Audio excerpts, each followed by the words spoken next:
All right, go ahead and flip it public there, Frank, if you haven't already. And we're going to start it now. And I'm going to look at the chat. Make sure we remembered how to do this. Say hi in chat if you can see me, if you can hear me, and we're going to get started here with our coverage of this hurricane. We haven't had a hurricane tropical system live coverage this year, but we've been preparing some tools and stuff. So we figured we might as well put them to use because this is going to be, even though this isn't hitting the United States, this is going to be a big deal. And we've got a lot of tools at our disposal to help relay some really good information here as Hurricane Melissa makes a beeline right at Jamaica. Okay, it's currently a Category 5 hurricane with 175 mile per hour winds. And what we're doing this evening is we're tracking these two planes. Okay, we've got two planes in the air right now, hurricane hunters, and they are giving us some really important reconnaissance data. One of them here, NOAA 2, just crossed over Cuba and is now moving towards the center of the storm at about 423 miles per hour. They're about 21,000 feet in the air here. Their heading is 177 degrees. You can see the icon right here on the map. This is going to update in real time as we get new information from that plane. Now, we've got another plane that's just taken off just north of South America down here that's also going into the storm. So we're going to have two planes in there at the same time. And what they do is they'll go through the eye and then they'll turn around. They'll come back. They'll go through the eye. They're going to try to sample all parts of the storm. But what we're really interested in is what exactly is going on in the eye wall. Where are the winds now? The last measurements that we've got were we had about a 905 millibar low pressure center in there. We had winds around 175 miles per hour. Is the pressure still dropping? Are the winds still increasing? Those are the kinds of questions that we need answered. And there's no way of really answering them without these hurricane hunters, okay? We don't have a whole lot of wind measurement instrumentation out there in the middle of the Caribbean, so we've got to send these planes in there. So very, very brave people in those planes. But let's zoom in a little bit here. Let's actually deselect the plane real quick, and let's hide this. Let's just take a look at the satellite imagery right now, and this is what we're dealing with. We've got, once again, major Category 5 Hurricane Melissa on its way to Jamaica, but notice it's not moving very fast, and we kind of expected it to be moving a little bit more north at this point, but it's still kind of meandering just a little bit off to the west, keeping it over those warm waters, allowing for it to undergo more strengthening. At some point here, though, it is going to start moving more north and more northeasterly towards the island of Jamaica. We're really concerned about our friends, especially on the western side of the island as far as the winds go, but the entire island is going to have a hard time, especially on the southern side with storm surge 9 to 13 feet, and then an incredible amount of rainfall is going to fall, potentially over 20 inches of rain in some places. There are some models that are dropping 30, maybe even 40 inches of rain. So this is what we're dealing with right now. We do have a bunch of cameras out there, okay? Bunch of cameras. We've got one over here near Little London in Westmoreland. This is an area I think is going to have a hard time, I think, as the storm gets closer. So we're going to keep an eye on this. And what's crazy to me is, there's people walking around out here. And we'll look at a lot of different, cameras in Jamaica, and we've got a lot of really good ones. But I don't know what it normally looks like out here in Jamaica. I'll be honest with you. I've never been there. I haven't looked at these cameras before, but you wouldn't know that there's a hurricane coming. By the way, one of the worst hurricanes this area has ever seen, just by looking at some of these cameras. We had people, walking around, with shopping bags and, people. It just looked like it was a normal day. I will note that it does look a little bit less busy now, so maybe people were rushing some of their preparations to completion earlier when I was looking at this. But some of these other cameras were really, really crazy with the amount of people that are out. The good news is it doesn't seem like the worst of the winds are likely going to hit the Kingston area, but it's still going to be a very, very impactful storm out there in Kingston. In fact, it's already getting pretty wild out there in the Kingston Harbor. You can see we've got some white caps and some pretty heavy rain going on right now. This view is probably going to be quite incredible over the next couple of hours, as well as some of the storm surge starts coming in. We've got a bunch of stuff down here in downtown Kingston. And once again, I must say that, maybe I spoke too soon about you not being able to tell that there's a hurricane coming. This is a much quieter view than what I was looking at earlier. This is about 2 hours ago when I looked at these cameras for the first time. I swear it looked like there was a festival going on out in the middle of these streets. But now things are pretty dead. So hopefully people are taking this seriously and getting the heck out of the Dodge, especially in the low-lying areas near the coast. But yeah, this is all coming from Sea Jamaica. We've got a bunch of cameras out there. I don't know how long they'll stay online, but we've got a bunch to show you what's going on as the storm comes in. And of course, we're still working with Severe Studios and Live Storms Media. If they've got a stringer or a chaser that ends up popping up out there, we will get them as well over here onto the stream. So how are we doing, chat? How are we doing?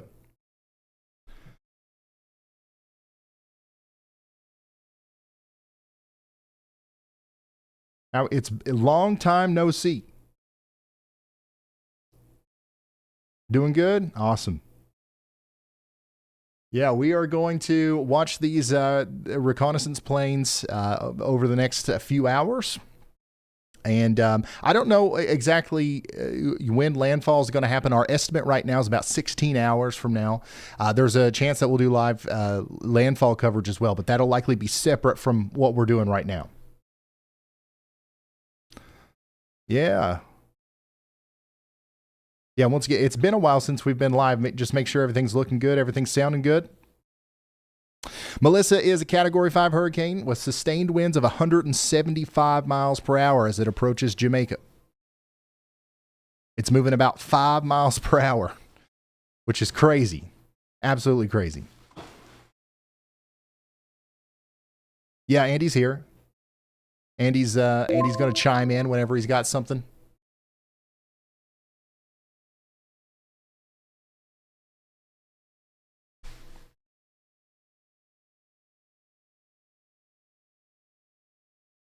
Yeah, it's moving slow, but it's not going to be moving that slow whenever it makes landfall. We're going to be able to really notice, just looking at this satellite imagery, whenever that more northerly turn happens, we're going to notice that it's going to start speeding up as well. And now, it's not going to rocket off at like 60 miles per hour or anything, but instead of 2 to 5 miles per hour, we might be talking about 7, 8, 9 miles per hour at some point tonight and towards tomorrow morning. And then once it actually makes landfall in Jamaica and starts moving past it towards Cuba, that's when it's really going to speed up.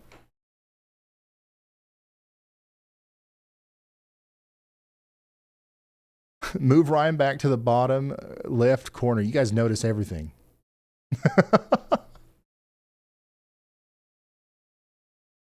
Honestly, with the hurricane coverage, the main thing that we're going to be looking at here is satellite. So our normal thing that we do isn't necessary. So we're just testing out a couple different things. We do have a word from Andy, meteorologist Andy Hill. Go ahead, Andy. Hey, Ryan, how's this sound? Good. Okay, cool. Well, I'm here too, guys, and I just wanted to let you know that I am watching the chat. So if you guys have any more general questions about the hurricane that isn't necessarily, when does it make landfall and all this, because Ryan will periodically go over that. He'll rattle it off like it's nothing. We'll be on this all evening, basically, with that. If you have any more in-depth questions, I can try to pick those out, see if I can craft up a response and chime in with some of those. So it's good to see you all. Glad we can all be here. Hopefully our words do make an impact even at this stage in the game. But I am glad to see all of the coordinated efforts of WEATHERWISE setting up these cameras and all sorts of good stuff like that. So wishing the best for everyone in the path of this. Well, thank you so much, meteorologist Andy Hill. And yeah, we're definitely wishing the best for everybody in the path of this, and hopefully the message has gotten out there. I know that like this has been a very well covered event, almost to the point of annoyance probably for some people in Jamaica. I've definitely seen some of that sentiment, I guess you could say, on social media. But like, hey, listen, this is a very serious situation. This is some of the stuff that some of the data that's coming in, and likely some of the data that we're about to see coming in from these reconnaissance missions is actually scary. Like, it's actually crazy to think that a storm of this magnitude is about to impact Jamaica. You would think that Jamaica gets hit by storms of this magnitude all the time, given its position, but it doesn't. So we're not sure exactly how it's going to handle a direct hit from a storm so powerful.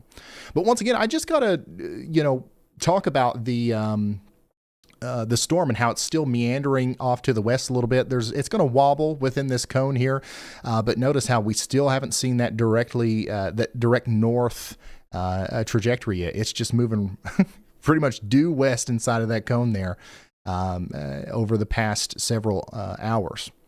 So let's go back to the planes real quick. Let's see if we've gotten any updates. This one over here, AF301, is getting closer. It's in the outer bands. It's not, giving us anything useful just yet. The maximum winds that it's, recorded so far is to 25 miles per hour.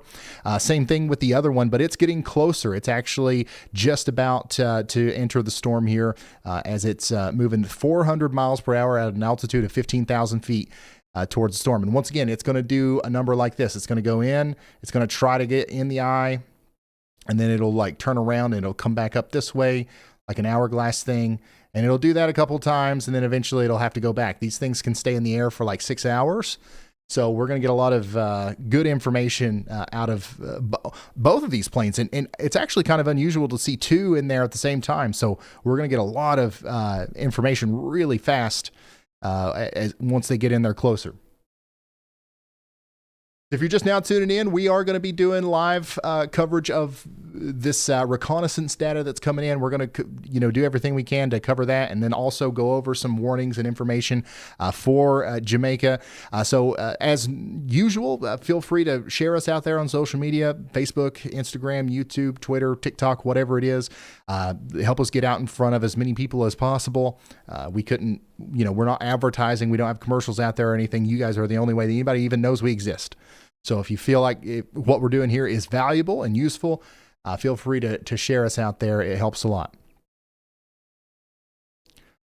So yeah, Category 5, Melissa, we're estimating that it's going to make landfall in 16 hours, 27 minutes, and 44 seconds. Now, you'll notice if you watch that time down there, as the National Hurricane Center updates their forecast, that's going to change. All right, that is an automated estimate based off of the official forecast path. Okay. It could be an hour or two before that. It could be an hour or two after that. But as of right now, we think we're still about 16 hours away from landfall. But the real impacts, some of the stronger impacts will be felt, especially on the western side of Jamaica, starting very soon, within the next couple of hours, more than likely. As soon as we start to see that northern trajectory there on the eye, that's when we've got to start bracing for impact, essentially, in Jamaica. Tammy says, I watched Yalba over the weekend due to severe weather this weekend in the southeast Louisiana. Thanks, Ryan. Thank you, Tammy. Thanks for letting us know. It seems like it's very useful to a lot of you guys. I've been working hard on Yalba. It's pretty much what I've been doing 12 hours a day for the past 3 months. It's been boring weather-wise for the most part. So I've had a lot of time to really try to work with Yalbot and turn that into something cool. And, if we take a break tonight, if let's say we're live while these planes are in the air, and whenever they egress away from the storm, we decide we're going to take a nap and maybe come back for live coverage tomorrow, I'll send you guys to Yalbot if you guys want continuous coverage. Honestly, Yalbot's doing a really good job with Melissa. It's also got access to all the cameras and all of the plane data as it comes in. So, yeah, that'll be really cool. Is that an app? No, it's on YouTube. Just search up Yalbot on YouTube. Yalbot may be an app soon, but it's not right now. So yeah, Melissa is category 5, is moving at 5 miles per hour, which is bad news because slower storms dump more rain and sustain winds for longer periods of time. Jamaica's got a really unique geography and topography here. Okay, so it's actually possible that at some points the winds in the higher terrain are going to be potentially more damaging than the winds right along the coast at landfall. So that's going to, elicit a whole new problem with this storm that we don't normally see with landfalling hurricanes, especially in the United States. And then you've got big valleys as well. So there's some areas in Jamaica that resemble the mountains of North Carolina as far as like the way that water may be funneled into certain reservoirs. So we all know what 30 inches of rain can do inside of valleys, right? So we're going to have that problem. We're going to have, over 150 mile per hour winds as a problem. We're going to have 10 feet plus of storm surge as a problem, all on this one island. And it's honestly kind of unimaginable how bad that's going to be whenever it makes landfall. This is why myself and everybody else in the weather world is taking this so seriously. We've got more words from Andy. Go ahead, Andy. Yeah, Ryan, to add on to that, I was sort of listening, but I think you mentioned the valleys, but also in those higher elevations, it's possible that the winds that are measured right above the surface tend to be much stronger, and those are going to ram up against the higher elevations, not necessarily as weak as the winds at the surface. They would be like 15, 20 miles an hour weaker. So I did see a figure from some expert meteorologists on the case in tropical weather that there could be up to a 30% increase in terms of wind gust maximum potential on these slopes, essentially on these hills, and especially if the hurricane were closer to the eastern side of the island, then especially much higher up in those mountains. It looks like it'll be on the western side if we tend to the current track. So even above the surface, we could see gusts, well over 200 miles per hour on those windward slopes. That's a possibility. So another thing to think about in terms of maximum wind potential, even though we will be mostly focusing and hearing about flood related unfortunate circumstances, because floods are the real background threat. Even though they passively build up, it's not active like the wind whooshing around. We will tell you again and again that flooding is the more dangerous case here. So I compiled some questions from chat real quick that I'll go through. How far do the hurricane force winds go from the center? The current National Hurricane Center outlook here has about a 0.6 degree longitude diameter for the hurricane force wind, which means that's roughly about 60 miles or so across. So it is actually a pretty concentrated area that is going to experience hurricane force wind speeds upon landfall in Jamaica.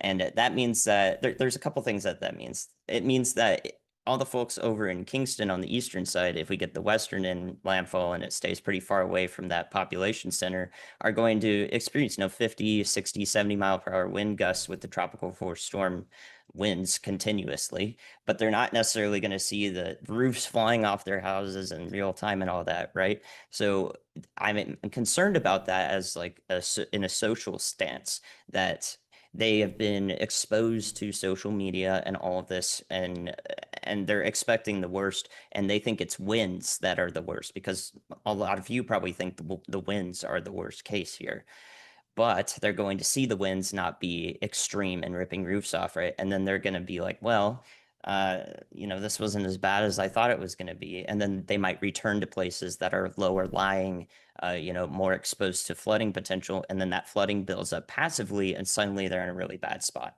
So I really want to tie together this like wind speed maximum. The radius of that is only like 60 miles, and Jamaica is extending over a couple 100 miles.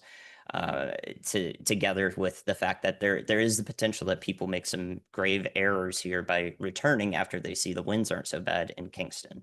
So that's one of the questions there. Hopefully that was a good response. Another thing that I see is a lot of people asking, will it landfall in the US? What's the driving factor in its path? And I invite you to talk about that more, Brian. I'll just say basically there is a trough over the eastern US that's been causing actually a couple of tornadoes in the southeast US over the last couple of days here. And that is going to suck Melissa up, and it's a pretty high confidence path. In fact, Bermuda is on the outlook after all of the islands of Jamaica, eastern Cuba, the southeastern Bahamas, and the Turks and Caicos. Even Jamaica has to look, or I'm sorry, even Bermuda has to look out for this. And then it rides right up into the Labrador Sea, where almost all the low pressure systems go to, essentially dissipate. So pretty high confidence there, but Ryan can talk more about that if needed. Absolutely. Thank you, Andy. That was great. Yeah, so it's about to be, if you're on the eastern side of the United States, it's about to be pretty cold. We're going to have a cold Halloween, especially, the day of and the day before. And that cold front or the trough and the associated weather system there is going to act like a baseball bat. And Hurricane Melissa is the baseball, all right? And it's timed just right.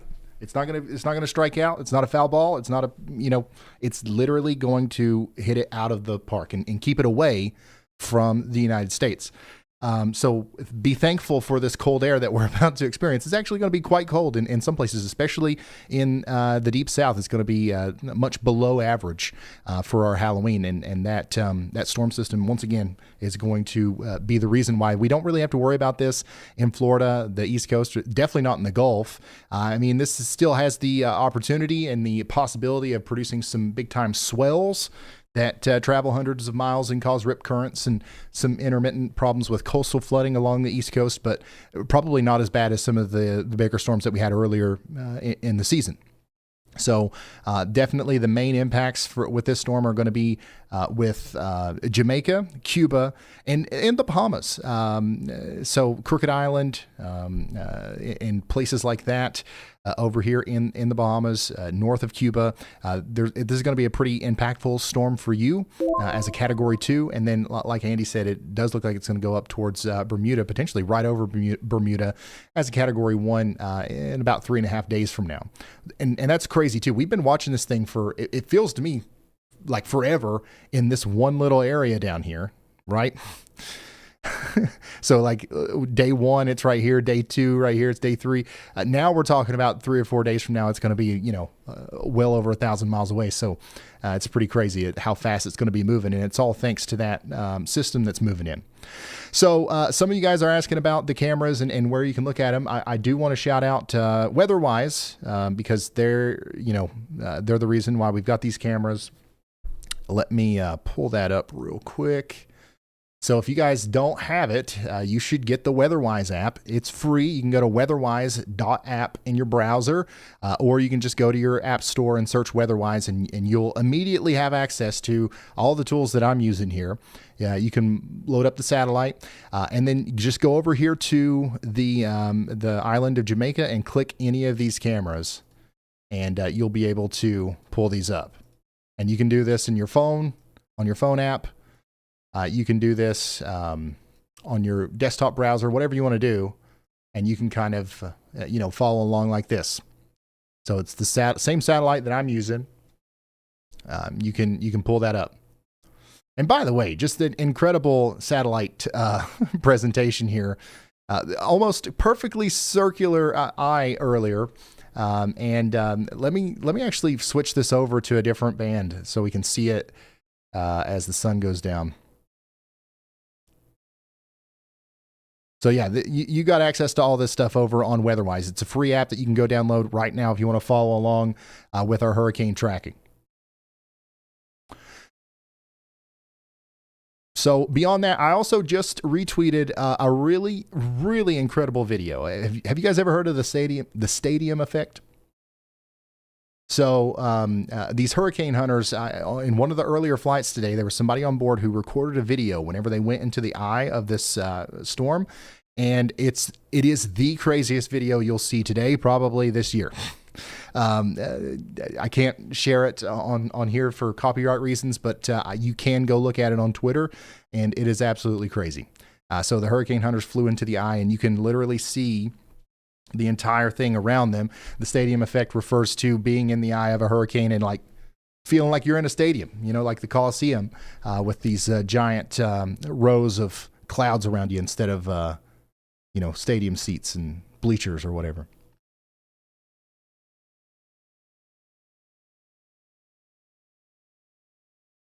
Except that is not radar, that is satellite. Yeah, this is satellite. This is not radar. You can do radar. So like with WeatherWise, it's mostly a radar app. So you can load up the radar near your home if you want to. By the way, we've got some pretty big storms up here in Florida.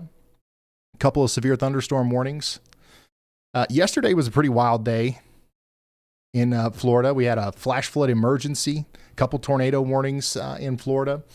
But today we did have a severe thunderstorm warning. Right now we've got a special weather statement over here around Titusville. There will definitely be more severe thunderstorm warnings as this stuff moves off to the east. Probably flash flood warnings too.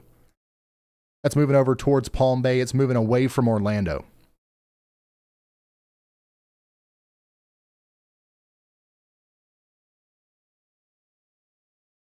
What's Twitter? Oh, my bad. X.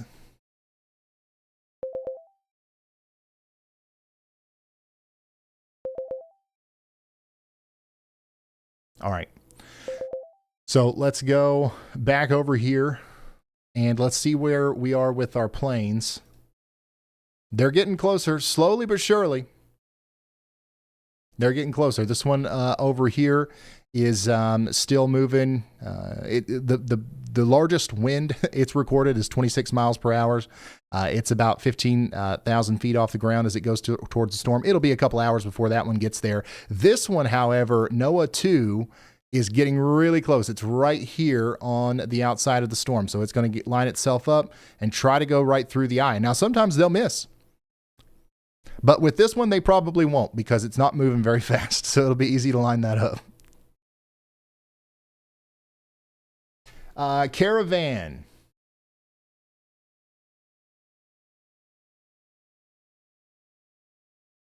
Let's see here. What did Caravan say?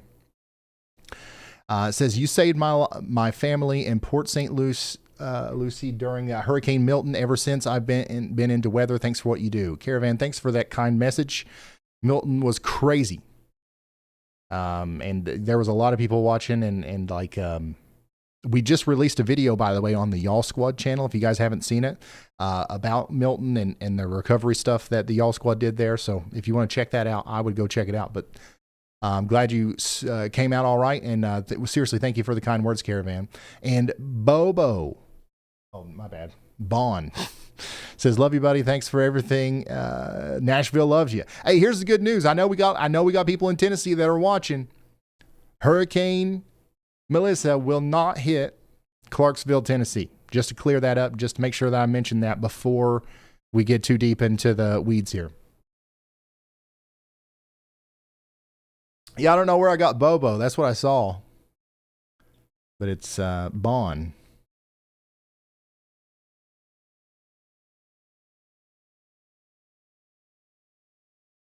Yeah, definitely not going to hit Clarksville.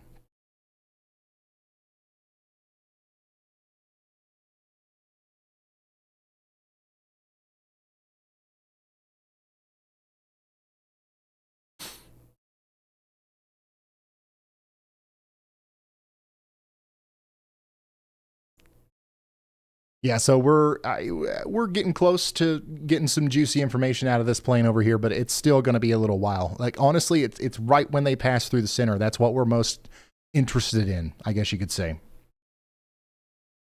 Go ahead, Andy.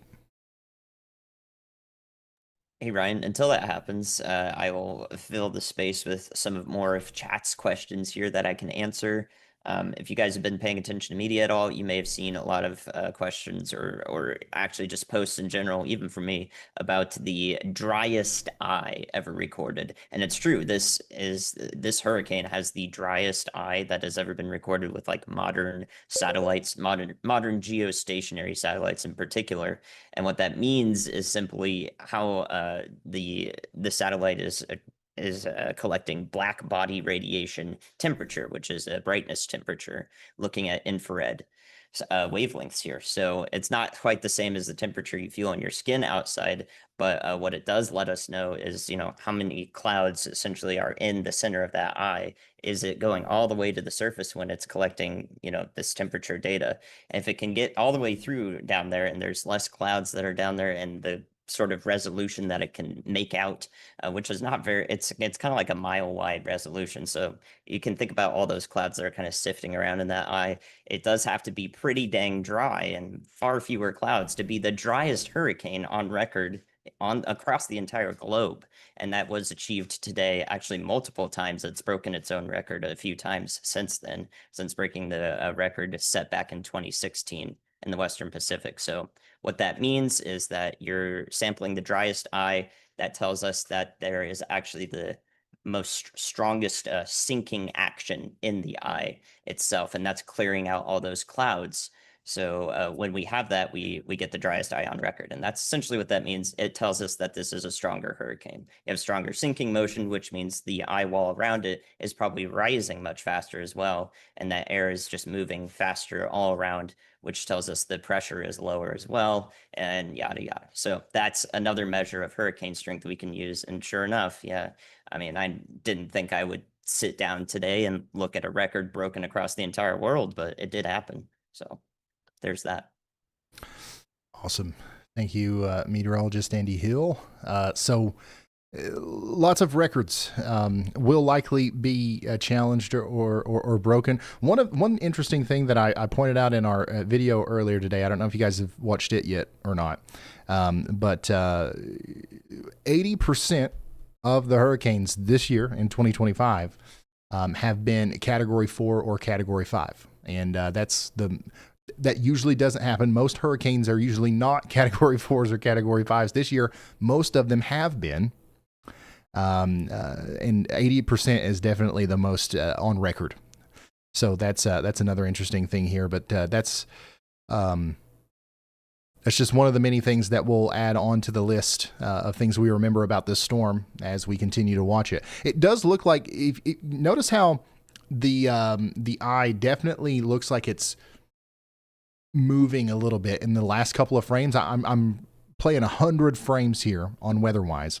You can see that you've got this perfectly circular eye, and then maybe over the past hour or so, it actually starts to become a little bit less misshapen, or a little bit more misshapen, and you start to see these storms firing around the actual eye wall. We've got convective bursts happening, which might cause things to be a little unstable here for a little while. But here's the thing.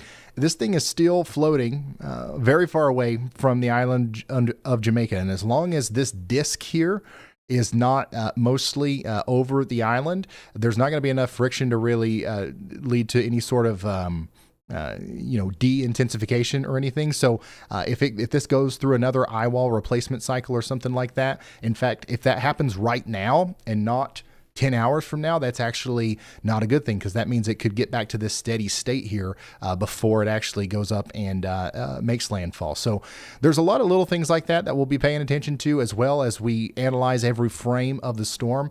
But yeah, you can see right there in the last couple of frames, some big time thunderstorms are exploding around the eye. But still, I don't see any sign of this thing going north. In fact, it looks like it's going southwest to me at this point. So that's another thing. We're just going to be constantly waiting to see when is that northern track going to start taking place. All right, let's see where we are with the plane. We are getting closer. We've got 32 mile per hour winds now. Maximum winds being recorded off of this plane over here. That's AF 301, and maximum winds are still pretty low with this one, but it's about to get in there. It wouldn't be surprising. I mean, it wouldn't be surprising to me if we actually saw a higher central pressure on this first pass, but we'll see. That's what we're here. That's why we're here. Is we're trying to see what's going on. There's only so much that the satellite can tell us. Jason says, I was just about to say, what about Clarksville? We're good. We're good in Clarksville. And pretty much everywhere in the United States. Once again, we're not going to feel any impacts from this unless you're literally on the coasts and you were planning on going surfing. Outside of the cold, like once again, this is all a part of the same mechanism. You know, it's all connected here. But I wouldn't say the reason it's cold is because of this hurricane, but the reason the hurricane is not going to be going towards the United States has a lot to do with why it's cold in the eastern United States, where it's going to be cold over the next few days. Is it still intensifying? That's why we're live right now. Everybody in the world that cares about this stuff is on the edge of their seats right now. Because if it is, that's pretty crazy. I mean, storms in this part of the world don't typically get as strong as this one is right now. And if it continues to intensify, even more records are on the table to be broken. But we don't really know. We can't really tell just from looking at satellite. There's little cues. There's little things that we can look at to kind of gauge. But like, we're really dependent on these planes and the instrumentation that they drop into the storm and the data that we get back from that. So that's why we're live. We're waiting on these planes to tell us what's going on really inside of that storm. And also, one of these planes, or both of them, they've got like a tail Doppler radar system and all kinds of different sensors and stuff. And all that stuff gets jammed into the models, right? So if there is some sort of change in this thing's path that's not being forecast right now, maybe that'll be picked up on with this pass of the hurricane hunters here. Very, very important stuff. So glad you went live. Me too. I'm happy to be live. Like I really enjoy live streaming. I hate the fact that like normally the only reason we go live is for really bad reasons. We're trying to figure out like maybe one day there's a day where I go live more often, even when it's not plumb wild, even when there's not crazy stuff going on. Maybe the main format of the channel becomes a live stream. I personally would love that. But yeah, we're not quite there yet. Yeah, go live 4 hours every day. Cut up a video out of that live stream. I mean, that sounds like fun to me.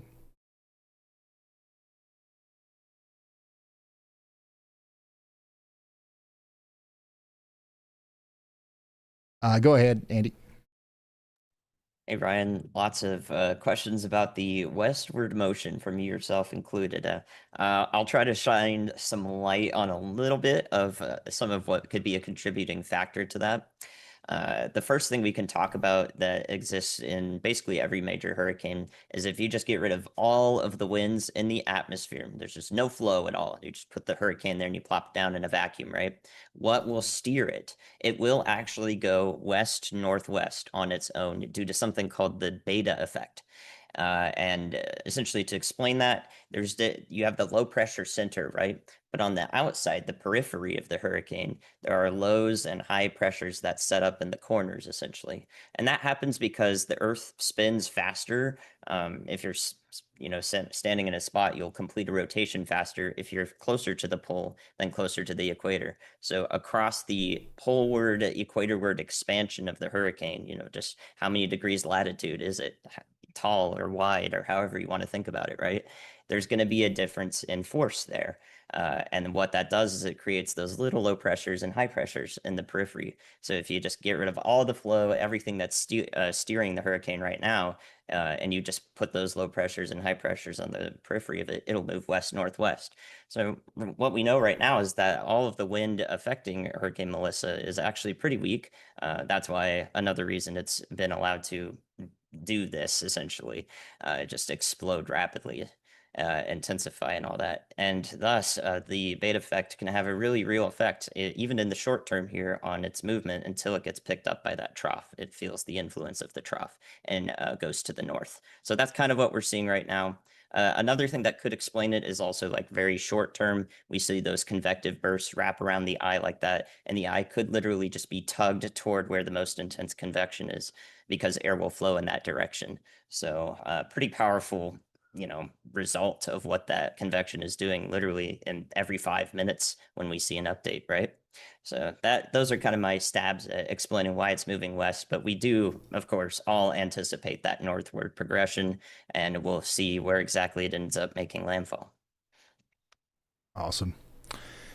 Thank you very much, meteorologist Andy Hill, for the explanation. And there's a lot of people in the chat that are literally like, What if it doesn't turn north, or like it's not going to turn north? Well, here's the thing, it is.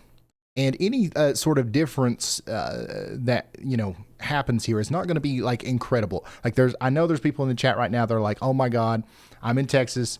This is going to keep moving west until it gets to Texas. And that's not the case. Okay. If this does move a little bit farther west than what we thought, it's going to be a little bit farther west. This is still a Jamaican problem. All right. For the most part. The westward shift might mean that the eastern side of Jamaica fares a little bit better. It obviously would mean that some different parts of the western side of the island would fare a little bit worse. That's the kind of differences that we're talking about here. Okay, we're not talking about major, you know what, guys, oh my gosh, it's just going to keep going west in Florida, get ready. That's not what's happening here. Yeah, exactly. California, safe from the storm.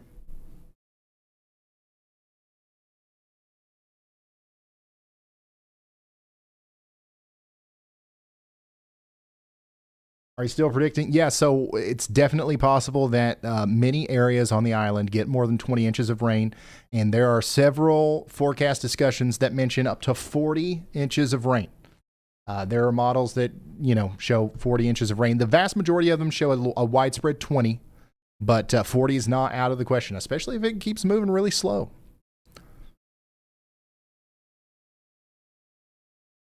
How long will you be live today? Honestly, it depends on you guys. If as long as you guys are finding this useful, and as long as we've got information to share, we'll stay live. Right now, the main thing that we're doing is we're answering questions. Right? We're trying to relay alerts and information as that comes out, and we're trying to keep you updated on these planes. And oh, look, this one's getting closer. The heading on this is wrong. So whenever we lose our, we've got like a real-time flight API from like Flight Radar. Whenever they get inside of the storm, we sometimes lose that. So we'll lose the heading. The plane's not going this way. It's still going this way.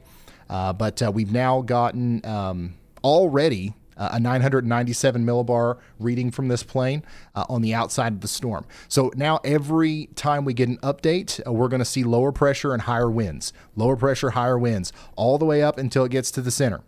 All right. And then at some point it'll start going back down, and then they'll turn around and they'll come back in. They'll try to make at least 3 or 4 passes through the eye here. So right there, you can see 997 millibar. That's the lowest pressure that we've gotten from this plane so far. This other plane is still too far out to really worry about. So we've got AF 301 over here. Let me zoom out to give you context. Can you guys see that? Let me switch the satellite sector here so you can see the lines a little bit better. So the center, the hurricane's right here. This is plane 1. This is plane 2. This is what we're calling AF 301. This one's NOAA 2. I think this one, they have nicknames. I think this one's Kermit.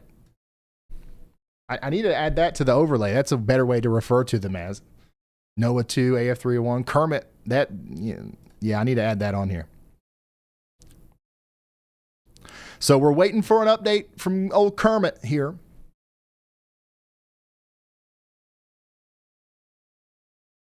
David says, Ryan, you've declared Clarksville safe from the hurricane, but what about Fort Campbell? You guys are good too.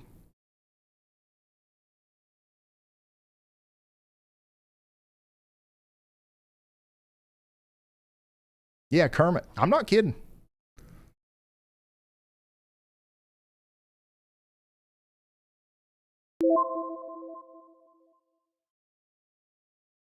And we just got a new special weather statement in Florida. Once again, we're going to have a bunch of warnings and stuff coming out for Florida. We'll check in on that intermittently, but that's not the main purpose of us being here right now. Is there a way to track the planes in the app? So no, I very quickly threw this together for the live stream today. The WeatherWise people are not going to use my slop code in the app that hundreds of thousands of people use. So like, unfortunately, it might be a little bit before we get live reconnaissance data in the WeatherWise app that is like good to use and like won't crash.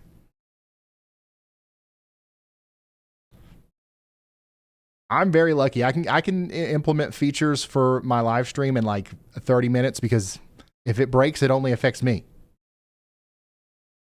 Yeah, one of them's Miss Peggy. Yeah, Miss Peggy, Kermit. I we need to like put those names on here.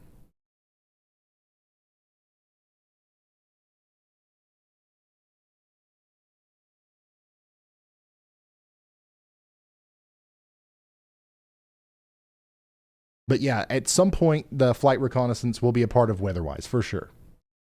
You guys got to remember it's a new app. It's almost what is it, about 1 year old, and it's already like the best thing ever. And new stuff is coming out all the time. Like it takes a while to implement this stuff on a scale that it can be used by a bunch of people. Like that takes real engineering, you know.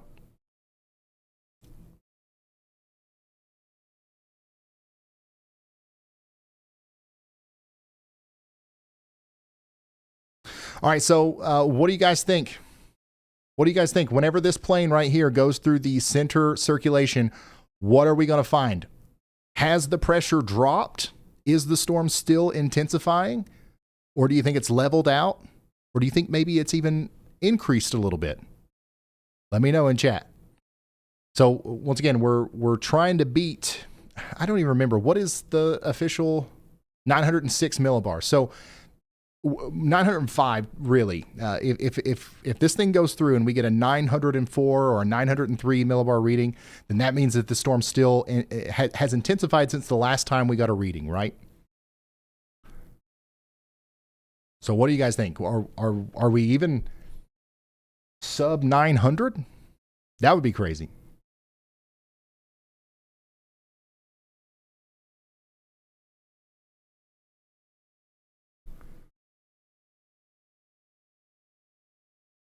Oh yeah, I need to. Which one of these live cameras is the best right now? I don't think any of them are getting hit by anything. I need to keep one up though. I'll keep this one up just because it's closer to the storm, I guess.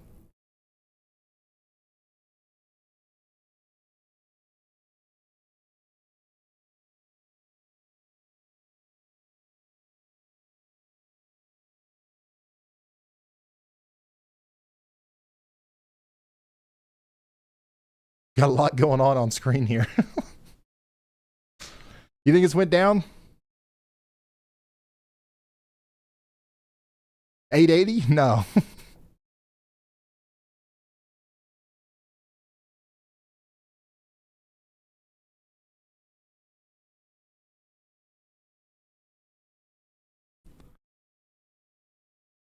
Definitely not 880.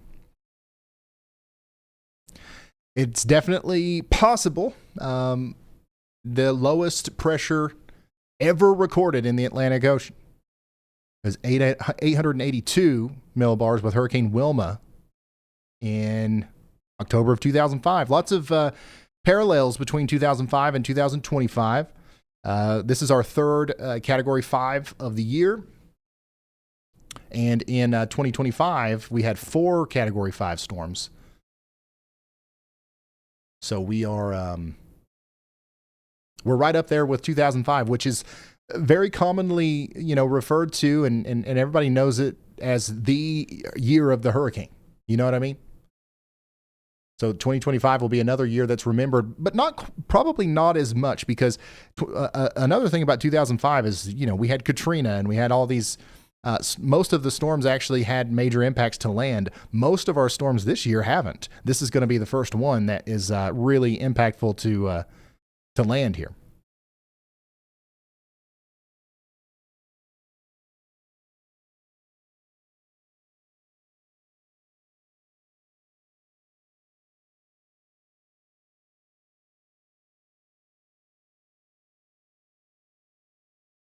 So it seems like most of y'all think that it's going to drop.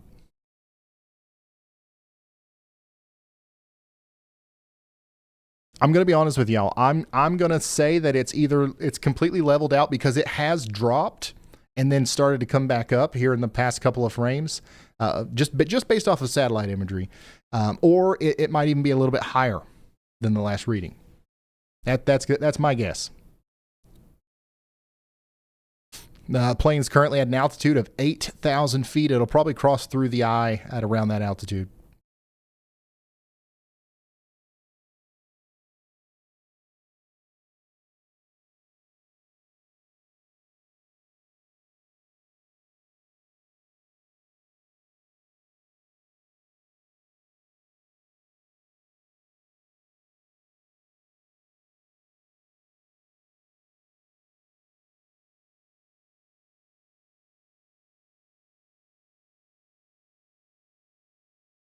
Oh, okay, here we go. It's closer. You guys see it now? It's right on the edge here. So we just got a wind reading of 78 miles per hour and pressure of 991 millibars.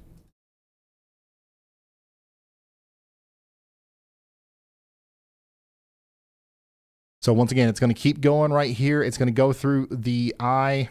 And honestly, we probably won't get as high of winds on this side of the storm, but definitely still something over 150 miles per hour is what the next reading will likely show.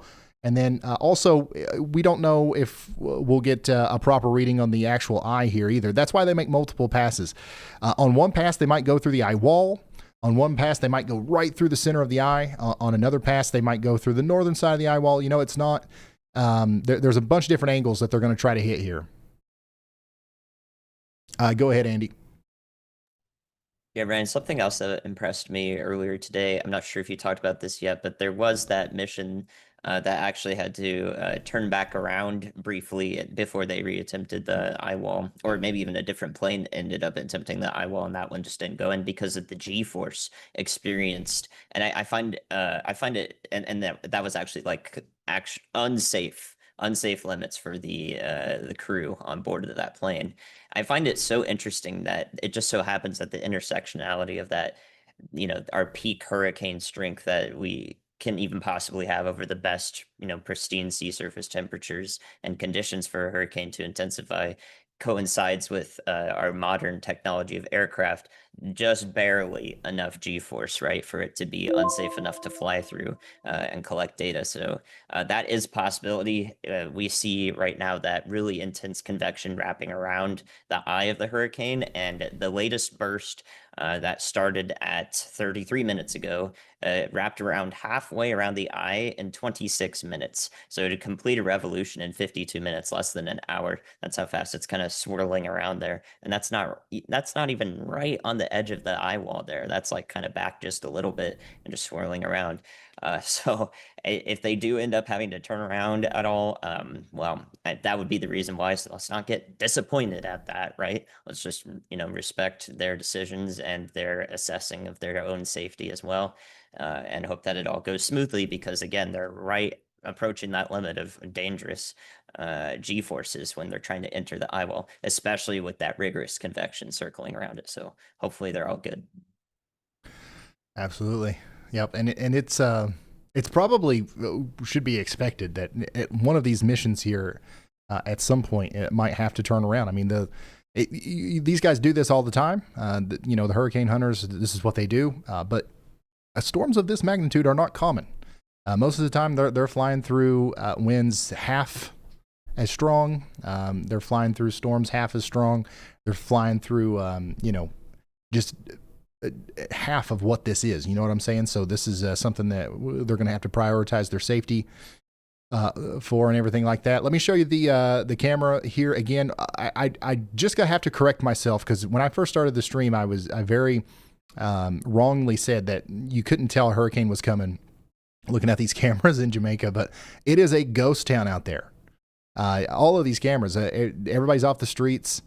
I really hope that, people are taking this seriously, and they should. Like, once again, we don't know exactly how bad this is going to be whenever this makes landfall, because we haven't seen, the development of Jamaica has exploded since the last time a storm even close to this strong hit. So we don't know how the infrastructure will handle it. And we also don't know, a lot of places, if you've been hit by a hurricane 3 times over the past 30 years, you kind of know, like, okay, 10 feet of storm surge, it sends the water up to this level, or like this house definitely gets it whenever it's 5 feet. This house doesn't get it until it's up to 10 feet. You know what I'm saying? I don't think that the local communities and stuff have that kind of knowledge, just simply because we haven't had to deal with it down here at this level for quite some time. So that's one of the reasons why we're so concerned about Jamaica. But we've got all these cameras. I don't know how long they'll be online. I mean, like, I don't know what their setup looks like. I don't know if, like, as soon as power goes out, we're going to lose these cameras. I don't know if they've got Starlink backup or anything like that, but we're going to keep them up as long as we possibly can. I do imagine that the vast majority of the island of Jamaica will be without power for an extended period of time, starting sometime soon, maybe. So just a heads up, we might not have the cameras for the duration of this.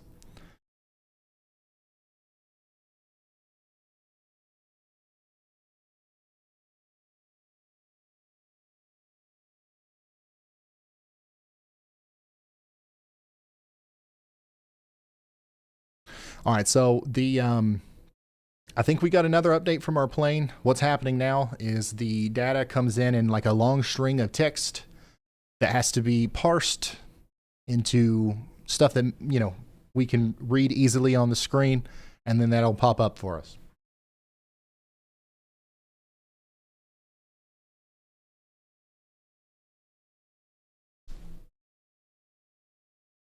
The suspense is real. Once again, you lock your decision in now. Do you think the central pressure has gone down, stayed the same, or went up?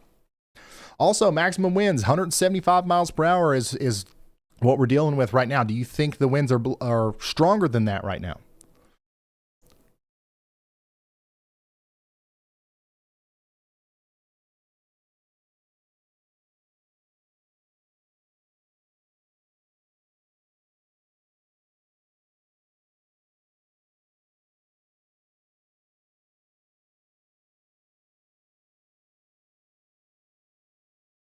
Yeah, I don't know how we would do that in a poll.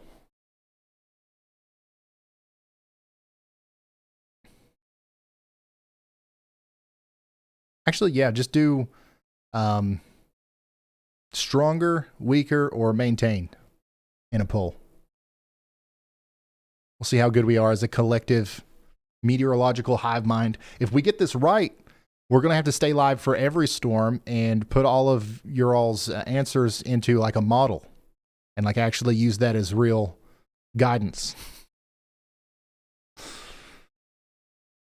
What's the question? Will the hurricane hunters find that Hurricane Melissa has gotten stronger, gotten weaker, maintained? Something like that. Yeah, so there should be a poll that appears in chat at some point.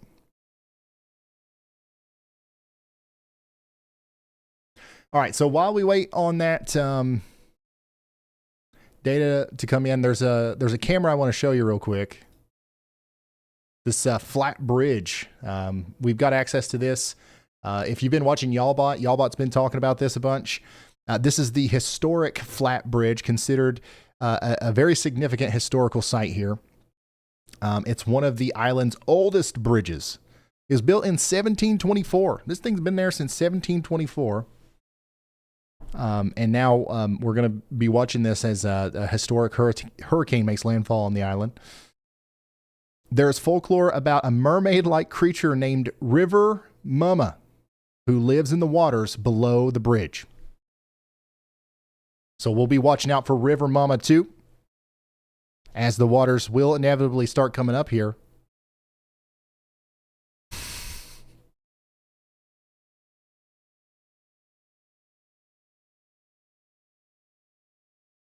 It was built flat to hopefully allow floodwaters to flow over it. Interesting.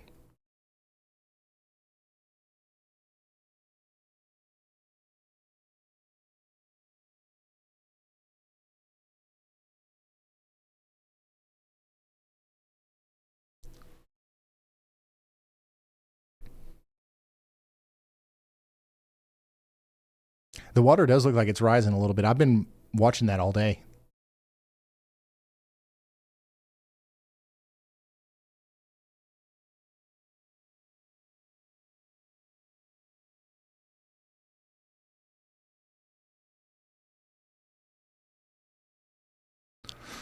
All right, within the next couple of seconds here, we're going to have our new data, so make sure you lock in your vote.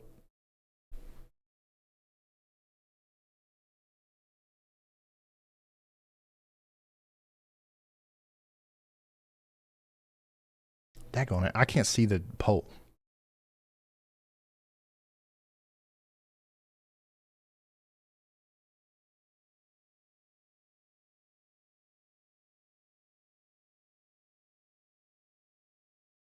So I'm not going to spoil it.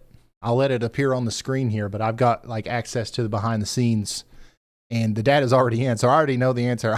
I know what it's found.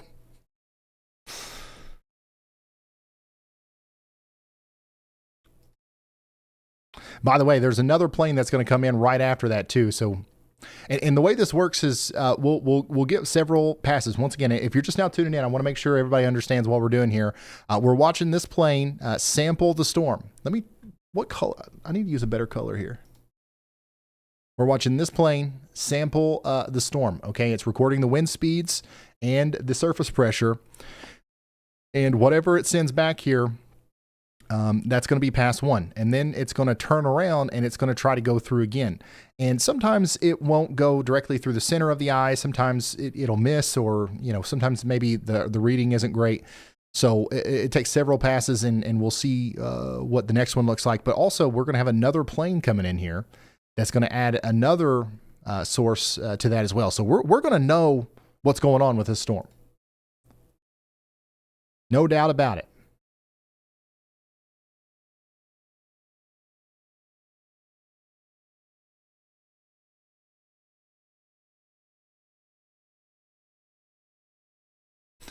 Yeah, my guess was that the surface pressure has increased, and I really didn't make any guesses about the wind. But the reason I think the surface pressure might have increased a little bit is because you can kind of see that the eye doesn't look as healthy, I guess, as it once did. Don't get me wrong, it's still an insane storm. There's nothing wrong with it here. It's still Category 5, no doubt. But it looks like it's going through a little bit of a wobble, a little bit of a thing here. The eye is definitely not as circular here. So if you're looking at a hurricane and you're trying to determine how strong it is just by looking at the satellite imagery, this is definitely a strong hurricane. But notice how if I turn this back a little bit, that's pretty much a perfect circle right there. A perfectly circular eye is typically going to be associated with a stronger cyclone. And then especially, I mean, look at how stable it was for several hours. And then just over the past little bit, it's kind of whoop.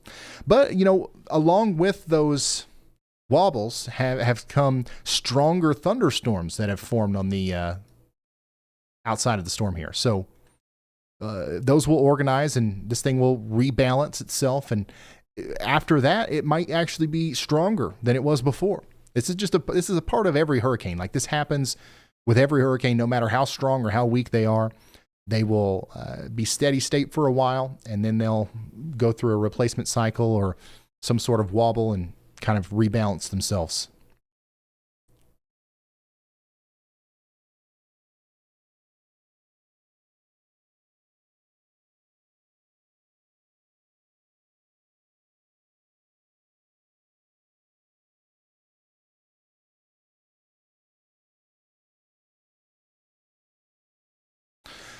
All right, so the data's in.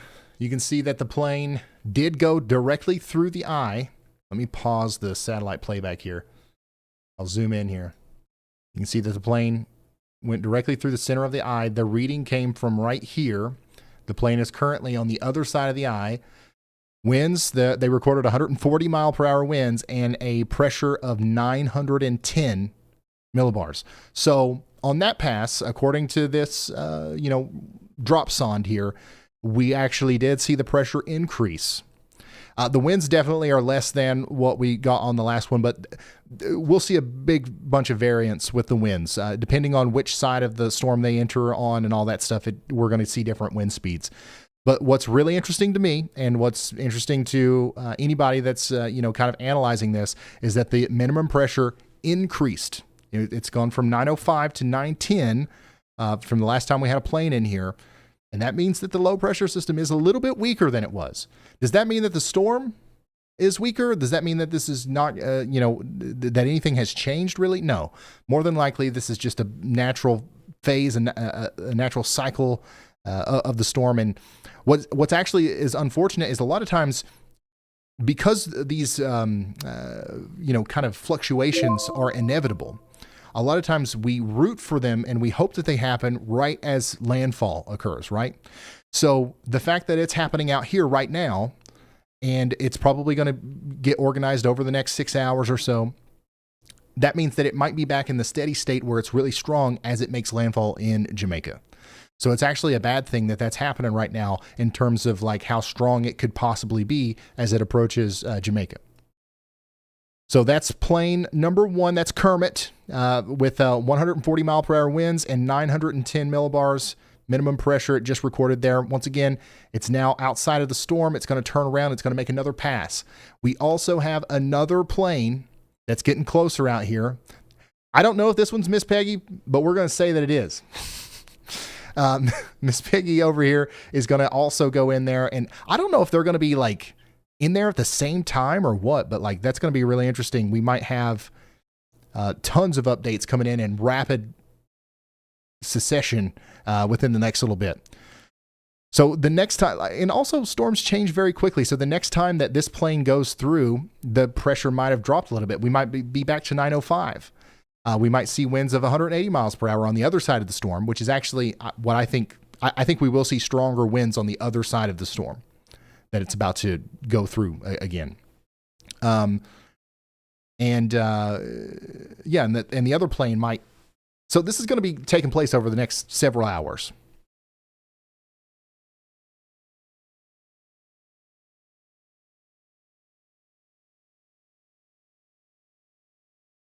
Ryan, you should go fly through this in Microsoft Flight Simulator. I don't think that would be very interesting. It would just be all you'd see in the simulator is just water. I need to go in the actual plane. I would do that if somebody invited me on board the Hurricane Hunter plane. I would 100% go. I love flying. I know our friend Matthew Capucci got to do that. Go ahead, Andy. Hey, Ryan, make sure you take me with you. Yeah. That's all. Anyways, I wanted to say that since we have the satellite paused, if we go back to playing that in motion, we'll see that the last few frames that came through actually have it moving due south, even starting a little bit of that eastward trend. So there you go. There's the definition of a wobble, you guys like to call it, or from my perspective, as I shared earlier, that combination of the beta effect, tugging it a little bit west-northwest when there's not much wind blowing it around, steering it, and also those deep, vigorous convective bursts, those really tall cumulonimbus clouds that circle around rapidly, will also act to tug it. And now we've seen the result of that last burst that circled around basically entirely. Now it's tugging it more to the south, and maybe even we'll start tugging it east even. And then we might see that transition to the northward movement as it starts to really feel the effects of that trough pulling it north, the influence of it. So we'll see. But I just wanted to comment on that last wobble south. Not what you guys were expecting, huh? Yeah, I was going to mention that. Definitely not going to make a forecast model out of our chat. The results of the poll were only 12% of y'all thought that the storm was going to be weaker. There's 62% thought we was going to see a higher or a lower central low pressure there. So we'll get better. It's been a while since we've done a hurricane live stream, so we'll get better. We'll learn as a collective chat how to forecast these things better. But yeah, definitely, it's very obvious here on the WEATHERWISE app. If you play the last 15 frames, we've got a major wobble. We are weeble wobbling like crazy here. The eye is actually not even a circle really on that last frame. So this is another very interesting development that we'll have to monitor over the next little bit to see what happens next. And this stuff changes very fast, right? So within the next couple of hours, we might discover that it's stable itself out again, and it's stronger than ever before. And that's why it's actually really fortunate that we have the planes in the air right now. A lot of times during these critical moments, there's just not a plane out there. They can only be up for like 6 hours, and then, another crew's got to get out there. It takes them 4 hours to get from base to the storm. And sometimes the most critical moments are missed. It looks like everything's going to be recorded tonight during this part of the storm here.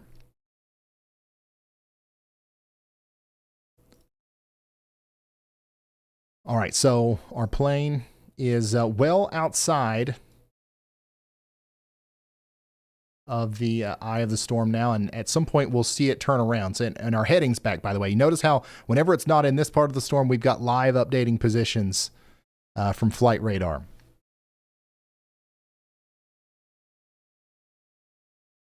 Yeah, the plane's moving at about 300 miles per hour there at 8,000 feet.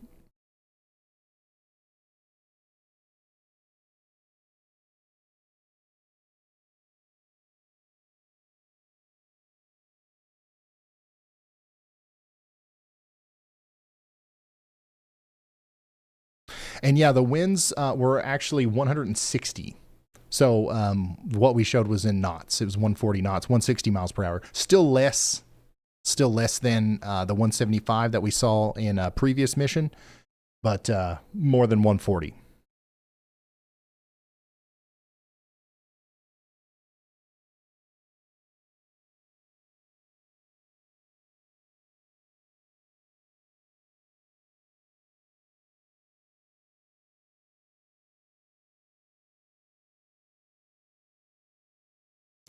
Justin, thank you so much for the very generous super chat. Will the Y'all Squad be sent out to Jamaica? That is a good question, and that's something that we don't know yet. We don't know exactly what the island will need. We don't know exactly how that works. We've got the Y'all Squad. We've got the response down to a science with emergency managers in the United States. We've figured that out. This will be a new challenge for us if we decide to do something down here, which of course is something that we might do. But I don't have any information for you right now. That's why we're not doing like a big push to fundraise at the moment. But if something changes, if we figure something out, we definitely will, and we'll let you know what's going on there.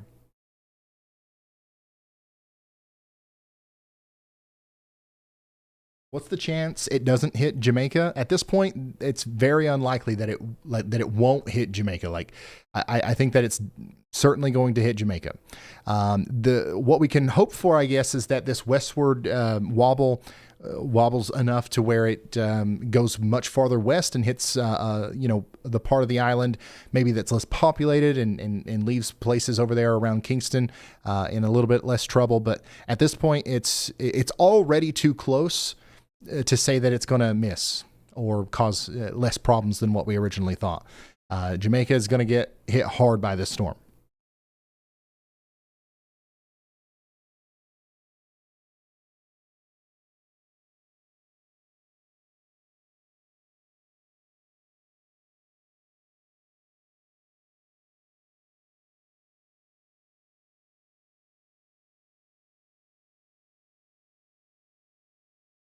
All right, we will pull up our camera here while we wait for the plane to turn around.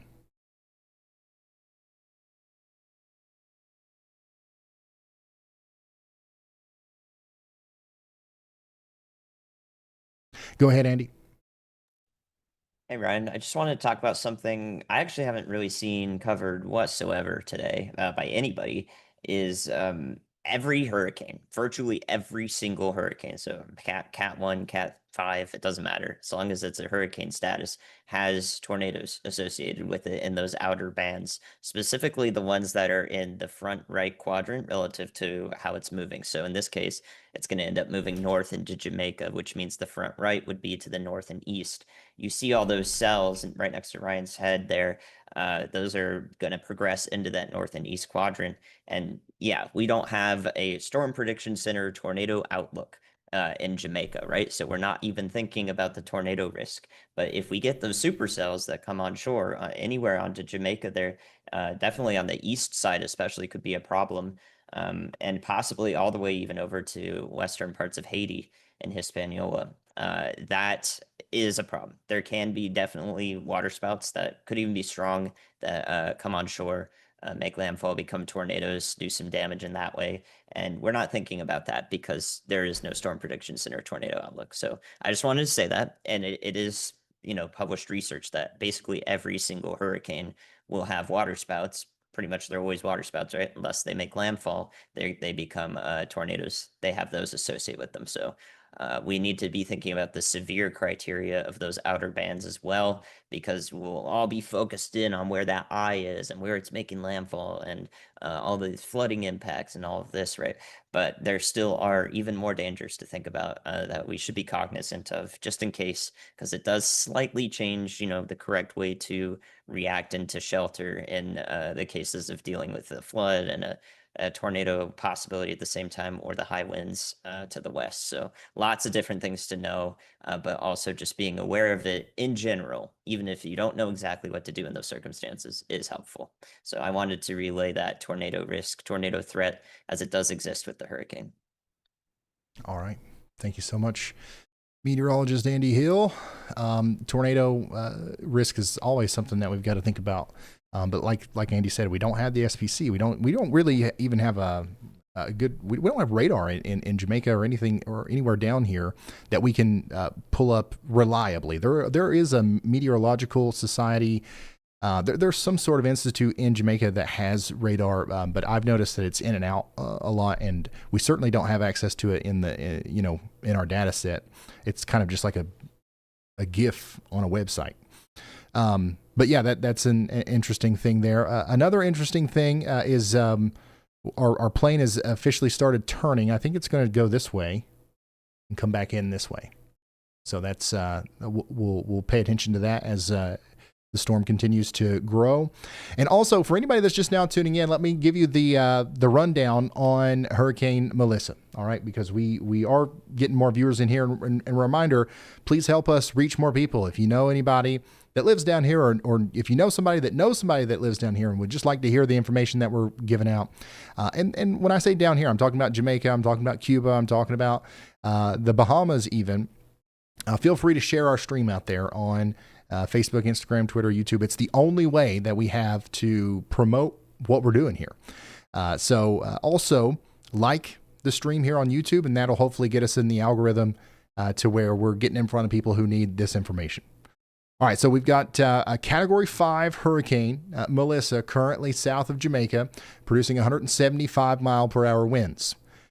If you look below me, this is a live countdown of when we think landfall will occur in Jamaica. We're still potentially 15 hours away from landfall, even though the storm's very close. And that lag is because the storm is moving so slow.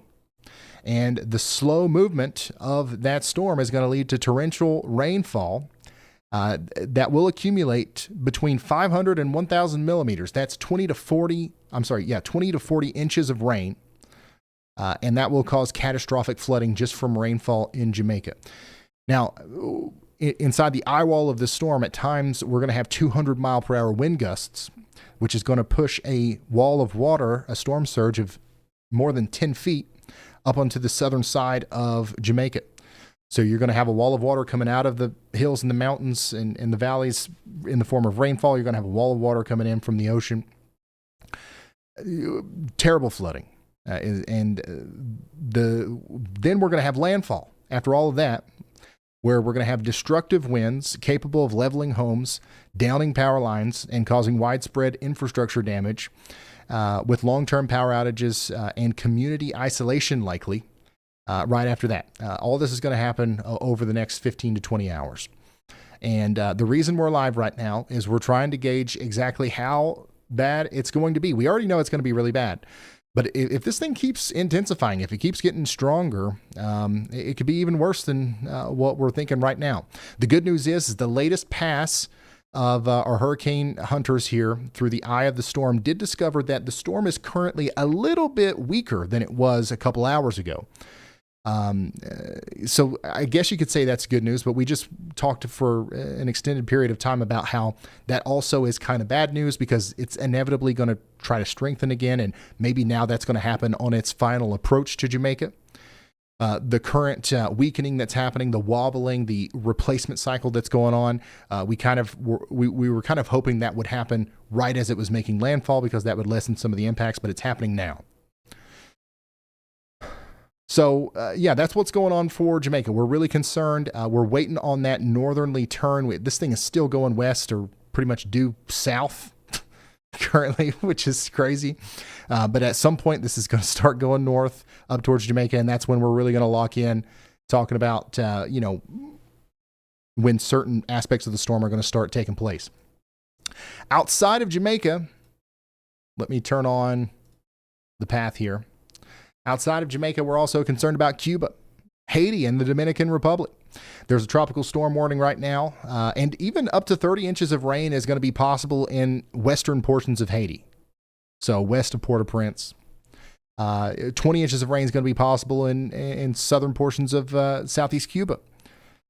But by the time it gets up there to Cuba, it's really going to start moving a lot faster, and it's probably going to be moving very quickly by the time it gets to the Bahamas.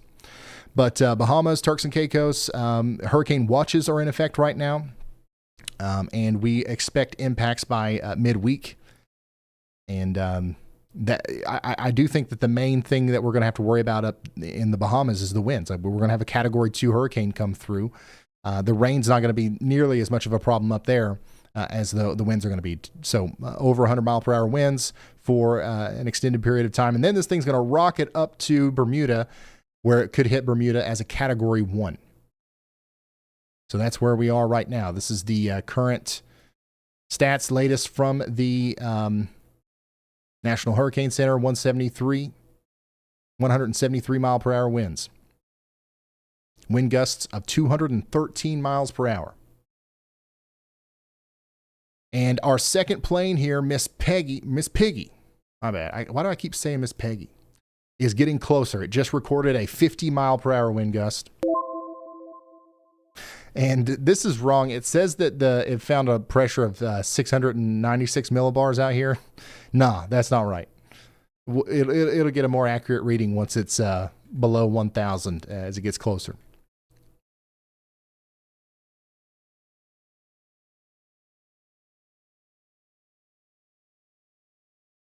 Yeah, 213 mile per hour wind gusts.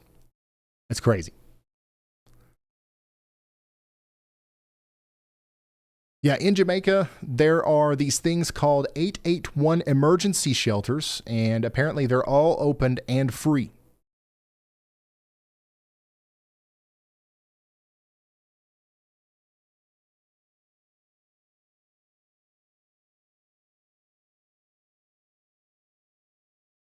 This thing formed just north of Venezuela. And it's our first big storm of the year. I think it's our first storm of the year to enter the Caribbean. And here it is, a Category 5 monster about to hit Jamaica.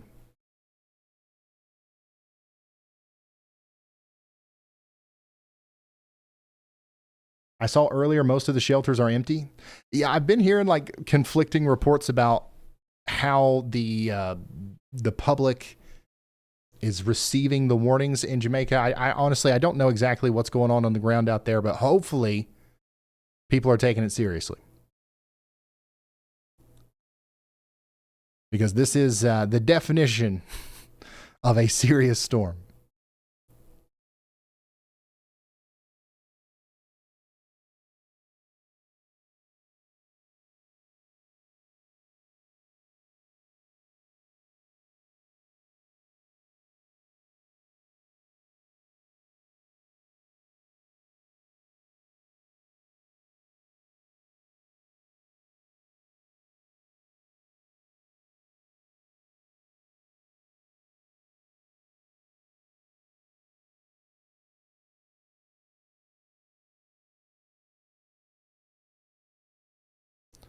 All right, I'm going to pull that camera back up for us.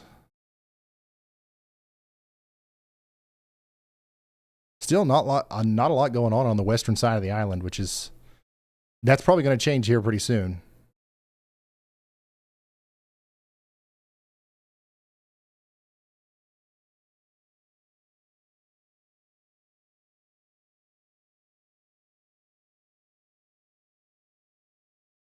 And this is what it looks like in Kingston right now.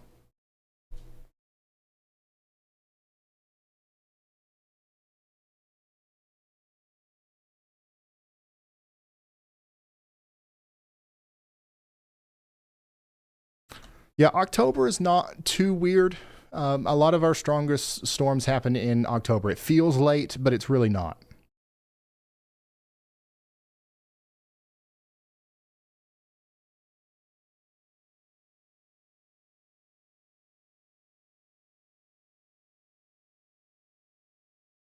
I think, if I'm not mistaken, I think the latest in the season a storm has ever reached Category 5 um, was like, it's like one of those storms that is not of like modern times. It's the Cuba hurricane or something like that in 1932.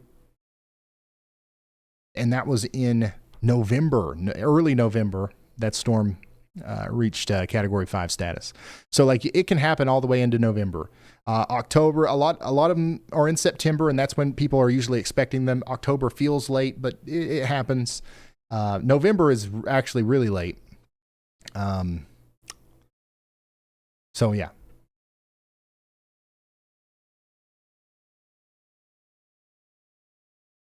How are people still there? Well, not everybody has the option to just get up and leave. It's an island, you know. But what's surprising to me is there's a lot of movement. All right, so there's people out here walking around. There's people driving around. Hopefully they're making their final preparations and getting ready to hunker down.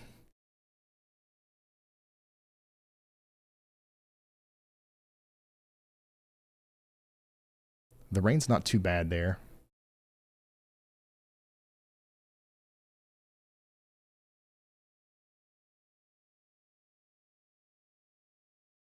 A little bit more rain here.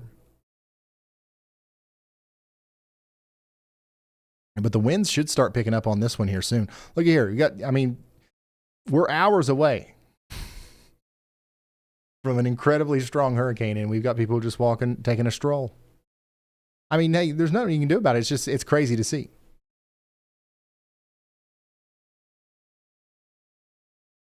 What does 30 to 40 inches of rain look like on the ground? Just look up the disaster that just happened in North Carolina. That was about 30 inches of rain.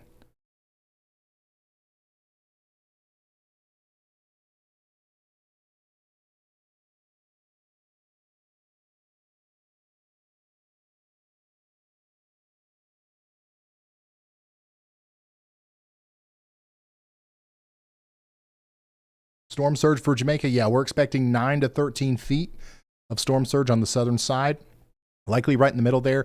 It's even though the storm might be moving a little bit farther west than what we originally thought, it's still going to be a pretty bad storm surge situation in Jamaica or in Kingston because this will push a lot of water up even far displaced from the strongest winds. It's not going to be as bad on the eastern side of the island as it is the western side, but it'll be bad on the entire southern side of Jamaica.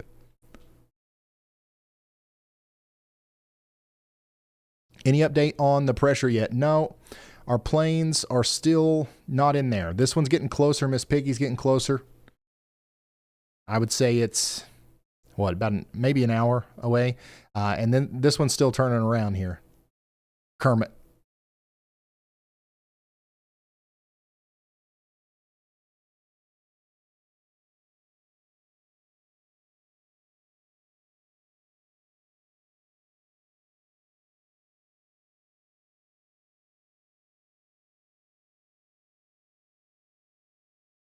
Good old Kermit.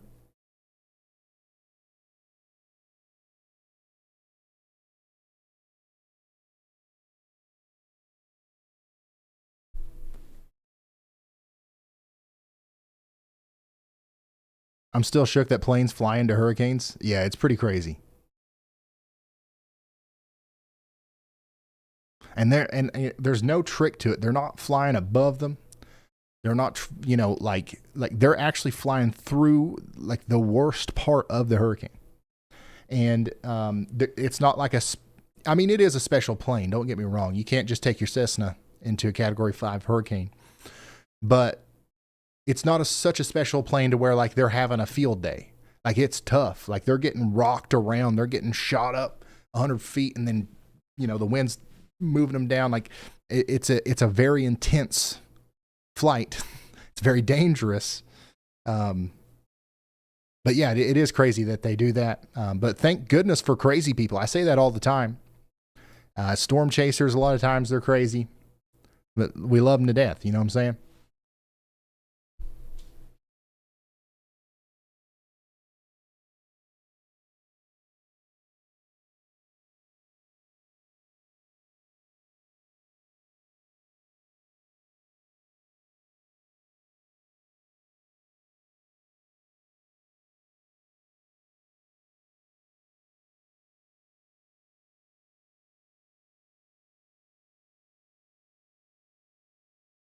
Yeah, it looks like Miss Piggy's going to come through like this.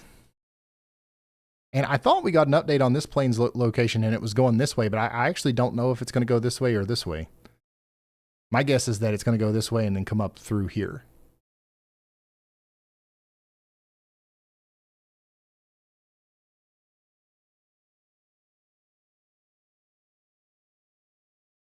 Man, is that a typo? Oh my gosh, it is.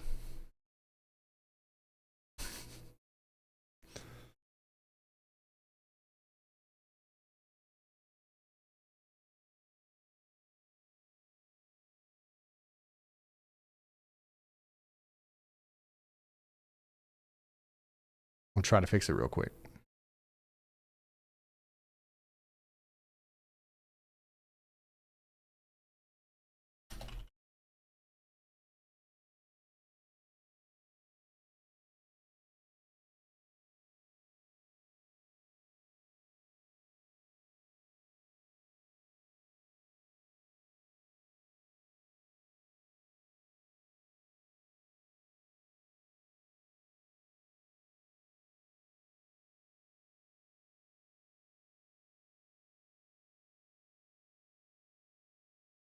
Okay, so we can actually see now that it has turned around.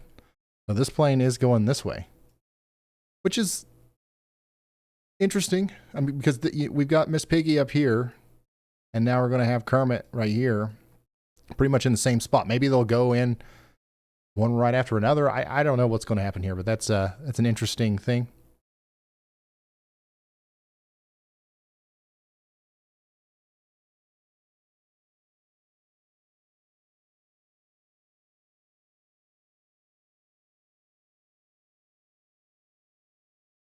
All right, I got to refresh. Let's see if I fixed it. Boom.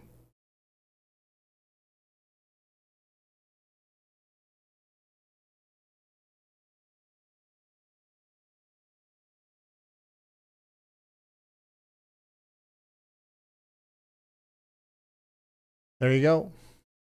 We are 15 hours away from landfall, approximately. And we are just a little bit away from some more passes from our planes here. We'll have more to talk about whenever that happens.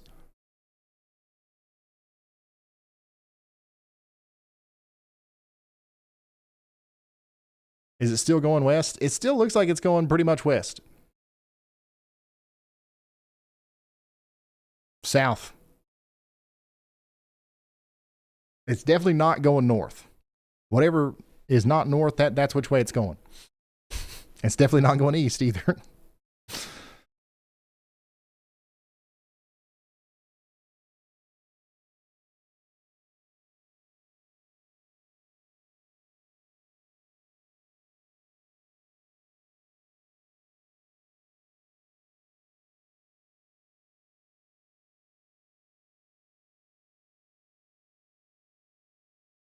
Go ahead, Andy. Hey Ryan, I've seen a few people talk about the sheer extent of how long it stayed in the same, general area, right? You may have heard before that hurricanes in the same area will churn up the waters underneath them and wear themselves out essentially, because when you churn up the waters, you're bringing up cold water, water that the is well below the surface that the sun hasn't heated up, right? Well, in this case, the reason why we haven't really seen the intensity drop off despite the persistence in the same area, due to a lack of, steering winds, essentially a steering feature, is because there is a deep ocean heat content in this area. And the ocean heat content is something that, NOAA tracks and all of this, and they specifically made this variable so that they could track the depth of warm enough waters for conditions that are conducive for tropical cyclones to form and persist. So not only do we focus on the sea surface temperature right at the surface of it, but we also look at the depth of that warm, sufficiently warm water. And in this case, there's a very deep ocean heat content. There is quite a bit plentiful in the Caribbean. It's one of the deepest amounts in the world, besides the Western Pacific areas over there that we know for some of the strongest storms on Earth as well. So that's kind of why we're seeing that continuous loop-de-loop and very slow movement of Melissa, yet no, decrease in intensity necessarily, no significant one at least, due to upwelling, the churning of water. So that's a look into that, another dimension as to why this is acting the way it is. Pretty interesting stuff. Absolutely. Very interesting. Another interesting tidbit here that I'm just for people who are just now tuning in and maybe haven't heard us talk about it is just how slow it's been moving on the same point. 2 to 3 miles per hour is the average speed that the storm's been moving over the past day or so, which is slower than a walking pace. So you could just about, if you could walk on water, you could just kind of stroll along in the eye here. As the storm has been moving around, like you could literally just keep up with it on foot, which is pretty crazy. And that's not going to be the case as the storm gets closer to land. So you're not actually going to be able to stay in the eye, and try to keep up with it on foot in Jamaica or Cuba. But that is something interesting. Another thing here is just another reminder that while this is an incredibly dangerous storm, as far as the winds go, one of the main things that we're worried about is rainfall. 20 to 40 inches of rain is going to cause catastrophic flooding across Jamaica, Haiti, and potentially even southern and southeastern portions of Cuba.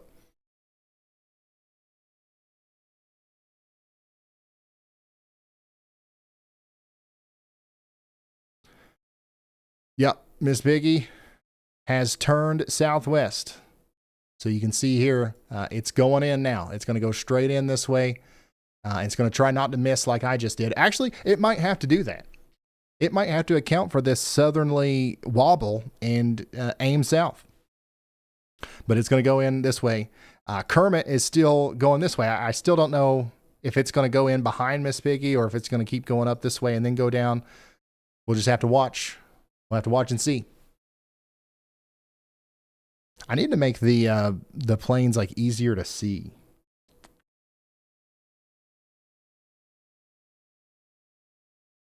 Let me do that real quick. Go ahead, Andy. Hey, Brian, far enough into this broadcast where we can reiterate a pretty important point. This is one that I made toward the start, but for everyone who's joined now, or all the viewers who have since left to replace with you guys now who are watching and will watch this back, is that most of the population of Jamaica, of course, a lot of it is concentrated around Kingston, which is the capital in the eastern side of the nation. And a lot of people there have been exposed to social media. This is very unique circumstance where these people have had days in advance to absorb all of the doom scrolling and all this stuff that's happening. And everyone there, I guarantee it, almost everyone there is thinking about the worst possible impacts being from the wind. Oh my goodness, they're going to see, roofs flying off of houses next to them and all this stuff. But Kingston might end up being pretty far away, not even in the hurricane force wind field from where this makes landfall on Jamaica tomorrow morning, such that everyone who is exposed to the social media trends and are thinking of the devastating impacts of hurricane winds are going to not necessarily see that in Kingston, and they may end up making some decisions that inadvertently put them in poorer spots that would be, their exposure to flooding. So if they don't see those damaging, 150-mile-per-hour plus winds or the 200-mile-per-hour plus gusts in the highlands in the nation, then they're going to be like, well, I can return home, and their home might be, closer to the bay or somewhere that might experience storm surge and or flooding from 20 to 30 plus inches of rainfall. And they're not going to be able to escape that as easily when passive effects build up over time as the rain continues. So I don't know if we can, reach anyone who might be in that predisposition, who would go back once they're like, oh, the winds aren't so bad. But the real thing, time and time again, with every hurricane we study, the flooding is exponentially more impactful, both in terms of life and property. So hopefully we are cognizant of that whenever we're relaying information or talking to someone who is in Jamaica. If you guys know someone in Jamaica, you have connections, and they happen to be in Kingston or the eastern part of the island nation, then we would really want to emphasize that point. Like, we need to teach that flooding is worse, that it's passive and builds up, and suddenly you're in a bad spot when you thought the winds were going to be the real problem. So just wanted to reiterate that. That's something that we should cycle through continuously as we cover the hurricane. Awesome. Thank you, Andy. I made the planes a little bit bigger, so hopefully you guys can see them better now. And I'm going to make it to where whenever we receive an update on their location, they're going to like pulse. That way you know like if it's actually moved from the last time you looked at it. Yeah, shout out to Andy. Meteorologist Andy Hill is here. Remember, ask good questions in the chat, and he's going to answer them too. He's keeping track of questions in the chat. And also, we just crossed 15 hours, so we're now under 15 hours from our estimated landfall time here in Jamaica. So 14 hours, 59 minutes. As Hurricane Melissa, Category 5 with 175-mile-per-hour winds, is currently moving away. It's moving away from Jamaica, but we expect that won't be the case for most of the night tonight. It's going to start moving towards Jamaica, and that's when we're going to have to really start locking in. And people who are just walking around out there are going to have to get in. Look at this. So the rain's definitely picking up here.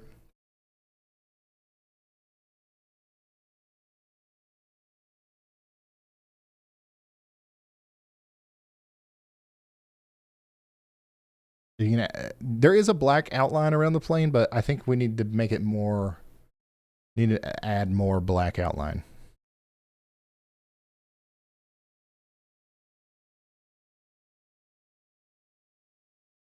And then I think we'll be good. But yeah, we currently have 2 planes in the hurricane giving us very, very important data. Go ahead, Andy. All right. Next question is, do the hurricanes pull up the fish?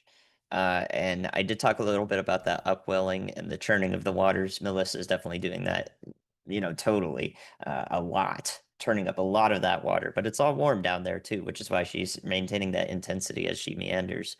The fish are definitely being disturbed. They are not being risen into the clouds and raining down. At least I extremely doubt that. I wholly doubt that. But something biological that does exist in the hurricane is we've had a couple of statements, at least one statement in the past from the hurricane hunters, that birds are in the eye, circling in the eye in the calmer conditions because they can't escape through any part of the eye wall. It would be far too intense for them to fly through. They would just simply lose the ability to fly. So birds are in the eye. This happens with a lot of major hurricanes. I think it happened with Ian, probably happened with Helene, probably definitely happened with Milton, all sorts of examples. So this is yet another birds in the eye hurricane. Not necessarily raining fish, though. I would say that. Okay. Awesome. Thank you, Andy. All right. So is this better? Like, I think we can see the planes great now. Like, you definitely not going to miss them. And I'll go ahead and make the flight path line a little bit thicker too, and those max measurements. I'll make that a little bit bigger too. I don't want to cover up too much of the satellite. You know what I mean? That's what we're really here for. But I also want to make that easy to see.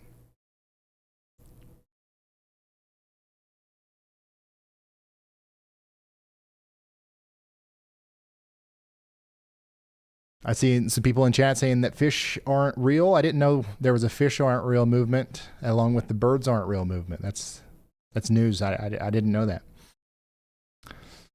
If you're just now tuning in, you see these two planes. They're not just icons on my map. Those are real planes in the air right now, going into the strongest storm on planet Earth right now, to give us valuable insight as to what's going on in the middle. Because we can't actually talk to fish. We can't communicate with them. We don't know what's going on with this hurricane unless we send an airplane in there.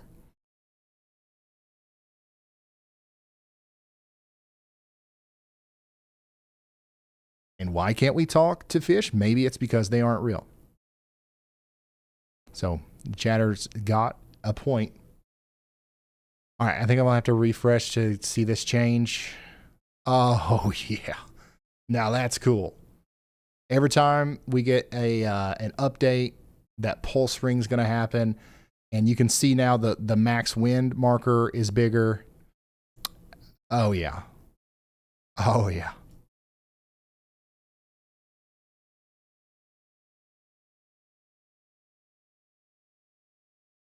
It does cover up the satellite, but I think that if we want to take a look at just the satellite, I'll just pull up WeatherWise. And then we can look at just the satellite. But this will be our plane tracker right here. And by the way, you guys can follow along on the WeatherWise app. There's a link in the description. Go to weatherwise.app in your browser.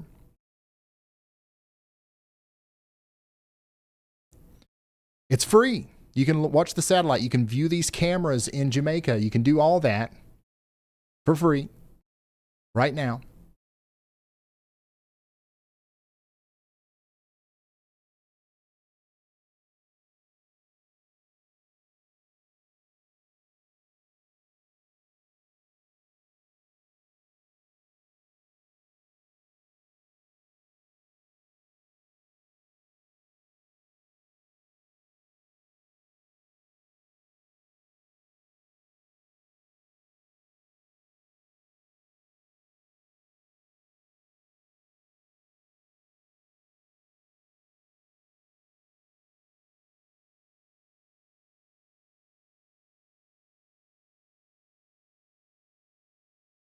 I think so, yeah. Jared, that sounds good to me.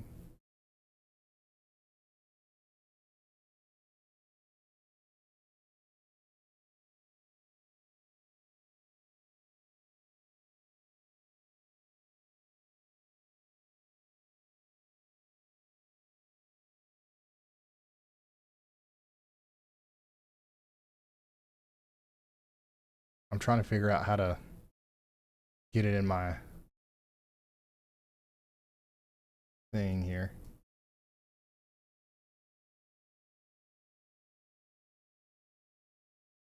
Okay, here's some incredible video of inside the eye of Hurricane Melissa. This is what we were just talking about. I'm going to let this roll. Is there sound? There's not sound. I'm going to let this roll while I go get myself something to drink. This is real. This is real footage from inside the eye of Hurricane Melissa earlier today.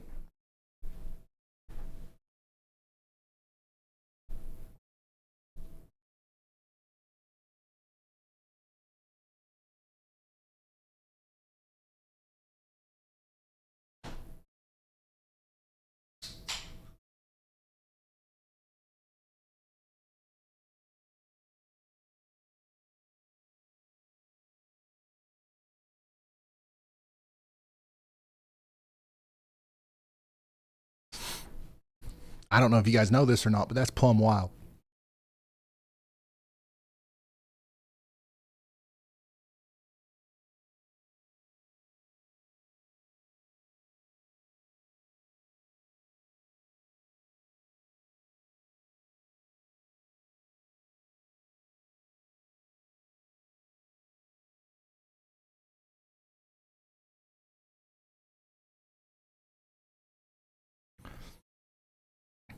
Okay, so yeah, this is from the moment they come through the clouds.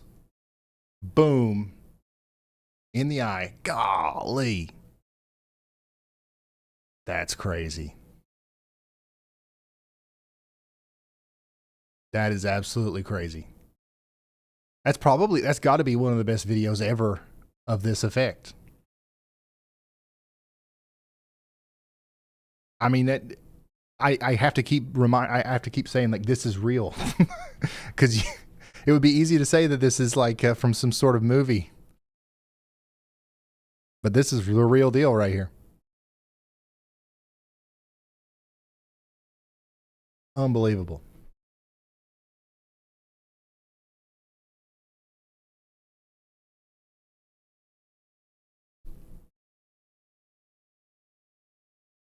So that's what it looks like inside the eye of Melissa as our hurricane hunters get closer here. You can see these two plane icons here. Those so the plane that you just saw in that video, that's one of these planes. It's getting ready to go back into the eye right now.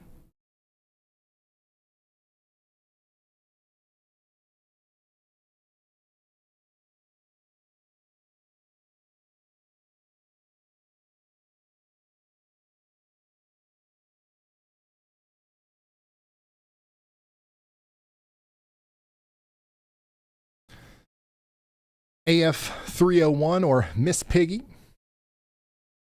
is going to be the first one in this time. Well, Kermit, NOAA 2 has already went through, recorded 160 mile per hour winds, 910 millibars low pressure. Now, AF 301 is getting ready to go in. So we've got to do another poll. Is the reading from AF 301 or Miss Piggy going to be lower than? Are we going to find a stronger storm or a weaker storm than Kermit? So do we think the central pressure is going to be lower than 910 on this second pass here from Miss Piggy? Are the winds going to be stronger than 160 miles per hour? Let's vote. Based off of the satellite. And, you know, satellite doesn't do it all. It doesn't cover everything. But based off the satellite, I think that it's going to find a similar pressure, 909 to 912 millibars, and it might find 5 mile per hour stronger winds on the northeastern side of the storm as it enters over there. So 165. 912, 165 is what I'm thinking. What do you guys think?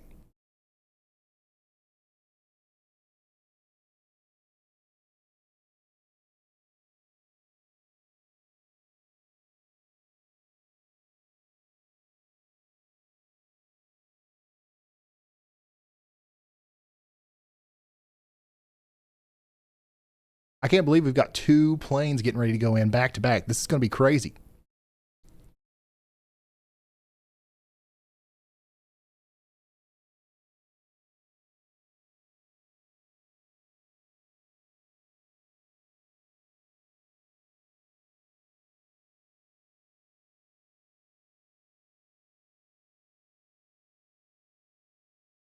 And yeah, by the way, in the WeatherWise app, you guys can pull up the cameras.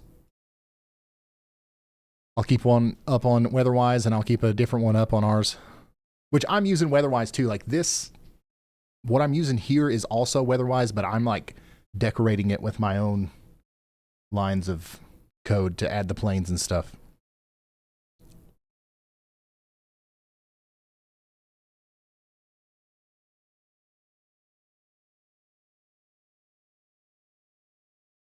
Yeah, it's AF 301 is currently 10,000 feet up. It's going about 274 miles per hour.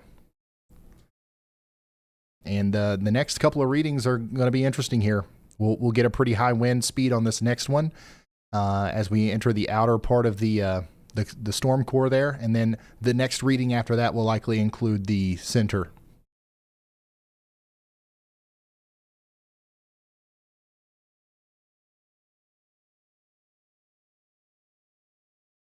Do you use OBS for your streams? Yes.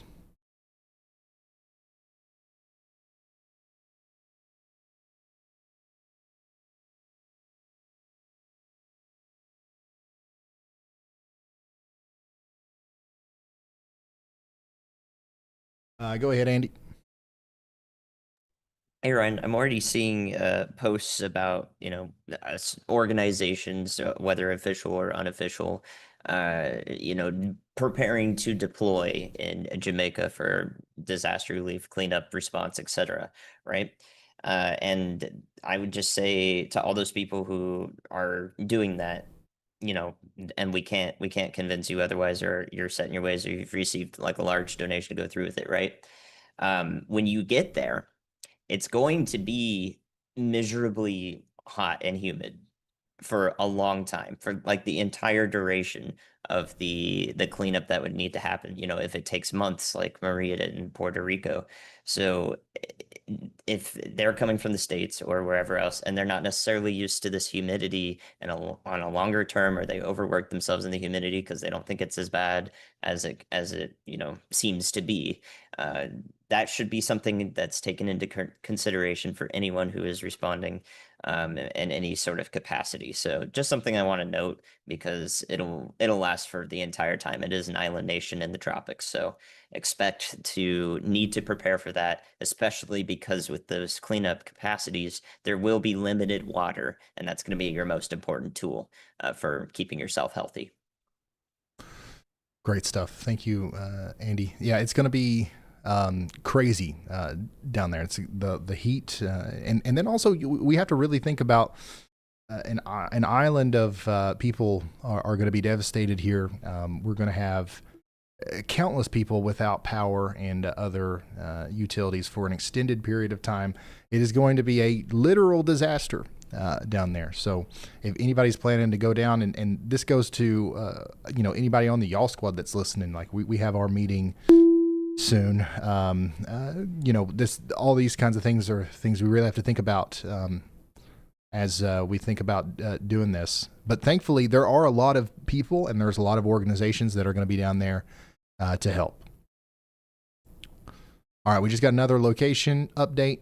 Miss Piggy's getting close. And yeah, it looks like they're just going to go in one right after the other here, which will be interesting. How's our poll doing, Frank? Send me a screenshot. I got to be fancy over here with my custom chat app, and it doesn't have polls.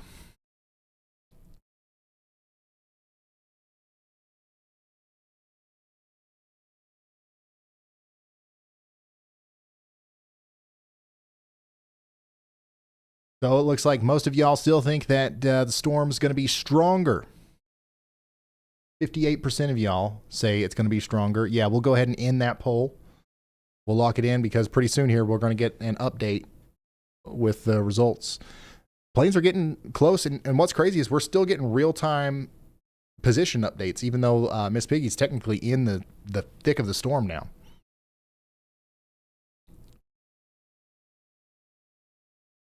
And for those of you who are just now tuning in, these planes have nicknames. This one is Kermit, and this one is Miss Piggy. Oh, man. You know what? I'm going to have to add that to the map, too.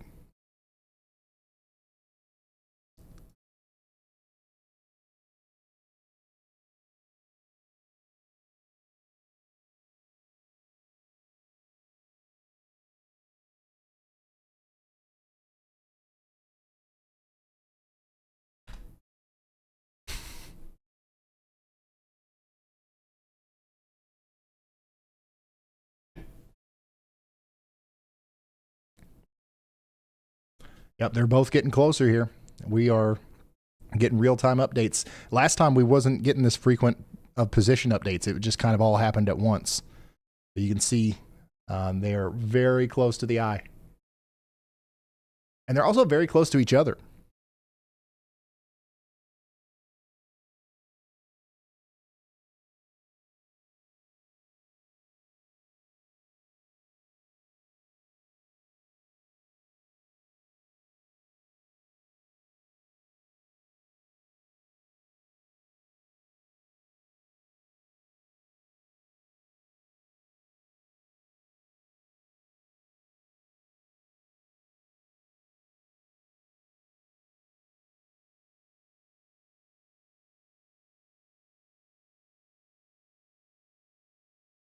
Apparently, there's 880 shelters in Jamaica. Only 133 shelters have people in them right now. Some parishes have 0 people in their shelters.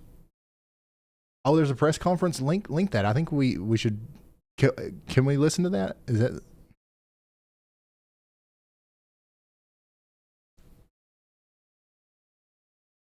Miss Piggy isn't flying. So which one is this?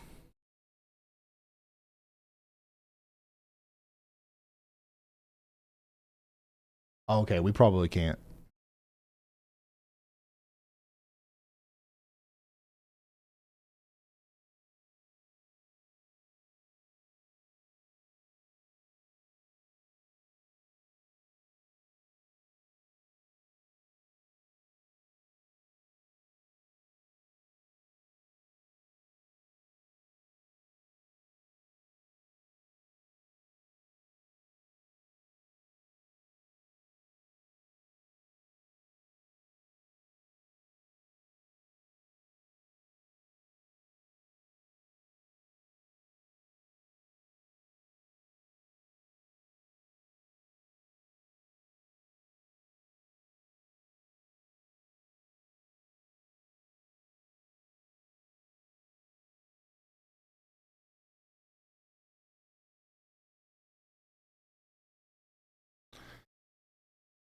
So AF 301, Air Force 301 here is about to go through the eye right now. Once again, within the next couple of minutes, we'll get that reading.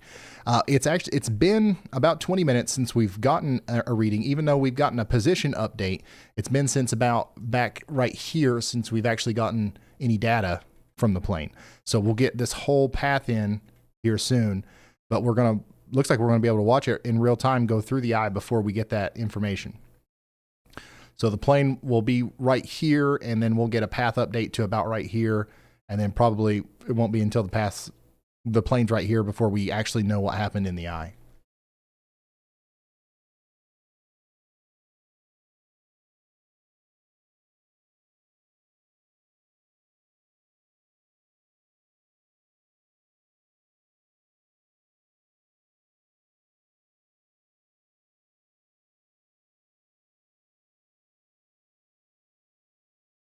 I have a database somewhere that has the nicknames attached to the call signs on the plane, but I don't. Maybe we'll just have to come up with our own nicknames for them if I'm getting them wrong. Or I can just sit here and call them AF 301 and NOAA 42. NOAA 42 just moved a little bit there, got a location update on it. I'd be surprised if we continue to get location updates real time from this one as close to the center of the storm as it is.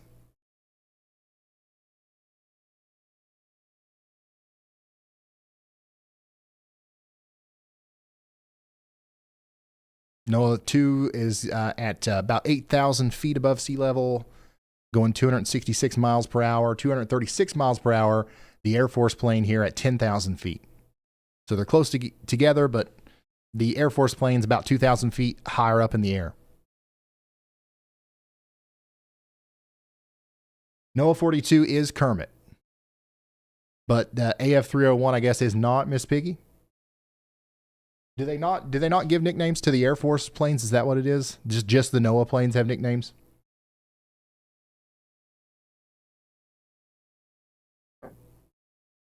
Okay, so we lost the real-time position updates on the Air Force plane, but we did just get a path update. Looks like right here on the edge of the storm, they recorded 63 mile per hour winds, 994 millibars of pressure. So the next update that we get should be a path update, and that will contain whatever they found in the actual center of the storm.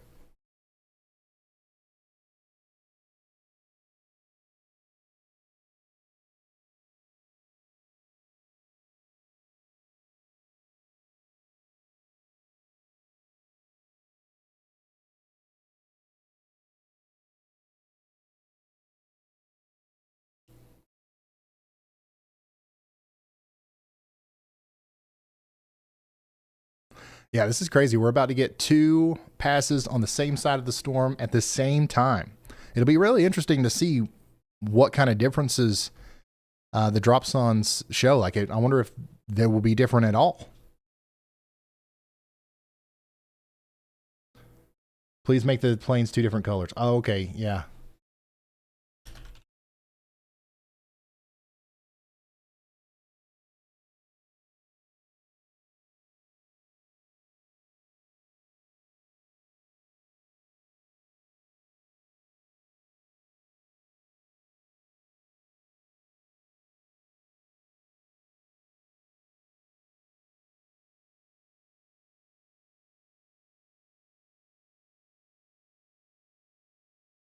All right, I'm cooking that up right now. Yeah, I'll make them different colors. We might as well get it set up the way we like it because this is going to go on for a while.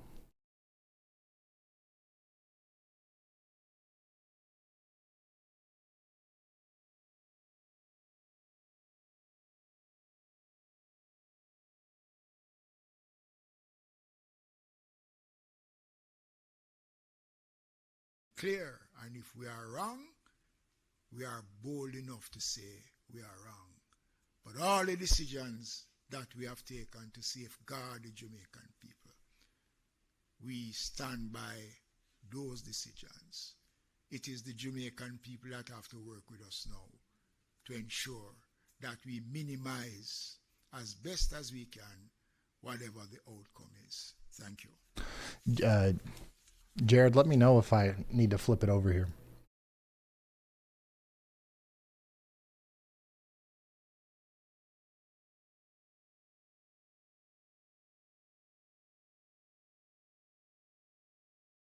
Yep, still getting real-time location updates from NOAA 2. So the planes aren't actually that close together right now. It's just the last update we got was back here for the Air Force plane. It's likely in the eye right now. NOAA 2 is currently right behind it.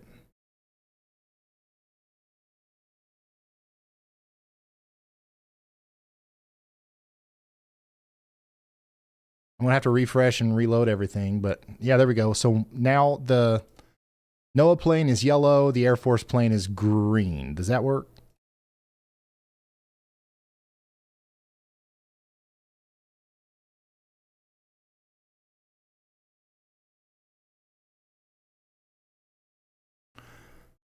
We're developing a nice hurricane recon feature together, guys. We'll put this all in WEATHERWISE at some point.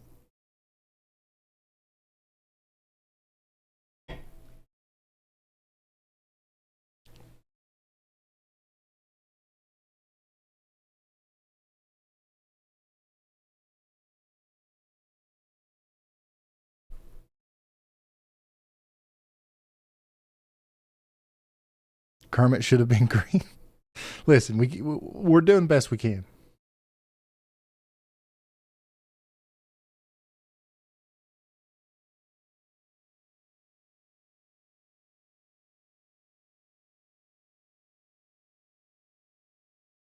If you're just now tuning in, we are anxiously awaiting some data here from these 2 hurricanes that are flying into Hurricane Melissa, which is a Category 5. One of these planes has already made a pass through and recorded 160 mile per hour winds and 910 millibar central low pressure. What we're looking for is on this next pass, is the pressure going to be lower? Is it 905? Is it 908? If that's the case, then the storm is getting stronger. If the central pressure is higher, if it's 910, 912, 915 even, it's getting a little bit weaker. Also, winds. We recorded 160 miles per hour on the last pass. Is that going to be higher on the eastern side of the storm? This is all very useful information, right? So we're about to find that out as soon as we get an update from our planes that are inside of the Category 5 hurricane right now. We're also about 14 and a half hours away from landfall in Jamaica. And you can keep up with the time down there. That's live updating. It will adjust as the storm path adjusts. Like if we think it's going to take longer, that'll automatically update.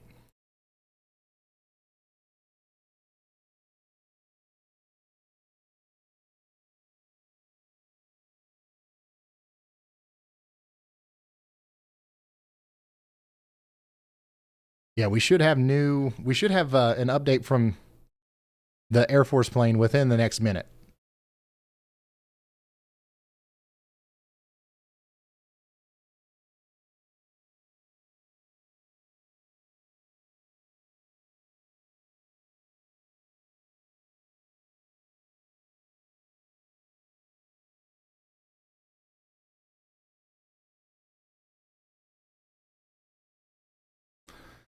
14 and a half hours before Melissa makes landfall in Jamaica. That's estimated. More than half of y'all think that the storm's gotten stronger, and we're about to find out for sure if that's the case right now.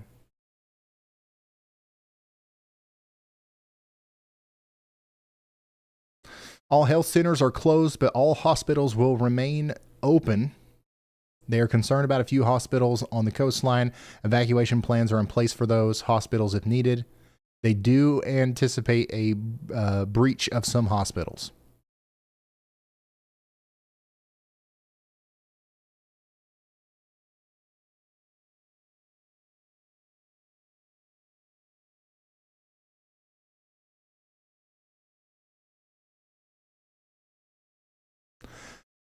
All right. Well, another update from the NOAA 2 plane, 70 mile per hour wind recorded on the outside of the storm core there. It should be very shortly here. We'll get an update from the core, the actual center.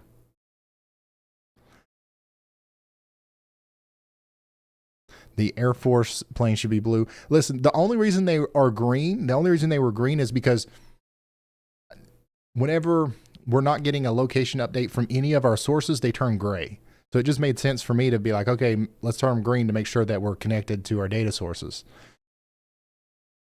It's not like, changing the other one to yellow is temporary until I can figure out a way to properly have like a name tag on it or something.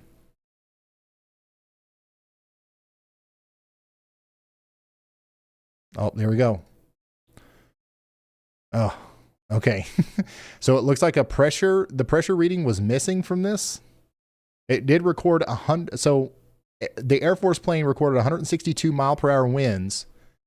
It's showing us pressure of 693 millibars, which means that one of the text fields was missing in the raw data.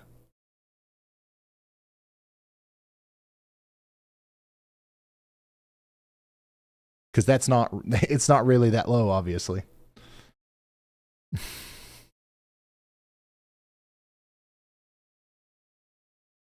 So that might be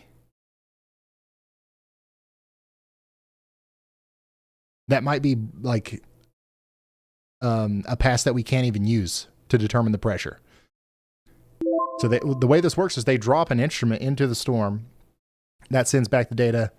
And if the data comes back, corrupted, or if something's missing, you can't just like recalculate it. You can't redo it. You got to you got to go through again and drop another instrument, right?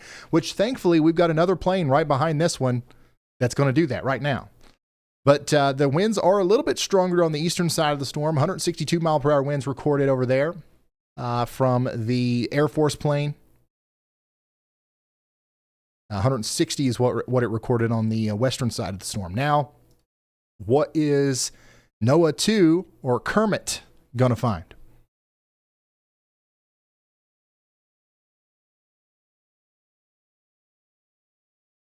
Also, so that last data point came in right on the edge of the eye. So maybe that's not even the lowest pressure. Maybe it recorded something even lower in the middle of the eye down here. So that's another thing we got to consider, that we can't control when the data points come in or at what point they start or stop coming in. You know what I mean?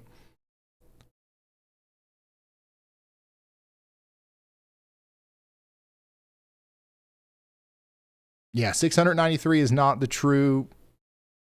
That's literally not physically possible on Earth. So, we don't. The real number will be in the 900s, in the low 900s.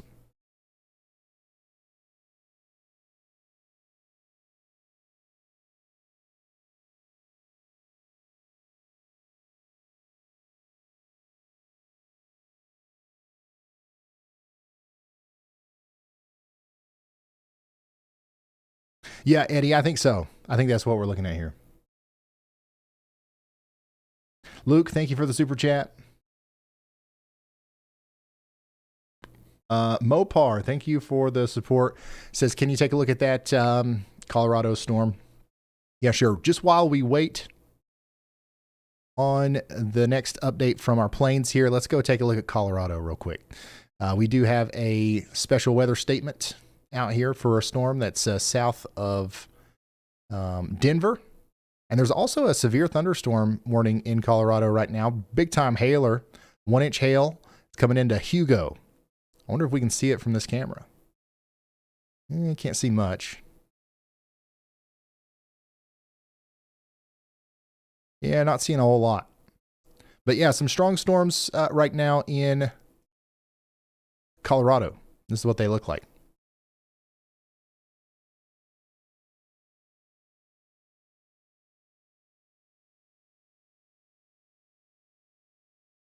And yeah, that severe thunderstorm warning is for Elbert and Lincoln counties in Colorado. Now let's go back to the tropics here and await our update from NOAA 2 or Kermit.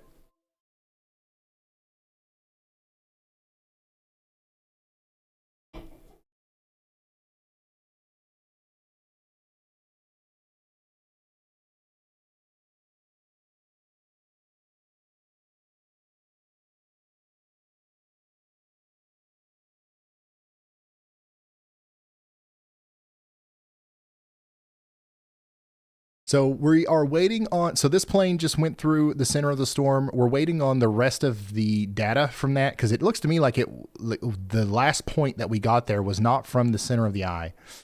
And then we're going to wait for another pass from this plane as well. So we've got a lot of very useful data coming in right now.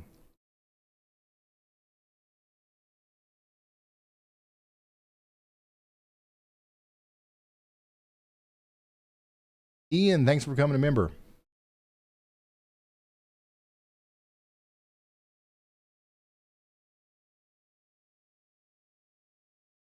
What they need to do is put a weather station at every Dollar General store with a camera.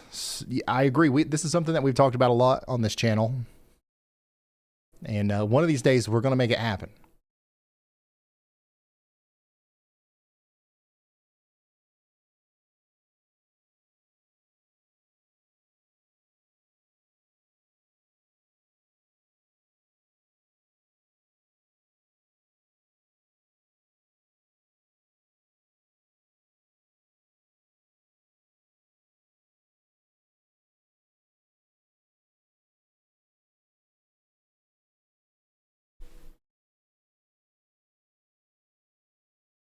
Yeah, well, it wouldn't help much with our hurricane situation, no.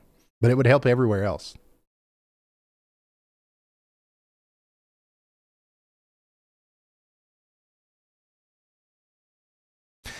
Macho, yeah, I think that's what's happening right now.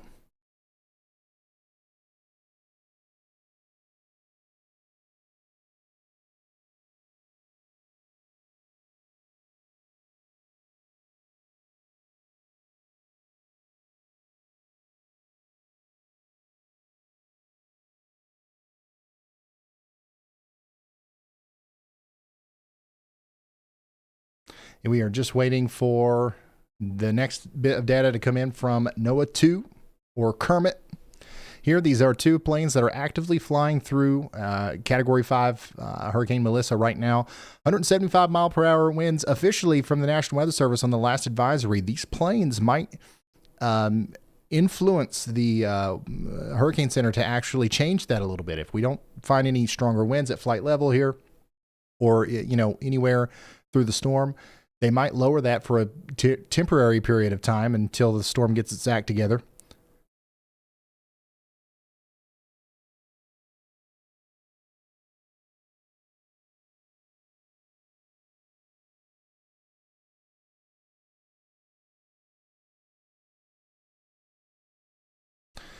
how do planes fly through a Category 5 storm? It's not a pleasant experience from what I've been told. But planes are like, you know, like planes are pretty tough, man. They don't build them very, like I said earlier, you can't take your Cessna through a Category 5, but these big planes that they take through are built for this. And don't get me wrong, it's dangerous. Something could definitely go wrong. But yeah, this is how we know what's going on in a hurricane. Every hurricane that happens, there's planes flying through it. Or else we wouldn't know anything about it other than what we see on satellite.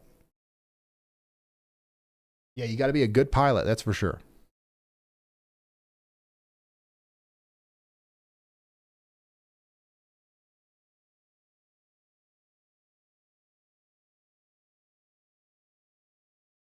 Yeah, they're dropping essentially probes. They're dropping what are called dropsons. Essentially a similar thing as to what they launch in weather balloons, but it's the other way around.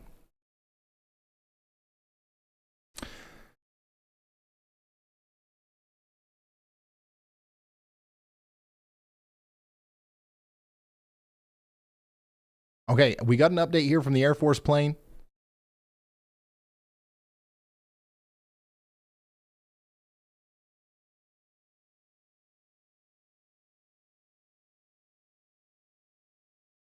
Let me double check here. Yeah, 910. 910 again.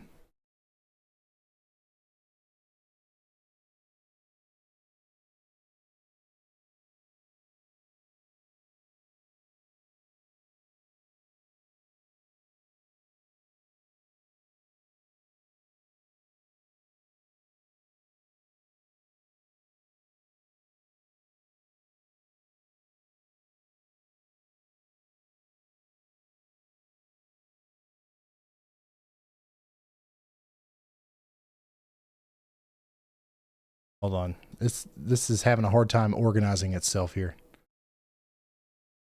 So you can see we got 172 mile per hour winds on that. And if I'm not mistaken, it's 910 millibars for the pressure, but we might need to wait a second to let that update. So essentially, it's as far as the pressure goes, is not a huge difference. Definitely much stronger winds on this pass.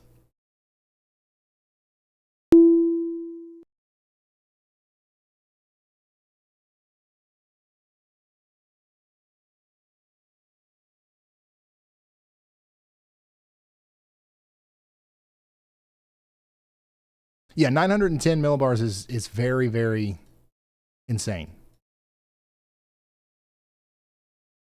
Okay, so the Air Force plane on the southwestern side of the storm, it recorded a 170 mile per hour wind gust.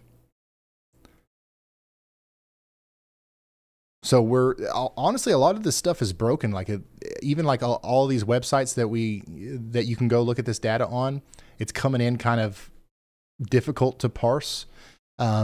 And you can see that even my overlays here are having a hard time.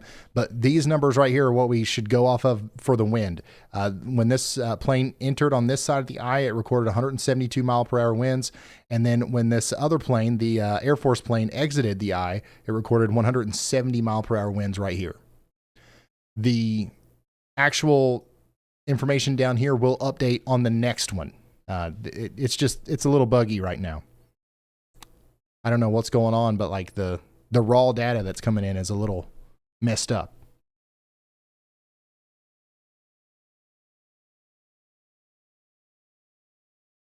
But definitely much stronger winds on that. 172 miles per hour, 170.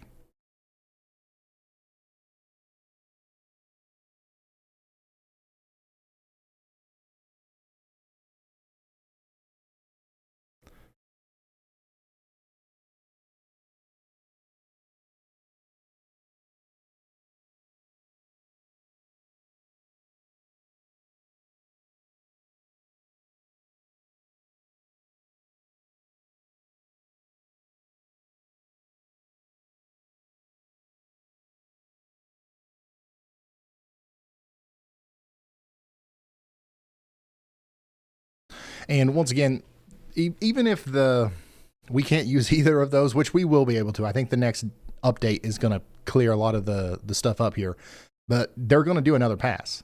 They're going to go back in again, and they might even do one more after that before they're done. So we're going to get lots of good data here.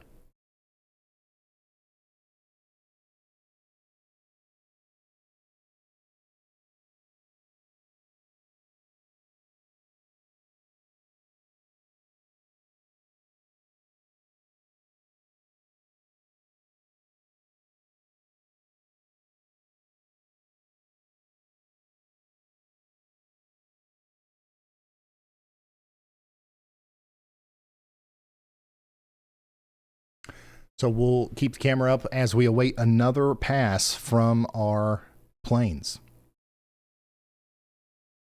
So if you are just now tuning in, we now have planes that have recorded 172 mile per hour winds in the eye wall of Hurricane Melissa, which is pretty consistent with the latest update that we got from the National Hurricane Center of 175 mile per hour winds. So we'll get another advisory. We'll get another update here at some point, and we'll see if they change the winds or the pressure at all. But so far, it does look like we haven't found anything much lower as far as the pressure goes, which means that the storm is no longer rapidly intensifying like it has been over the past 24 hours.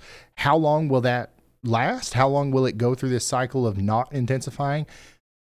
We don't know the answer to that question. But the unfortunate thing is, and we talked about this earlier, is that all cyclones, all hurricanes go through this. And you want it to happen closer to landfall. We're still 14 hours away from this making landfall in Jamaica, at least. And what could happen is this whole wobbling, this whole destabilization of the eye wall and weakening of the storm may happen over the next 6 hours. It might take 10 hours before it sorts itself out. But the thing is there's a better chance now that it's going to be in a steady state or a strengthening state whenever it makes landfall, because the odds of another replacement cycle happening between now and 14 hours from now is low. This one will either be finished shortly or within the next 10 hours, and then who knows what's going to happen from there.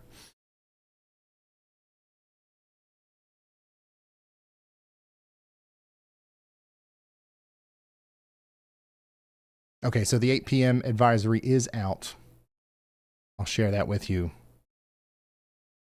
as soon as it comes in. Is it in on my end? This is still 5 p.m.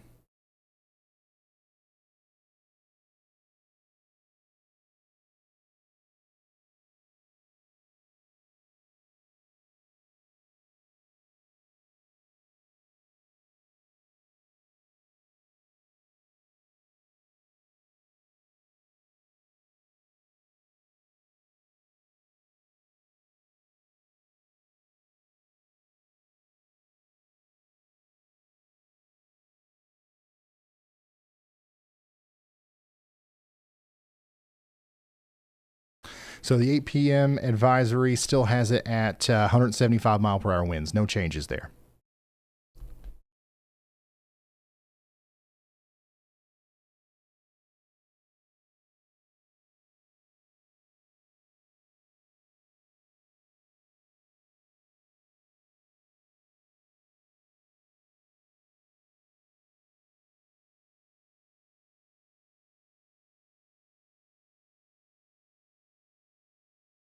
If there's any major changes that happens from the National Hurricane Center based off of these planes, they're probably going to wait until they do a few more passes anyways. The landslides from this are going to be awful. Yeah. There's a lot of different aspects of this storm that's going to be really bad in Jamaica. Landslides, flooding. The wind, the stuff that you would typically think of with a hurricane is just going to be one of very many things that is a problem out here. We got a guy on a motorcycle right now in Jamaica. I don't know how long we'll be able to continue to see sights like that. 5 hours from now, I don't think there was going to be anybody on a motorcycle in Jamaica. Which I don't know. Maybe, who knows how long it's going to take for this thing to start moving north.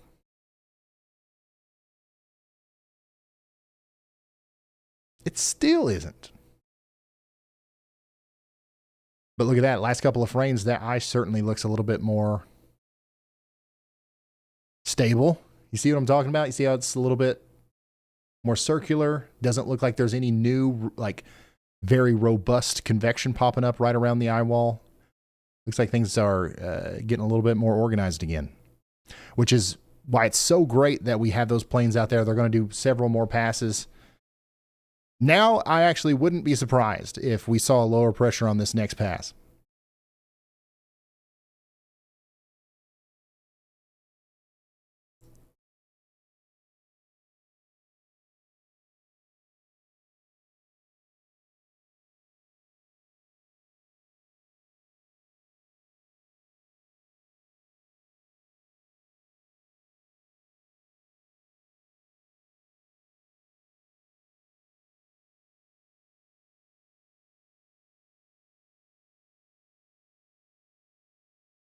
Yeah, that last frame was literally like a perfect circle.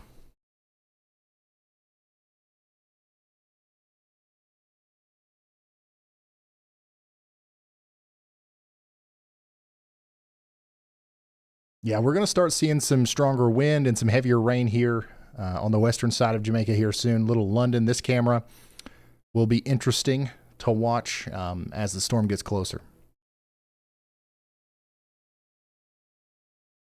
Right now, it's all about those planes. That's the main thing.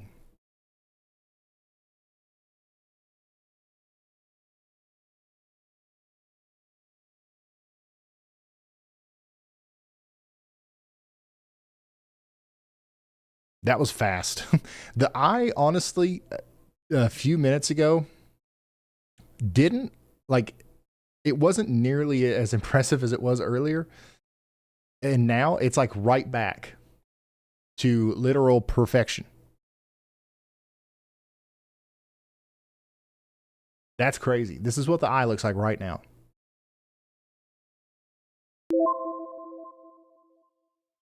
So that's another thing. The fact that it didn't take very long for it to sort itself out is a sign that we're probably going to see this get much stronger in a very short period of time. Because a lot of times when that happens, it'll actually take a little while for a storm to reorganize itself. This is just right back to where we were. Holy smokes.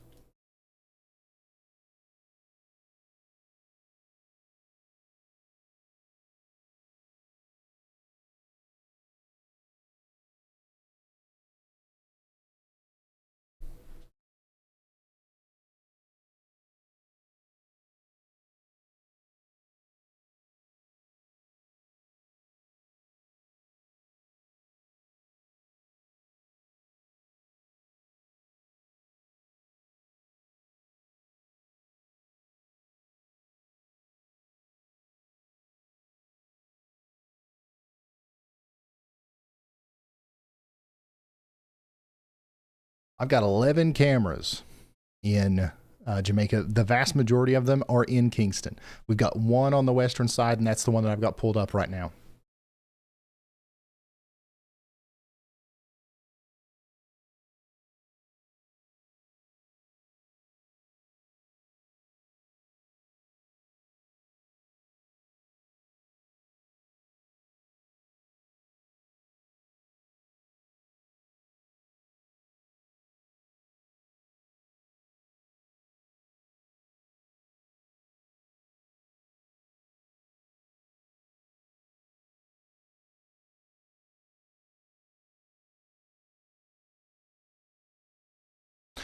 Yeah, so if you're just now tuning in, we are watching Major Category 5 Hurricane Melissa as it tries to go towards Jamaica. I honestly thought that at this point we would be looking at a hurricane that was making a beeline for Jamaica, but it's not yet. It's still kind of meandering around down here. And it's just drifting farther and farther west and now south. And it's kind of just not moving at all, right? So we're in the nowcasting part of this where none of the models showed this. So, you know, if we're going to figure out what's going to happen next, it's going to have to come from real-time observations. And unfortunately, it looks to me like the storm is about to, get even stronger as it just went through a little bit of a wobble, something that would normally take a storm several hours to recover from, and it's handled it quite well. The robust convection that happened around the eye wall there that actually led to some of the wobbling, it's just building up inside of the core now and becoming a part of the storm in a very strong way. So we're very likely going to see a drop in the pressure and an increase in the winds now on our next pass of the planes that go through.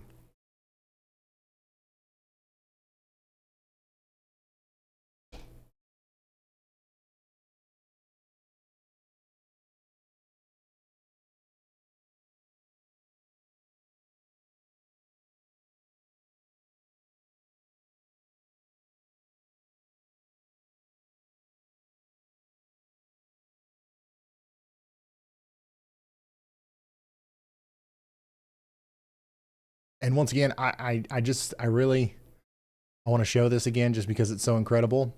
This is what Hurricane Melissa looked like earlier as one of these planes flew through the eye. Look at that, man. What is the diameter of the eye?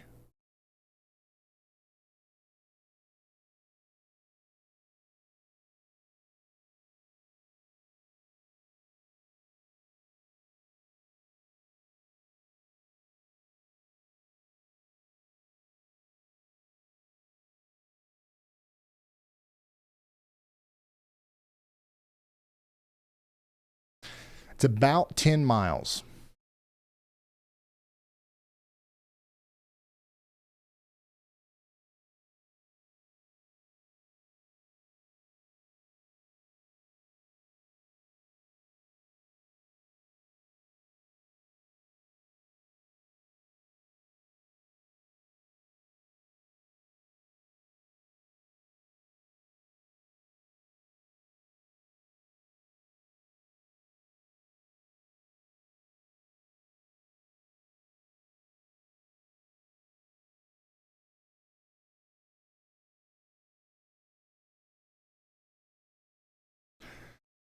I actually want to view this sped up.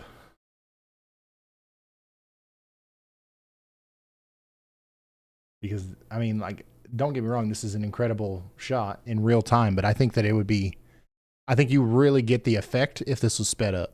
But I don't have the ability to do that from here.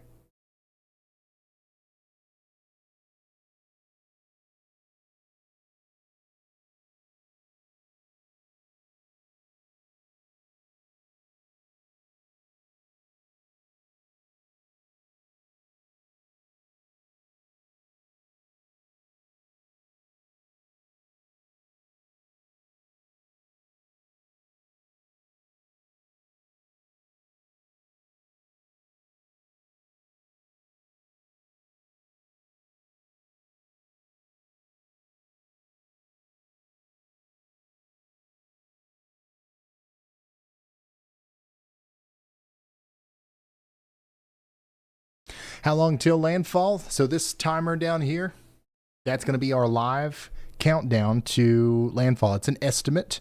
We obviously don't know the exact hour or second, but that's our estimate right now.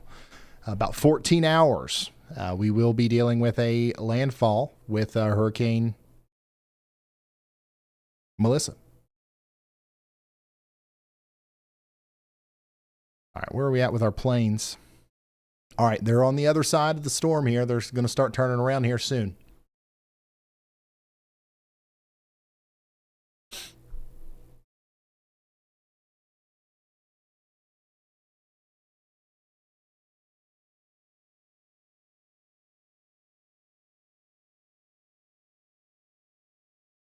Where's Y'allbot? Y'allbot's busy on Y'allbot's own channel. I don't even think I've built Y'allbot into this new overlay. Let me see.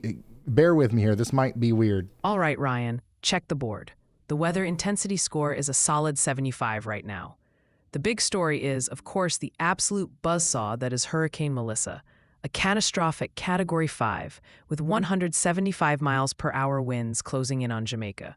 back on the mainland, a severe storm is dropping ping-pong ball-sized hail in eastern Colorado. And just to keep us on our toes, a magnitude 6.5 earthquake just struck near Guadalupe. My forecast shows the intensity score actually ticking up a bit over the next half hour, so things are still ramping up. Okay, we got Y'allbot. Don't worry, guys. If you were missing Y'allbot, we still got Y'allbot.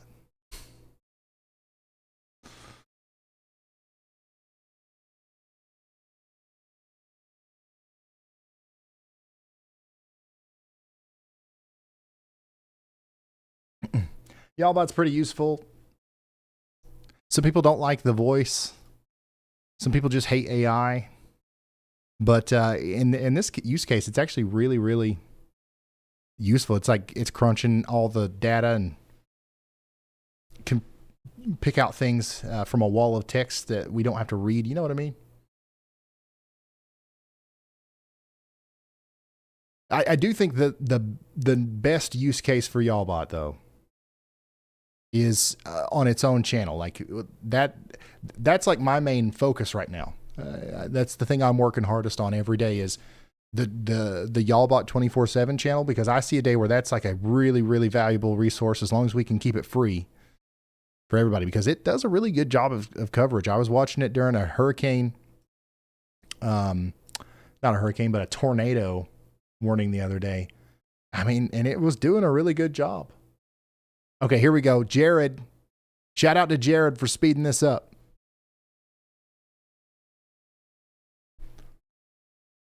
You see what I'm talking about? Gah.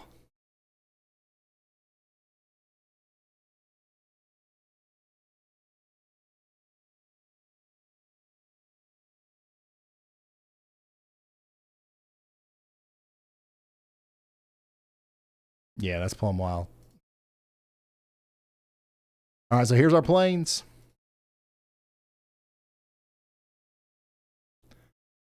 NOAA 2 right here, and the Air Force plane a little bit farther back. They're both going to turn around and they're going to go through the eye again. I don't know how many passes they'll do, but they can do like 3 or 4. It's not out of the way, not out of the ordinary, I should say.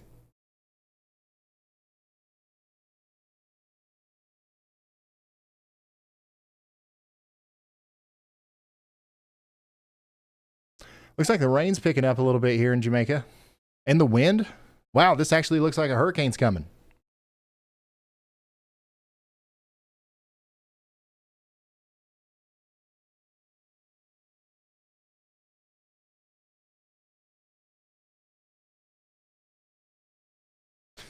I don't like AI, but Y'allbot is proper way of using it. Yeah, I get the like why a lot of people don't like it. Like the generative video and images and stuff is kind of I get it. I'm very much like in the weeds though, because of Y'allbot and because of the usefulness of AI and weather. Like I'm very much for it, if that makes sense. Like I'm very excited about the future. But sometimes I'll poke my head out of my little bubble here and everybody's like, I hate AI. And I'm like, what? But I get it. It's not being used for this kind of stuff in all aspects.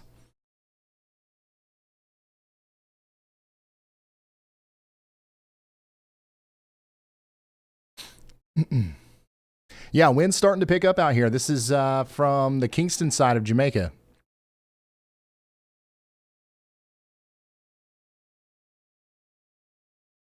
We use Y'allbot to ingest and communicate lots of weather data. 100 million tokens a day. That's how much data Y'allbot processes, which is a lot.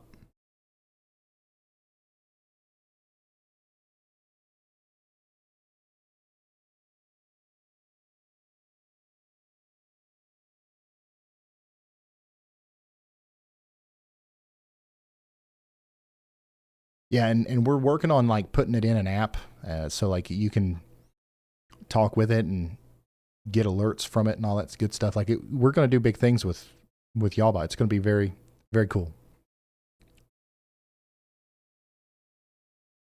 Are you going to be live for another 14 hours? No.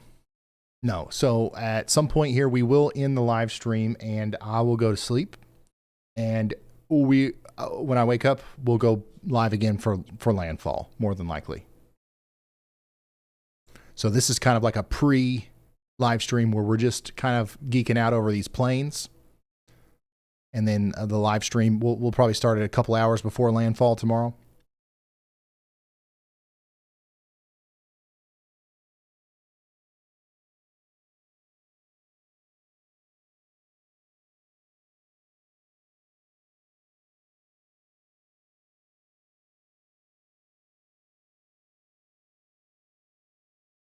But the cool thing is, speaking of YALLBOT, whenever I end my live stream, you guys can keep watching essentially this coverage all night with YALLBOT. Has access to the same plane data, has access to the same cameras, and is actually more interactive with chat than me. Because it can actually read all of the chats. I can't.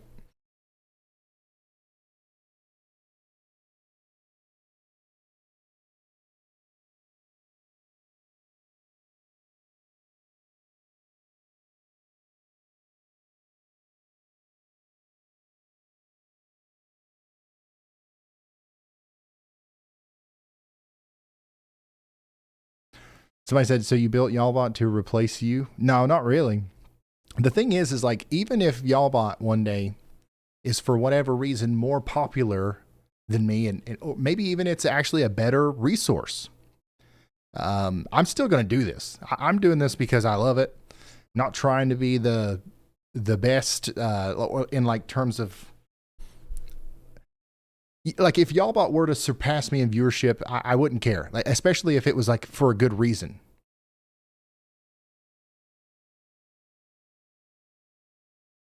Like if it's legitimately a better way to consume information than whatever. But like, I would do this even if it didn't make sense.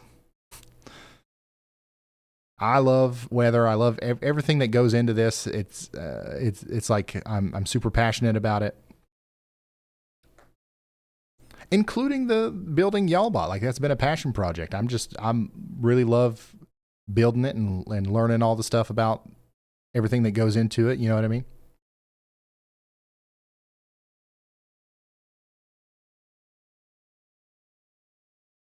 Hey, Shane Smith's in the chat. What's up, Shane?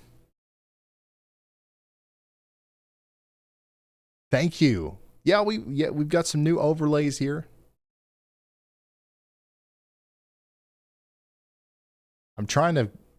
The goal here is to build this software out to where I never have to leave it, right? Like before, like I had a bunch of different scenes, and if I wanted to show a camera, I'd have to go to a different scene, and I should never have to leave this software, right? So let's put the cameras in the software. If we need to view it full, let's do that.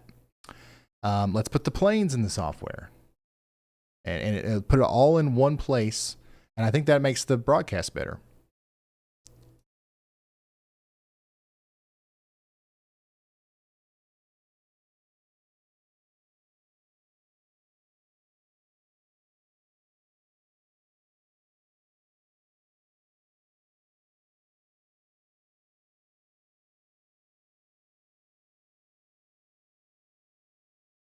Can you zoom out? Yeah.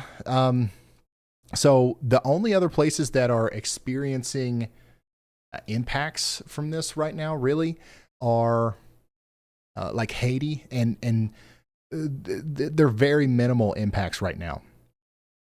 The strongest part of the storm, it's actually a fairly small storm if you look at it. But the strongest part of the storm is getting close to Jamaica. But even in Jamaica, we're not having a very terrible storm just yet. So like if I zoom out here, let me switch to the main development region. Yeah. If I zoom out here, you can see that it's not impacting anywhere else really. Some high level clouds are moving over the Bahamas, but the storm is very much concentrated down to this area right here. But this thing started up here north of Venezuela and has floated up here, and it's going to go this way. But man, that eye just keeps looking better. Every single scan, it looks better.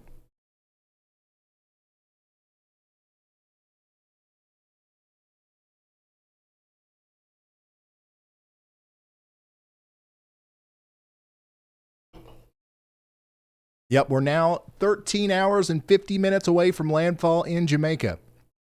That's an estimate. But honestly, if this thing keeps stalling, if it keeps not moving, you could probably add a couple hours to that. What's happening with the storm right now was not expected. I can tell you that much. Adeline, this is definitely not going to hit Clarksville, Tennessee. Definitely not.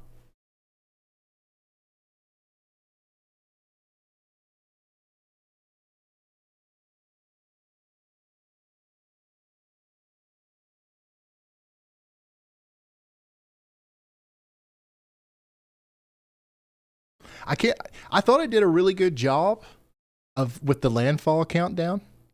But everybody that's coming into chat is asking when is landfall. I thought I did it. I thought I made it clear. What am I missing? Should the landfall countdown text be more bold, you think?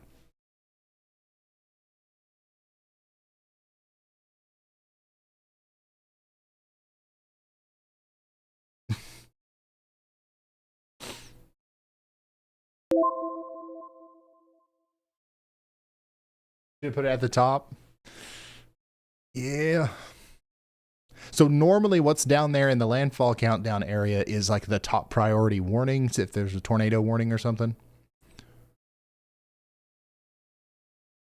So yeah, you probably would make more sense to put it up top. Just cycle it out with the news headlines up there.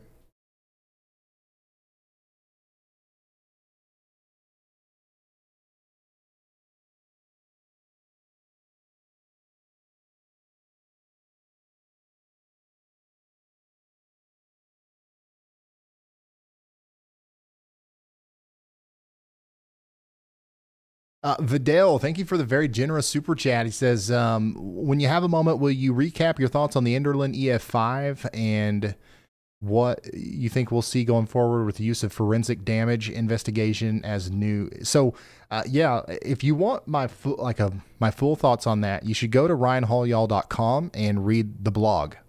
I made a blog post about it. I do blog posts every once in a while. Did a whole blog post on that. But the short version of it is, yeah, I think that they've set a precedent now for using new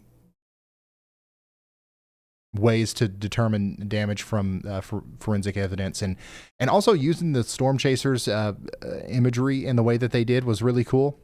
And I think we'll see a lot more of that going forward. And I do think that it will lead to us having more accurate ratings. On paper, Enderlin's the first EF5 that we've had in over 10 years. But in reality, we've had plenty of EF5s. They just haven't been rated as such because they didn't hit the right things. And we didn't go to the lengths that we did with Enderlin to determine the wind speeds based off of the things that they did hit. So I think that this marks a step in the right direction.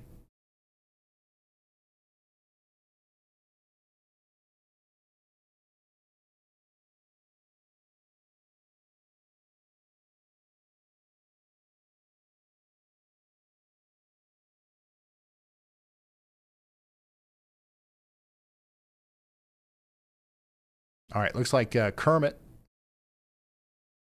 or that's not Kermit, sorry.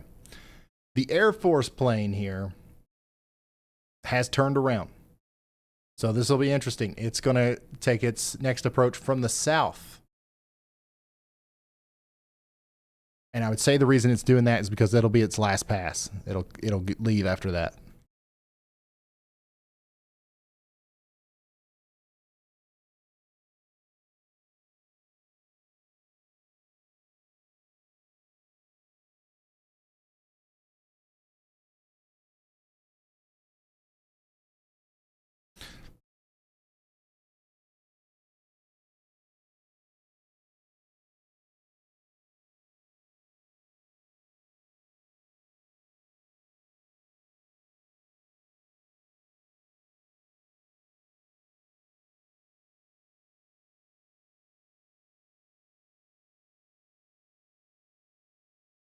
How fast are the winds now? About 175 miles per hour.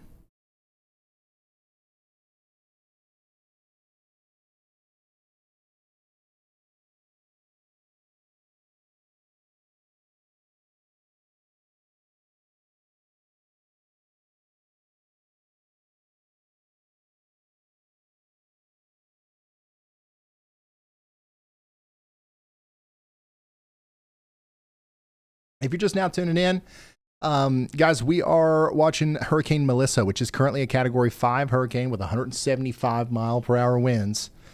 And it's not just the winds that we are concerned about. This thing is moving slow. In fact, it's not even moving right now. It's moving at about 0 miles per hour.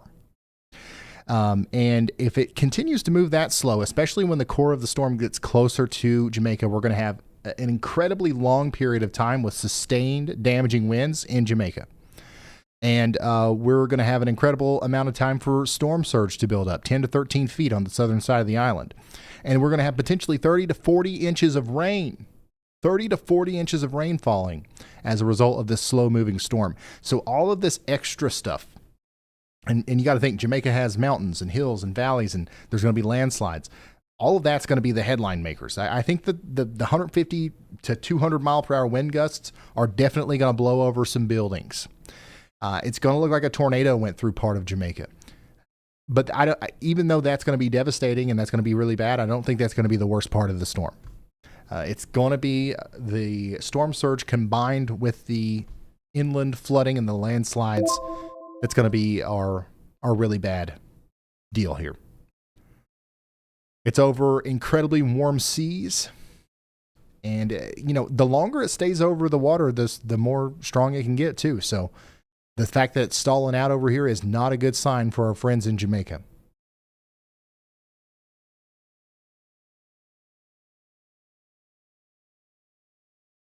Ryan, what is your game plan for coverage through Melissa? So I'm going to be live here while these planes are flying through it. And then tomorrow we'll go live. We're trying to find a storm chaser. None of our people were able to make it out there. Jordan, Hall, Brad Arnold, Kopic, Gherkin, none of them were able to make it out there. It was actually really hard to get out there. There's not very many chasers out there at all. But we'll find one to work with and hopefully have a live view on the ground from a chaser. But also all of these cameras.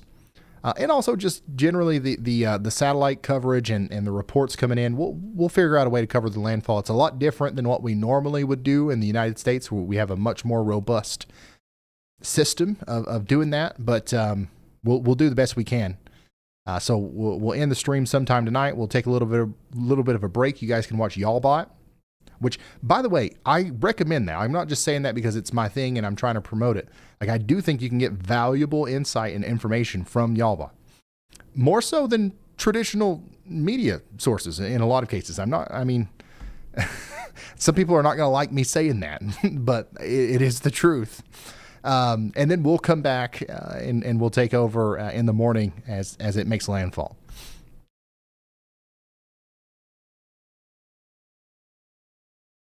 Yeah, there are some chasers down there. Max Olson is down there.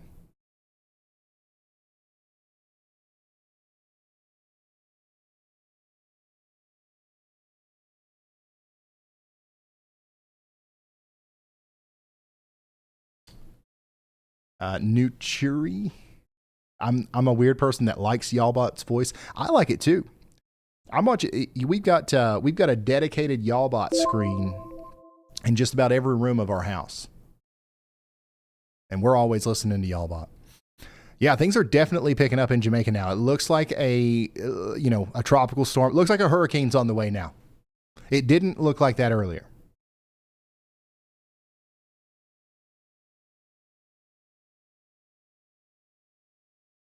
Is Reed Timmer in Jamaica?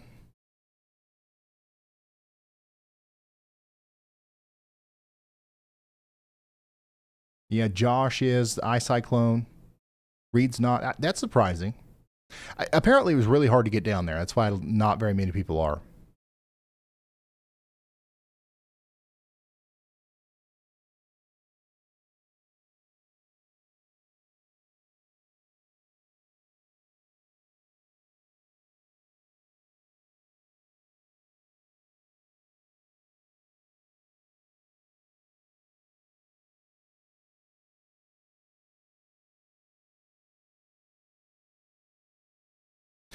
Nancy says, I'll take Andy over y'all bot. Hey, listen, me too.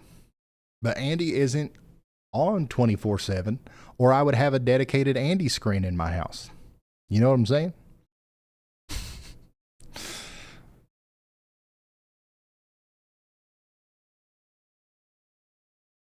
When's it supposed to hit? All right, you guys are playing around with me now.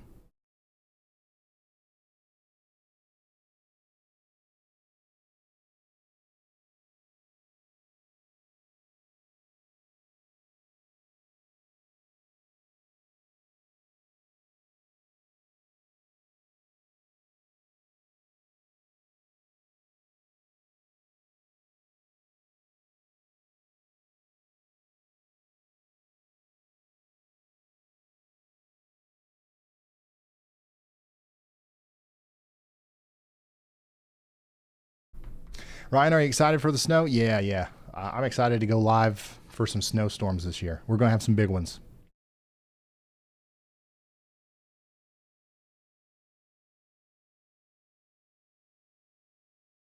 Yeah, we're just waiting on some updates from our planes here. The next update from this one should put it right around here, and we'll see probably another 70-mile-per-hour wind gust or whatever.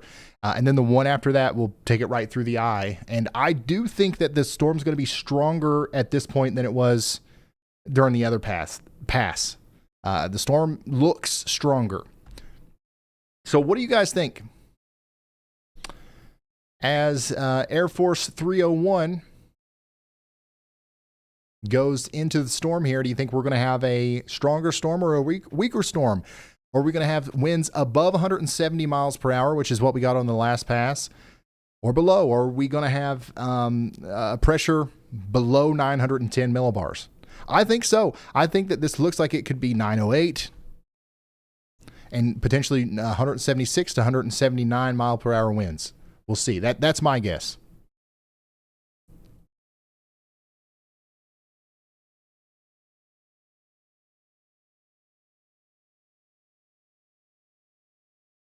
And for those of you who are asking, yes, 910 is very low.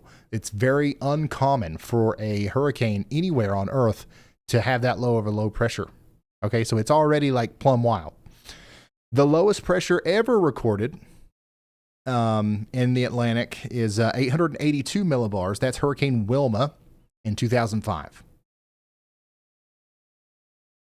And in the Atlantic, the strongest maximum sustained winds ever with a hurricane was Hurricane Allen, 190 miles per hour. And, you know, it's not going to be, it wouldn't be impossible for this to match that. Like I would not be surprised at all if at some point 190 mile per hour winds were determined to be a part of this storm. Is that likely? No. I think 175, 180 is going to be where we are, but I definitely don't think we'll see a sub 880 pressure drop, though.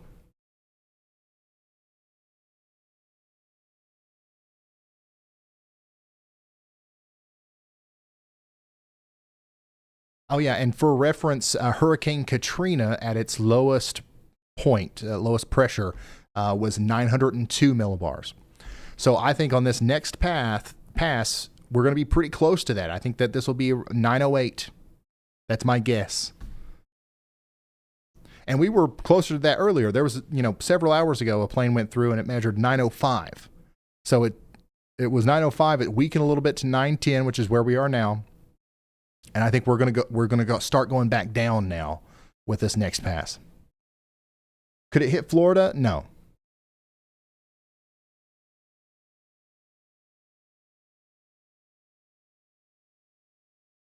All right, we just got another location update, and they're still going this way. They're not going in yet.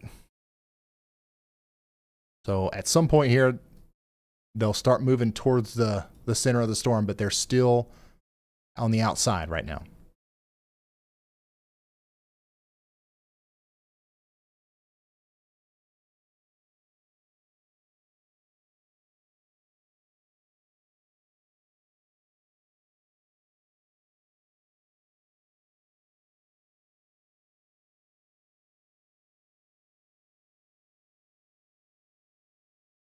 Do you think it'll go sub 900? I think it's possible. I don't know if it will or not, but if it continues to look like it does right now, it's definitely possible.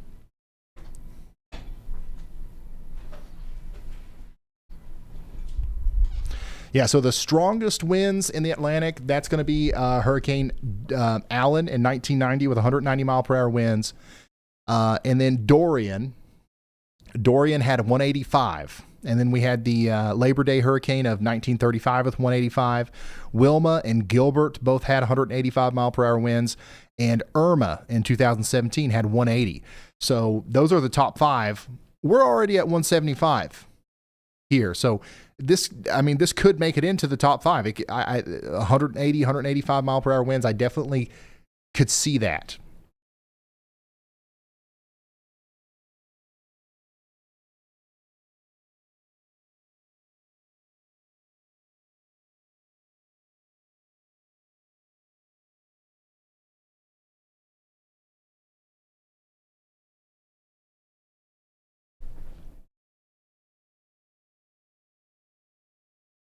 Yeah, the structure of this hurricane, the eye presentation, beats all of them, though. This is more impressive, in my opinion, than Katrina, Allen, and Wilma. And also, literally, Andy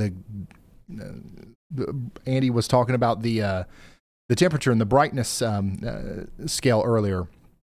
This broke a record in terms of how clear the eye was.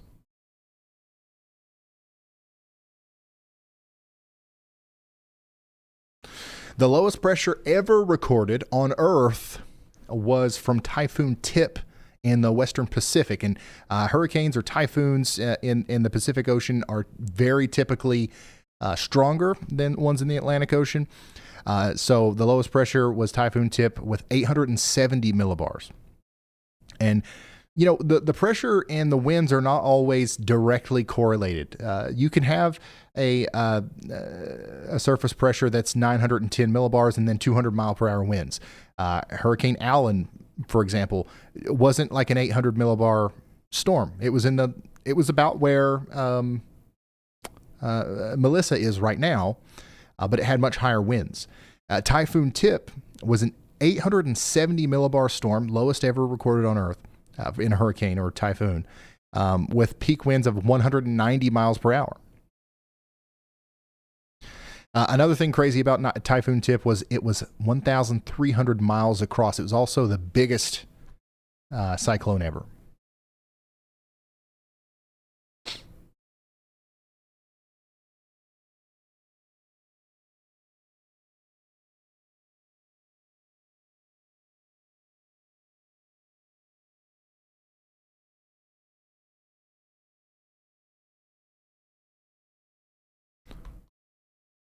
But yeah, there's actually been several typhoons that have been in the 800s. If you include the Pacific Ocean, Hurricane Wilma is actually in 4th place. So 882 is only 4th place worldwide.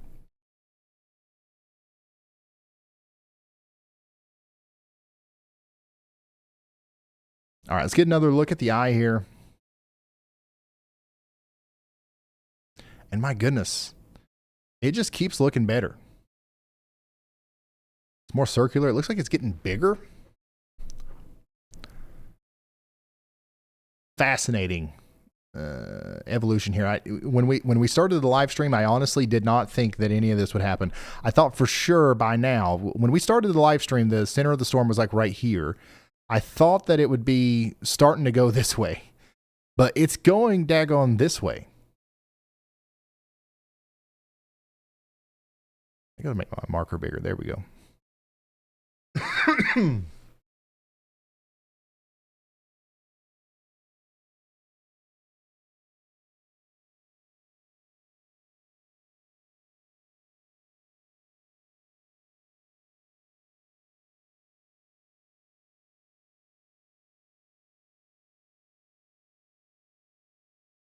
Yeah, so this has a lot of ocean heat content and moisture to work with. So there probably is some sort of moisture content or precipitable water record that's being broken here as well. And a lot of times whenever we're in hurricane season, you'll hear a lot of people talk about sea surface temperatures, right? The sea surface temperatures are really high. You'll hear that a lot. And in the summer and in the fall, of course they are, right? Like every year, the sea surface temperatures are very high. What has driven this hurricane to be so strong is not just the sea surface temperatures. The sea surface temperatures are going to be hot because the sun heats it up, right? Like it's sunny, it's warm in the summer, warm sea surface temperatures. What we don't always have is ocean heat content, which is different. All right. In the Caribbean, we usually have more of it than we do in other places, but specifically right now, there's more than there usually is in the Caribbean. Ocean heat content is that warmth of the water with depth. So when a hurricane comes through, a lot of times if there's warm sea surface temperatures, it rains on the sea and those sea surface temperatures cool off very quickly. And then there goes your energy source for the hurricane. That's not happening here, even though there's an incredible amount of cool water being dumped down onto the ocean right now. It's not cooling it off because there's deep ocean heat content that goes way into the ocean that is, constantly fueling the storm. There's an unlimited energy source for this storm here, essentially.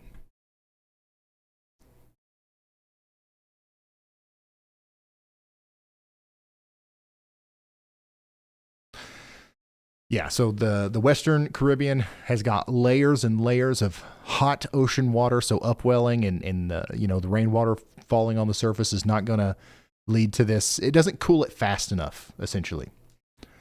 And also, we've got like literally nearly zero wind shear. Now, that's going to start changing whenever it starts moving quicker and it starts interacting with the trough that's coming out of the United States. There's going to be a little bit of a wind shear element involved, and that's why we think it's going to weaken a little bit. It's not just the interaction with Jamaica that's going to make it weaken on its approach to Cuba. It's also going to be the wind shear that it experiences.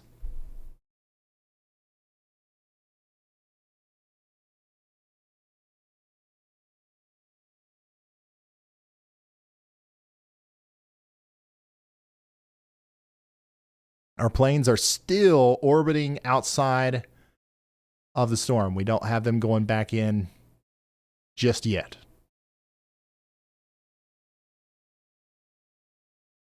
Oh, yeah, I made it to where I can open up 2 cameras. Well, my goodness, why we only got 1 if I can have 2? You know what I'm saying? Child out, babe.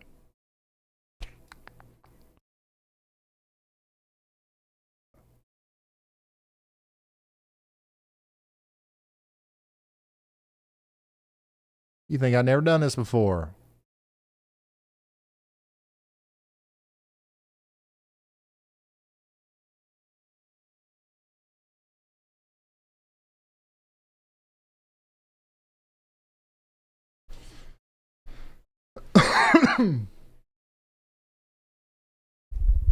And yeah, you guys can access these same cameras on the free WeatherWise app. WeatherWise app. You can search up WeatherWise on your phone app store. It's free. Or you can click the link in the description, or you can go to a browser and open up weatherwise.app. You don't even have to make an account. You just start ripping it up, loading the radar, loading the cameras, loading the satellite. Lots of you guys already have the app and you love it. So I would invite anyone else to try it out.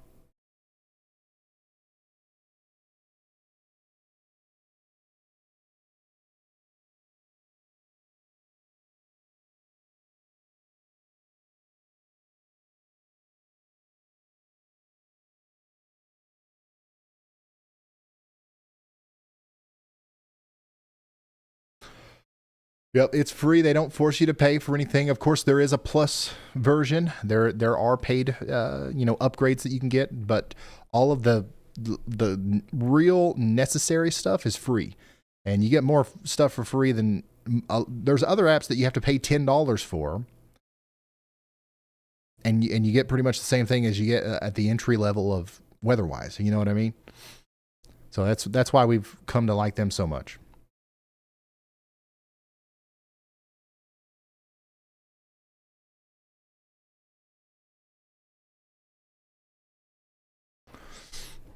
Yeah, so another interesting thing about this storm is it is a pretty small storm, all right? And a lot of times, and you know, sometimes it's true, bigger equals stronger, right? A lot of times people see a big storm and they think that, you know, that means that it's going to be stronger.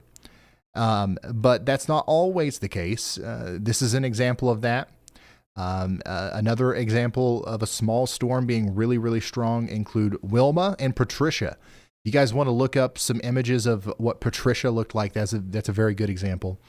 But, you know, once again, the strongest storm ever on Earth was Typhoon Tip, and it was the biggest storm as well. So, you know, just little stuff like that is interesting.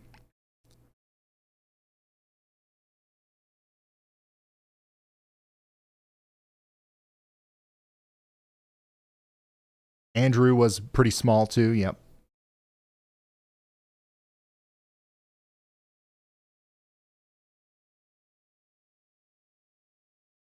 Yeah, another thing that we've got to watch out for is the eye wall replacement cycle. Now, it's actually hard to tell whether or not we're experiencing an eye wall replacement cycle just via satellite. A lot of times we'll have radar to help us with that. It's much easier to track an eye wall replacement cycle on radar.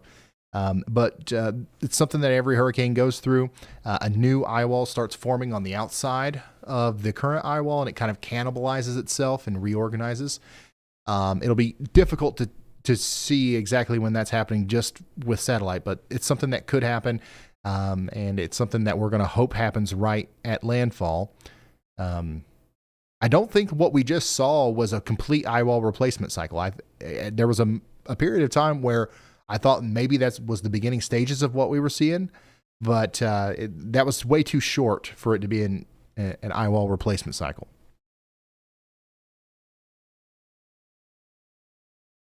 All right, so our plane has turned around here. It's going in. Air Force 301 is currently at 10,000 feet, moving 250 miles per hour into the eye of Hurricane Melissa for its second or third pass.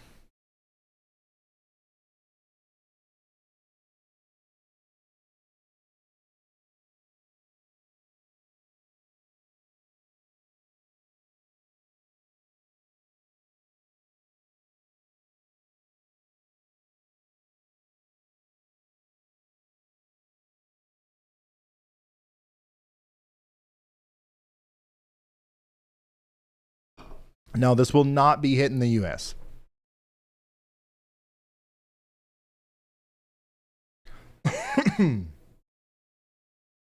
Oh, something else I need to add to this is lightning.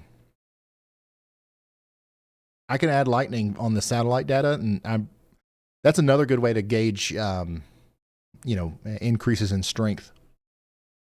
Usually, there's not lightning in hurricanes. And usually, whenever we are watching a hurricane make landfall, we have radar with lightning data. But like, there is a way to do it with just satellite. We've got to add that here. It's something called geostationary lightning mapper. And I'd say we're getting a pretty big spike here. I mean, it's something that I can pull up. Once again, my goal is to get everything in this software. I don't ever want to have to go outside of it.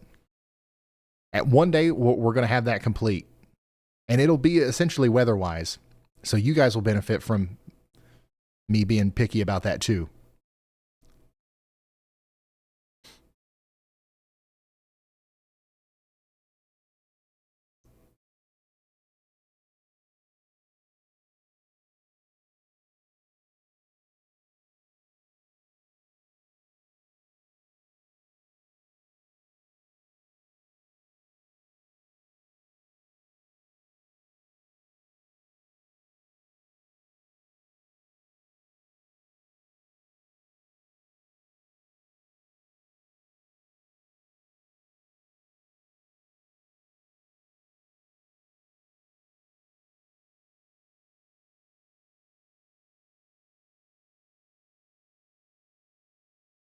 Yeah, it looks like they're both going to go in at the same time again, which is pretty crazy.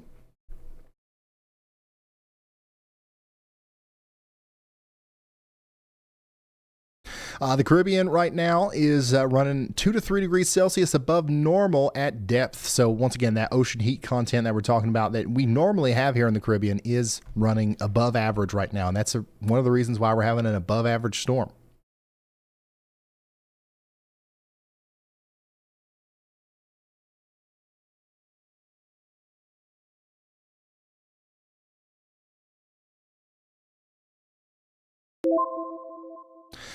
One of the big problems that we're going to have here is because we're having such a strong storm going through Jamaica, the infrastructure in Jamaica, don't get me wrong, a lot of the stuff is built with hurricanes in mind. Obviously, it's Jamaica, it's a Caribbean island. But there's a lot of it also that probably won't be able to withstand a 200 mile per hour hurricane. So I do think that a good portion of the island will be without power for a significant period of time.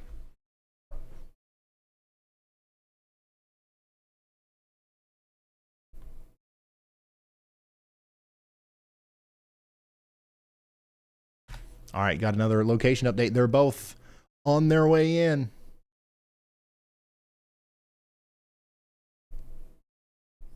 I mean, look at that eye, man. It's literally not moving.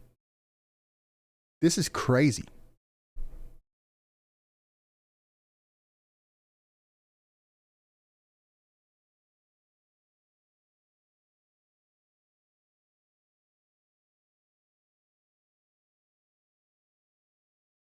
It had a major hiccup, and now it's gotten its act together very, very quickly.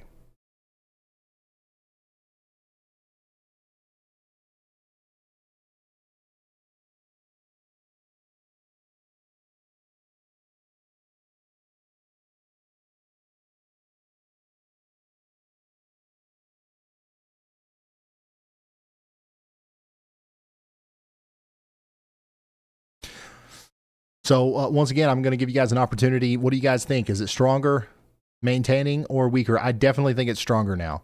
I don't know if it's stronger than 905. I don't think it's going to. I don't know if it's going to break the record that it set earlier. But I definitely I think we're going to have something under 910 for sure. Potentially one closer to 180 mile per hour winds for sure.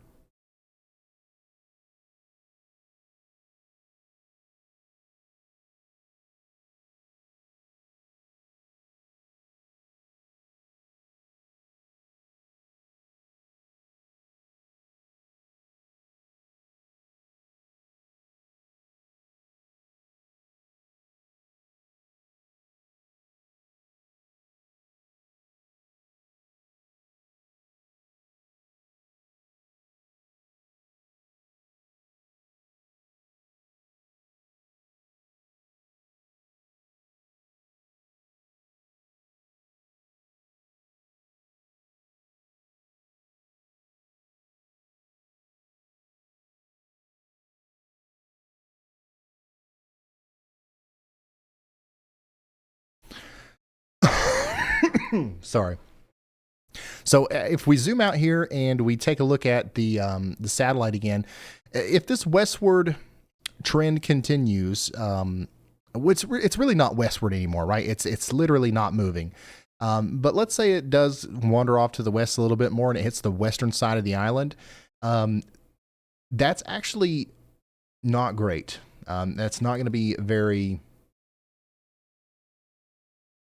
good in terms of the landslide problems that we could have. And I've got a graphic that I want to show you, but I've got to wait to get it loaded here. So I was going somewhere with that. Just give me just a moment.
Man, this is like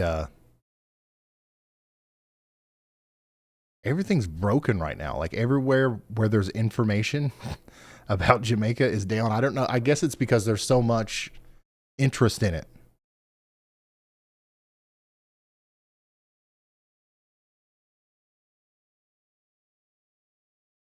Okay, so one of the big problems that we're going to have is landslides, right?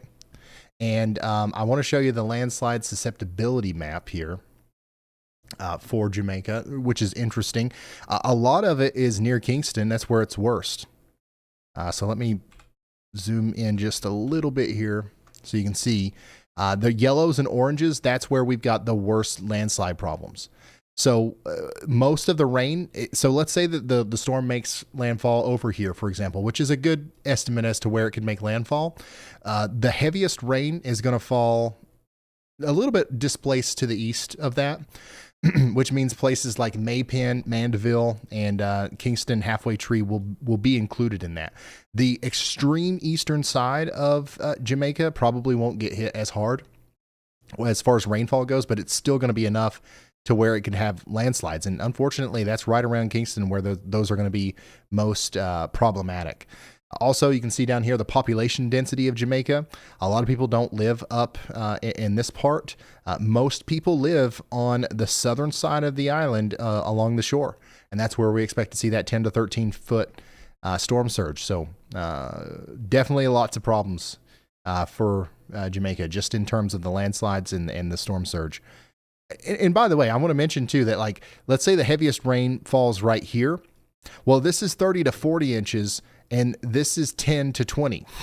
10 to 20 inches is still going to cause incredible problems in Kingston. So it's important to keep that in mind. Whenever we talk about who's getting it worse, it's all relative here.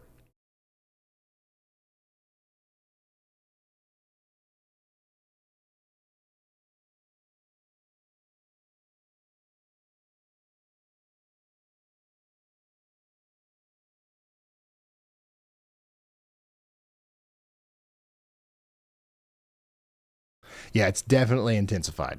I mean, you can't look at that eye and tell me that it's gotten weaker.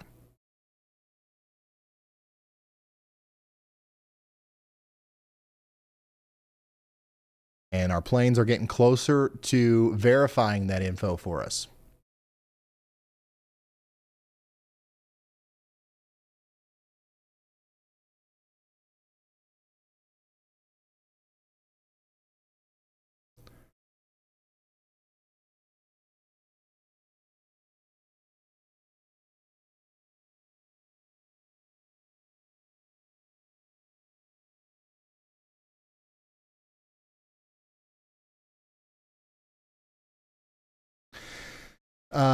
Demo fan says that Ryan, I recently had shoulder surgery and I'm having to sleep in the recliner. I turn on Y'allbot every night and her voice eases me off to sleep. Thanks. No problem. I'm glad that it's working out for you. If you're somebody that watches Y'allbot a lot, you might have noticed before that there was sometimes really weird audio glitches. And after months of trying to fix that, I finally did it. There's no longer any weird audio glitches. So if you want to sleep with it on and not get woken up by some crazy noises, feel free to do that.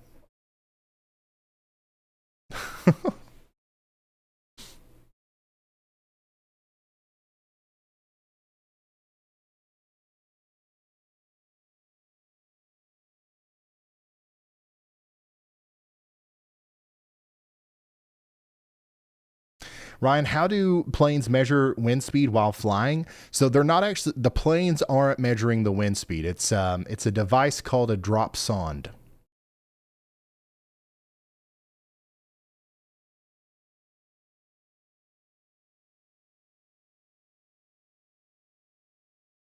And I'll show you that right here in a moment.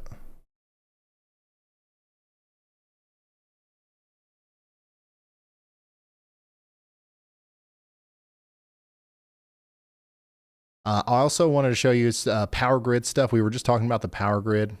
I'm just going to keep all of these images up so we don't lose them.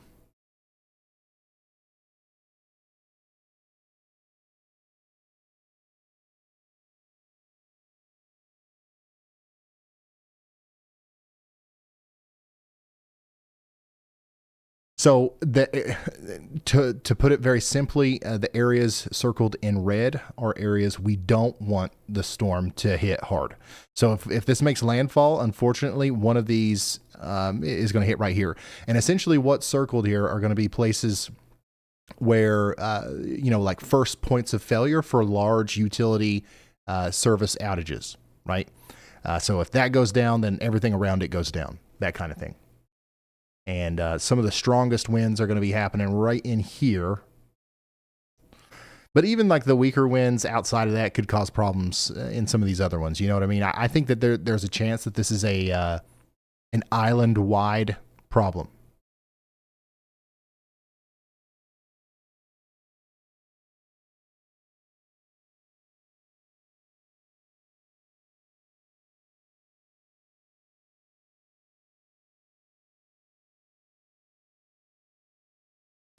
If you're just now tuning in, we are waiting for these planes to get in here and give us some data. They're getting closer. We just got an 85 mile per hour wind reading on the NOAA plane. NOAA 2 or Kermit is getting close. It's got an 85 mile per hour wind. So I'm noticing a pattern here. 76 on the Air Force plane. On every single one of these passes on the outside, the winds were in the 70s. Now the outside pass, we've got an 85 mile per hour wind. So the winds on the outside of the core, at least, are already increasing. You guys remember when the plane entered up here, it was like 70 mile per hour, 75 here, now 85. So there's a chance that maybe just this part of the storm has stronger winds, but I think that the overall thing is just stronger now.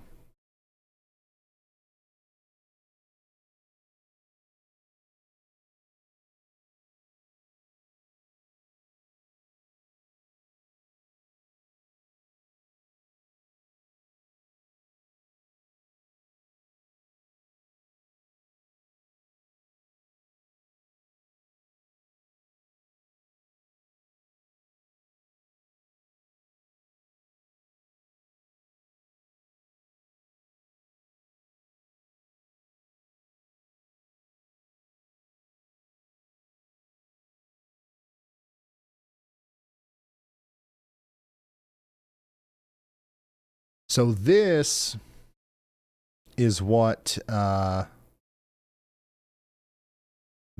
getting dropped into the hurricane. It's called a drop sonde. So they've got a bunch of these in a chute in the fuselage, and they will go to anywhere between 10 and 35,000 feet and push a button and then drop this thing out into the hurricane. They drop them into the hurricane, and they also drop them into the eye. They drop multiple of these. They do also record flight level winds, and that's a different thing. But the ones that we're most interested in are the measurements that come from this thing.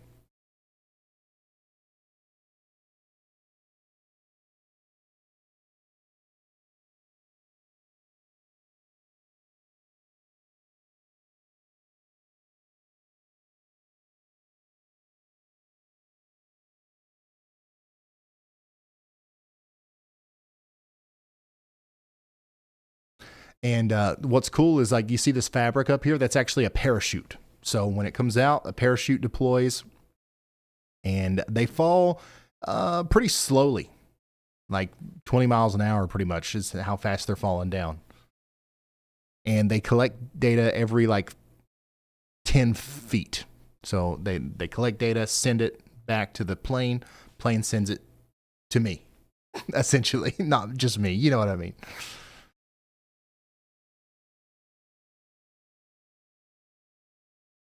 Yeah, it measures pressure, temperature, humidity, wind, GPS position, and all that good stuff. There's a radio transmitter in here that connects to the aircraft, and that's how you get the numbers. And what it is it just sends a string of numbers. And then, the plane gets the string of numbers. The plane sends the string of numbers off to several databases. And then it's up to me and Tropical Tidbits, whoever else, to parse those numbers into readable data points.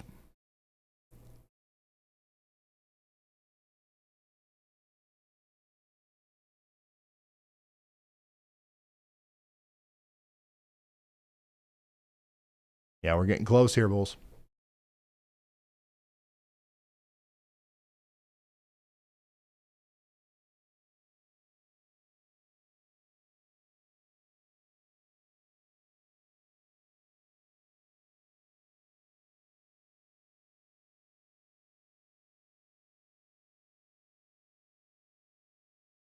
Somebody asked if they collect them. The answer is no.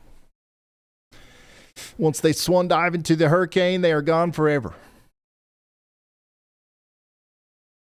And what's crazy is every single one of them things costs like $1,000. It's not like, don't get me wrong, like they're not wasting money. It's built very efficiently, and obviously we need the data. But yeah, they're not recoverable.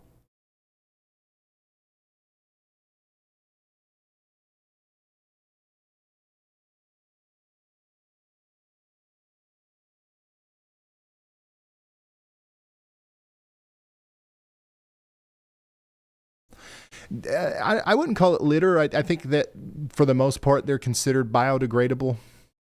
Don't get me wrong, there's a battery in there, so that's not great. But it's got a cardboard body, very minimal plastic. So in the ocean and the return of what we get from having it, I think it's worth it.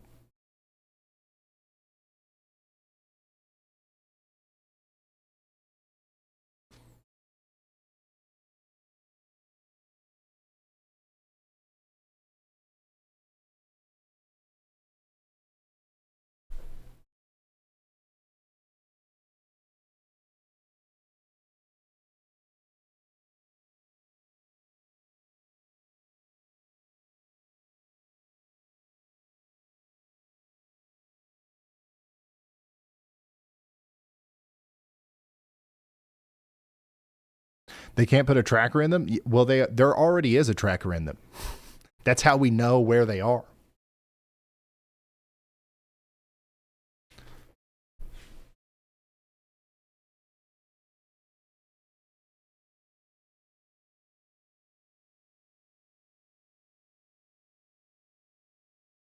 I promise you it's worth it.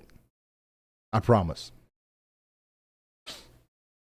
Like we wouldn't know half of what we know about hurricanes without these things.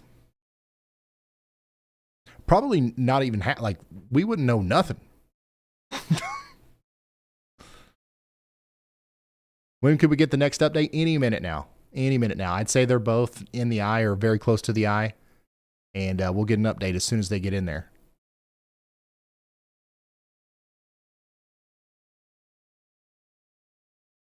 Yeah, literally within a minute, I think.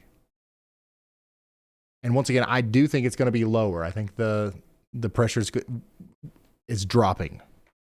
And what's crazy is if it's dropping, it's going to continue to drop for some time. So if we get another pass, there is a chance that we get close to 900.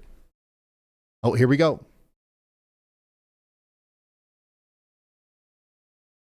Oh, daggone it. Hold on, my data is messed up. Give it just a second, and we'll get another information in here. This is not right, obviously, 966. The correct number is 902. 902. So the problem with this is like whenever the data comes in, it's normally in a big string of numbers. And normally it's like separated like time, location and all this stuff. But for some reason, in every single one of these, certain parts of the numbers are missing, which misaligns the pressure part. So my program isn't like reading it right. It's 902. So it is strengthening. We are officially,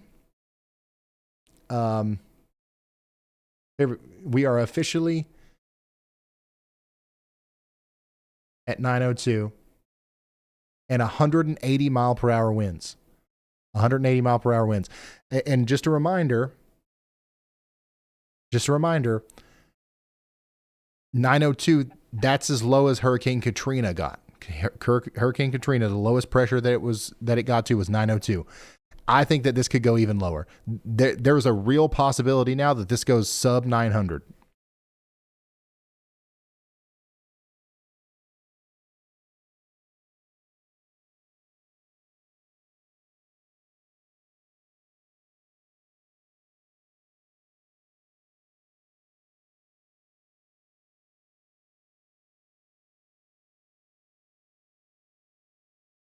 A 180 mile per hour winds and 902 millibars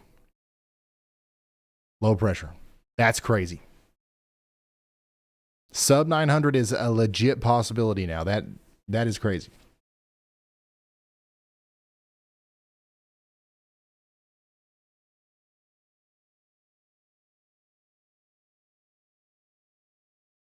So now we've got another plane that's going in right behind it.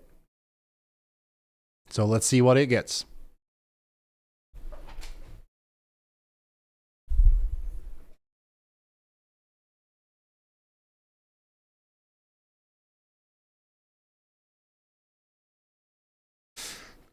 The lowest pressure ever recorded in the Atlantic is 882 millibars.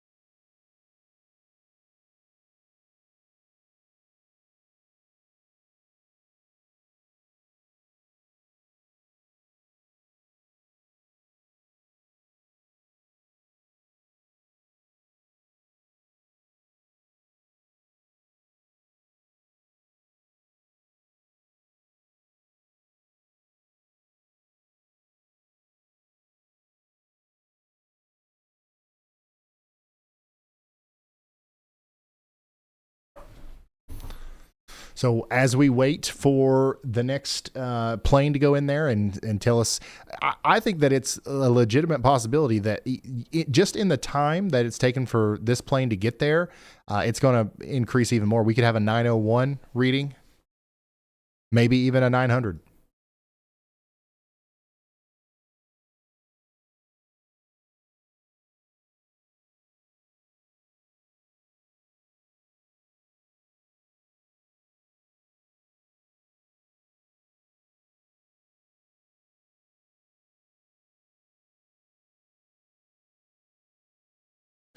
Chances of the storm going north, 100%. The storm is definitely going to go north.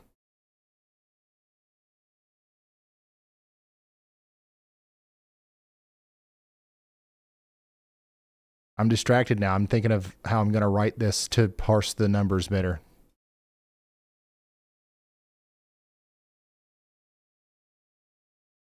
You see, this is why it's good that the flights aren't in WeatherWise yet. The guys that build that app for the production stuff are a lot better than me at this.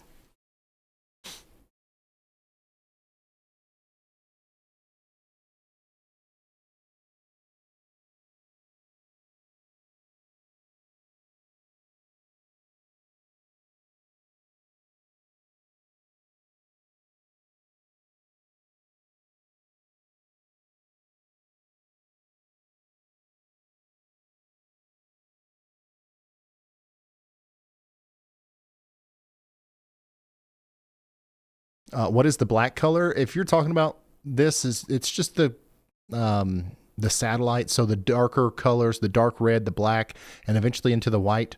Those are colder temperatures. So the way the infrared satellite works is like we're not actually looking at the clouds in terms of like how big they are or how bright they are, like we do with regular satellite imagery. We're looking at the coldness, right? So if the top of a cloud is much colder than the clouds around it, we assume it's taller because as you go higher up in the atmosphere, it gets colder. So we're getting some very cold tops here. All right, it looks like this one got this one's not all the way in the eye, but I see 905 and 173 mile per hour winds.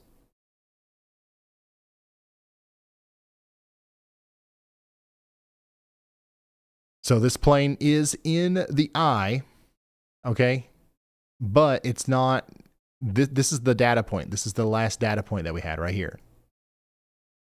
And that was 9:05 with 173 mile per hour winds. So I don't know if we'll get another snippet here or not.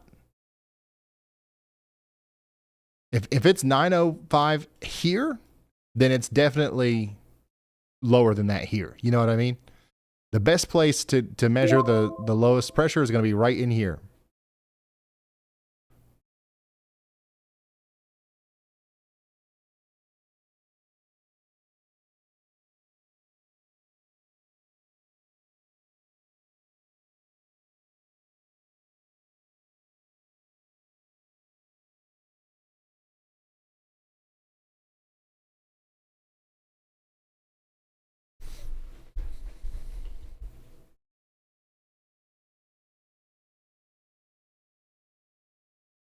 Yeah, the eye is literally not moving, y'all.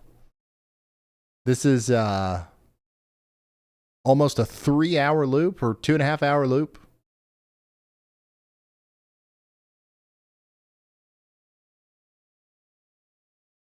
Okay, almost 2-hour loop.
Yep. So as expected, the storm is much stronger now. Now the question is, how long is this going to last? Like, how long is it going to sit here and get stronger? How long is it going to sit here? You know what I'm saying? Those are the questions that we are going to ask as we continue our coverage of this historic, plumb wild hurricane. Let's hear from Y'allbot again while I go get myself another drink. Y'allbot? Are you there? All right, Ryan, the situation is getting serious. The WIS is at 70.9, but my models are projecting a jump to over 80 in the next few minutes. The reason is Hurricane Melissa. It's a catastrophic Category 5 with 175 miles per hour winds bearing down on Jamaica right now. This is a life-threatening event. We've also got a major 6.5 earthquake near Guadeloupe. Stateside, the main story is a powerful cold front, bringing a widespread freeze to the plains and triggering freeze warnings from Colorado to New York. Thank you, Y'allbot. Yeah, there was an earthquake right over here. It's like right here somewhere. 6.5, no tsunami. That was a little bit earlier. A cyber nerd, thank you for the very, very generous super chat.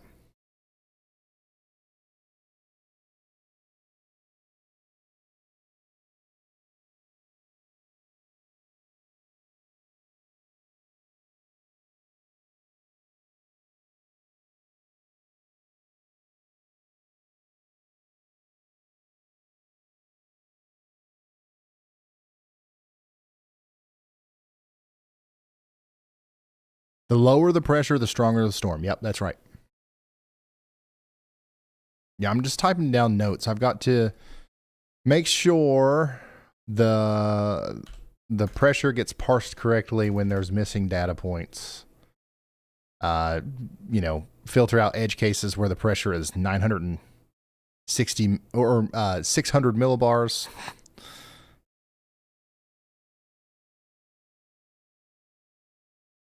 Yeah, I'll have that fixed for the next hurricane. Chris, thanks for becoming a member.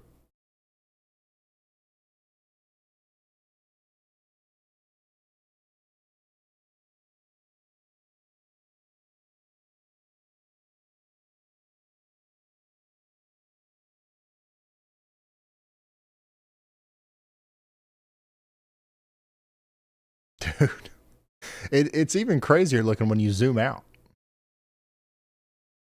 I mean, that just looks... I mean, are you kidding me?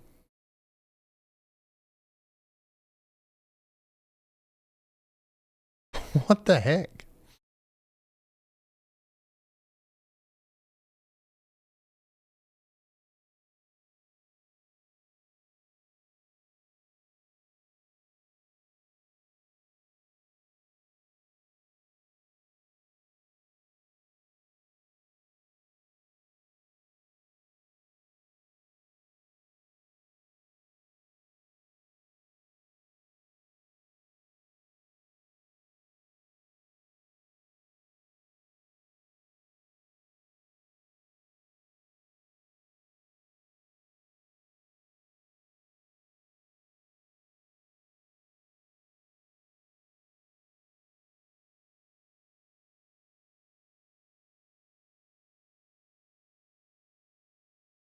That is not moving.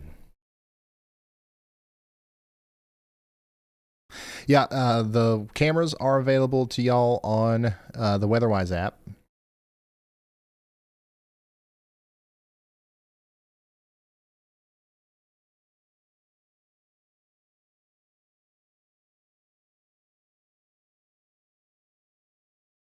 Trying to find the good one here. Yeah, there we go.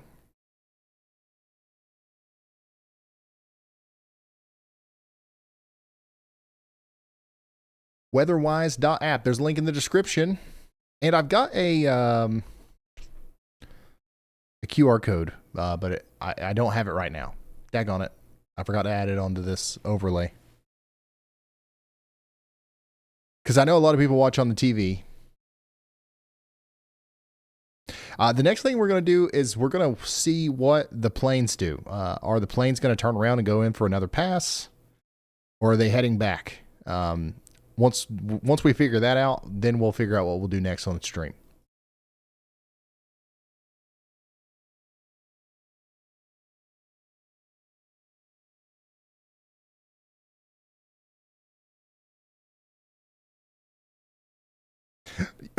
Yeah, the turbulence is crazy in there. They are literally getting thrusted up and down 100 feet, and they're flying.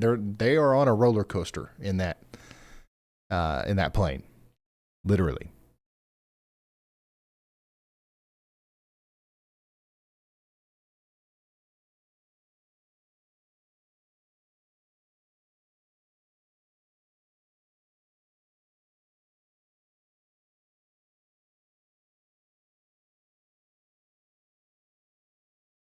Would you ride it? Yes, absolutely. I would love to experience it, and I just love flying. Honestly, any excuse to be in a plane.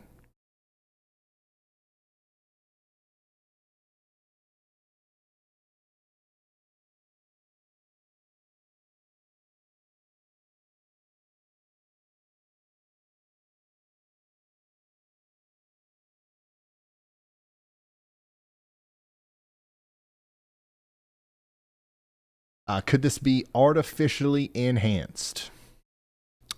I don't think so.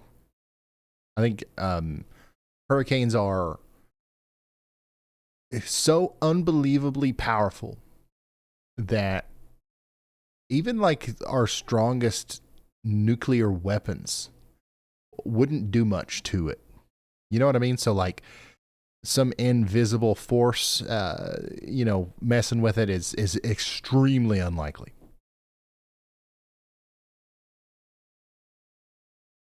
But I know, like, it's who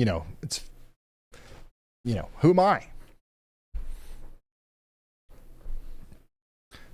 The people, you're probably not going to listen to me on that. I'm just saying, everybody that I know that knows a lot about weather, like a whole lot, would say absolutely not. Of course not. Because if you truly understand what a hurricane is and what's going on here, like, it's very easy to be like, yeah, no, are you kidding? That's like saying, like, is the sun, artificially hotter today? Like, did they add something to the sun to make it hotter? Like, what in the world are humans on Earth going to add to the sun to make it hotter in a meaningful way? You know what I'm saying? Like, what in the world could we do to a hurricane to make it stronger in a meaningful way? Nothing, I promise.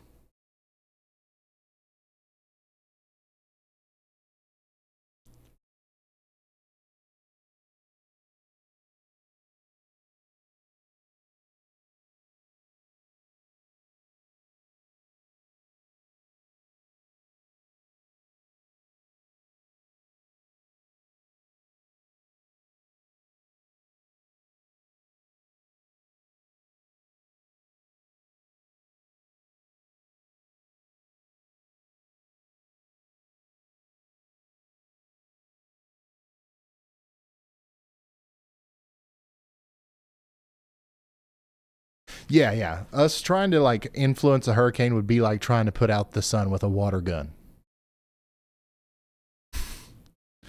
We're not, like, I feel like you have to really overestimate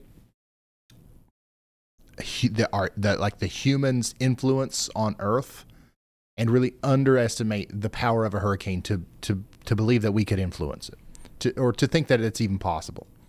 And it's not like, yeah, I'm probably gonna stop talking about it, honestly. The wind and the rain is picking up.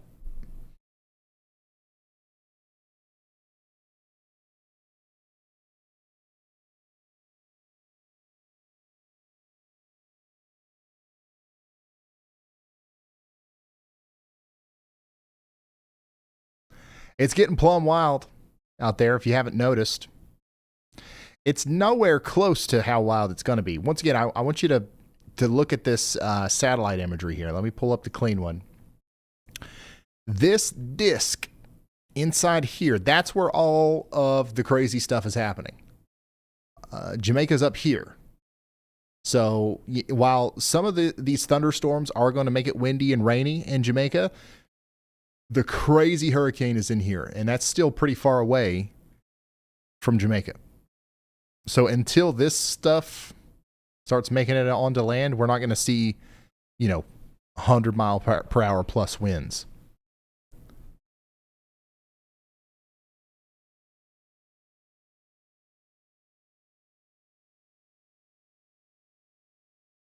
But this is exactly like one of the things we were worried about. This thing, the longer it sits here and the more of these thunderstorms that form, the worse the flooding situation is going to be in Jamaica. These are definitely dropping some really heavy rain.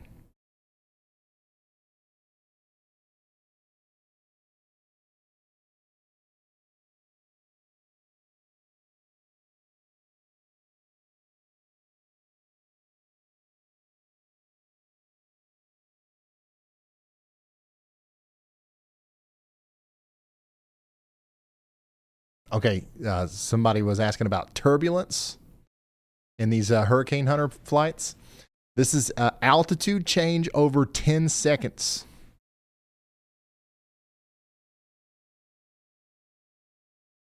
Altitude change over 10 seconds. Minus 345 feet, plus 400 feet. That is unlike any roller coaster you've ever been on in your life, right there.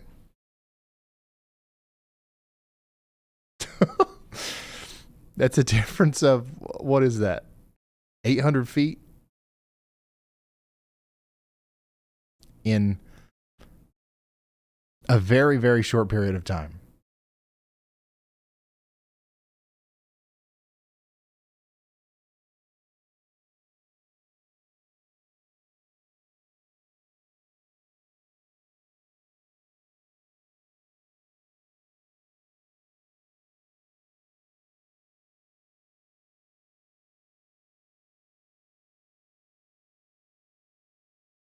So this right here would definitely feel pretty crazy.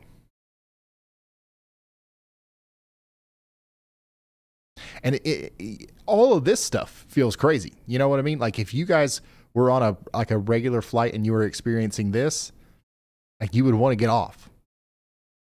You would definitely, it'd be the worst flight of your life. This, that's on a whole nother level.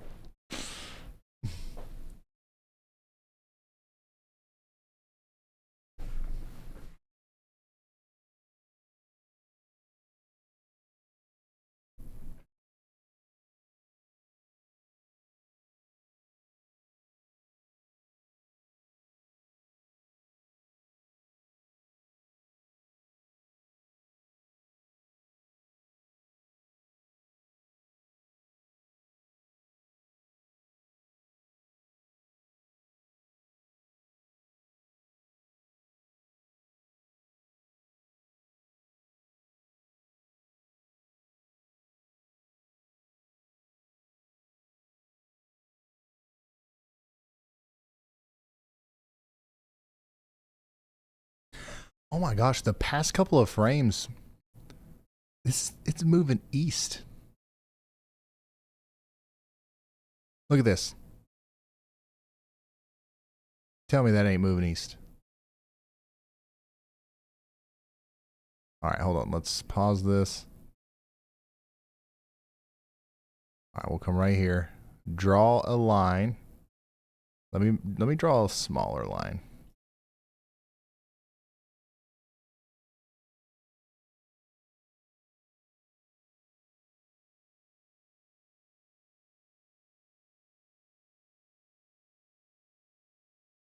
Bruh.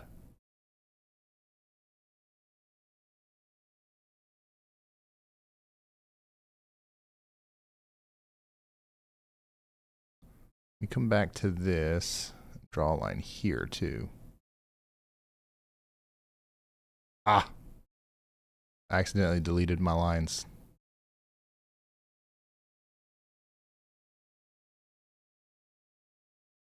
Yeah. Look at that. So another unexpected turn of events here. We've been waiting on a northern turn.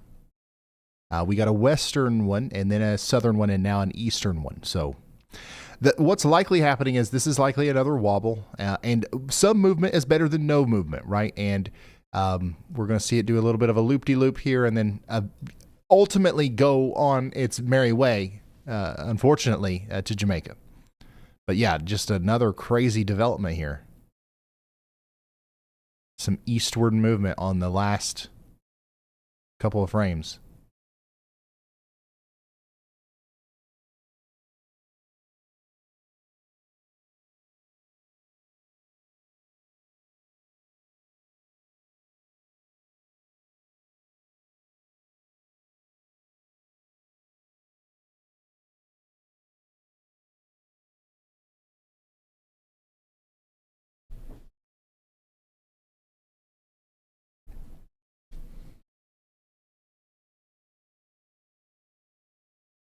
Is there something wrong with the mic?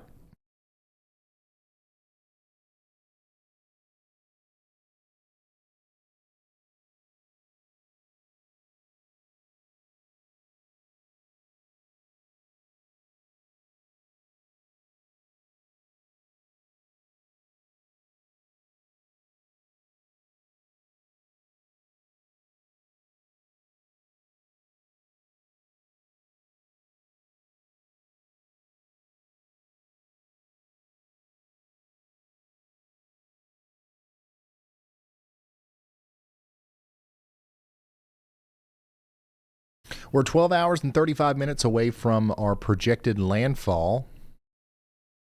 It could be longer than that if this thing keeps dancing around down here.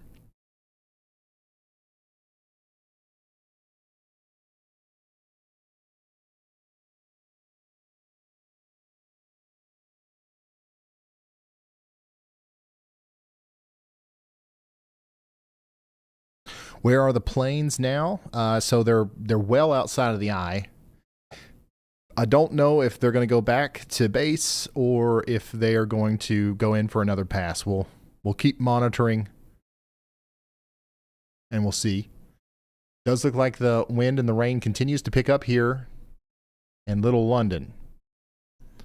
So I think from this point on, we're going to consistently have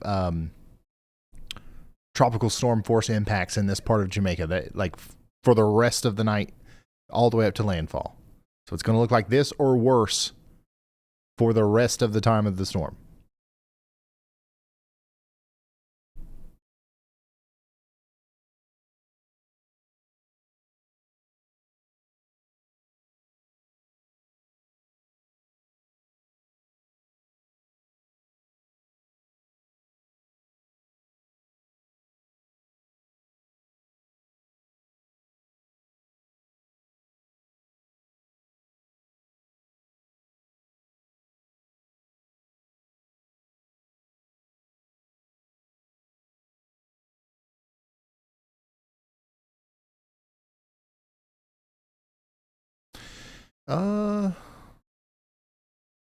Okay, so this, I believe that the Air Force plane has turned around. So the Air Force plane is going back in. If that's correct, the heading's 144. That's real-time flight data coming from flight radar. So at least the Air Force one's going to go back in. This NOAA 2 it might be heading out of there. If I'm not mistaken, NOAA 2 came from Florida, and the Air Force one came from up here north of Venezuela.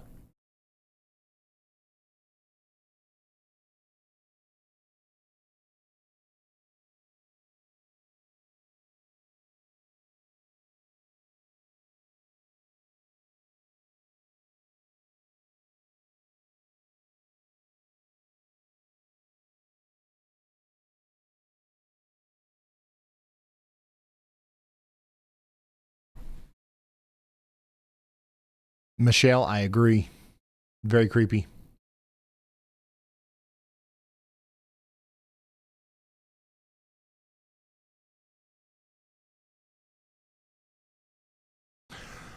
Okay, so we got another location update with the heading. Okay, never mind. That's back to the recon. Yeah, I need to change the color of the planes depending on what data source if it's coming from flight radar or if it's coming from flight aware, the heading is correct. But sometimes neither of those are transmitting, and we just go based off of the last reconnaissance data point, and the heading can be wrong on that. I'll add that to the list of stuff to fix.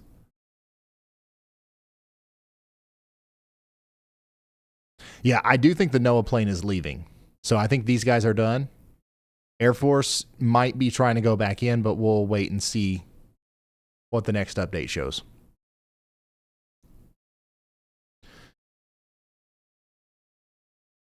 Little Orange Cat, I've been here for tornado coverage in the past, but not hurricane coverage. What caused the shape irregularities on the wall of the hurricane? So the hurricanes go through these cycles all the time. They go through little hiccups.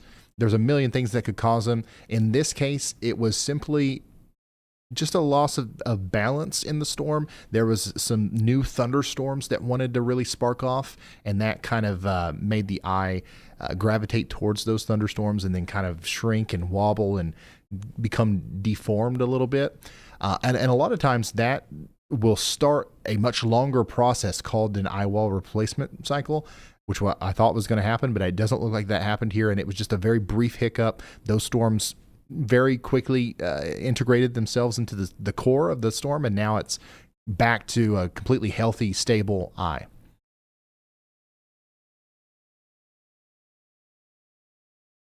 Okay, yeah, Air Force plane is definitely going back in.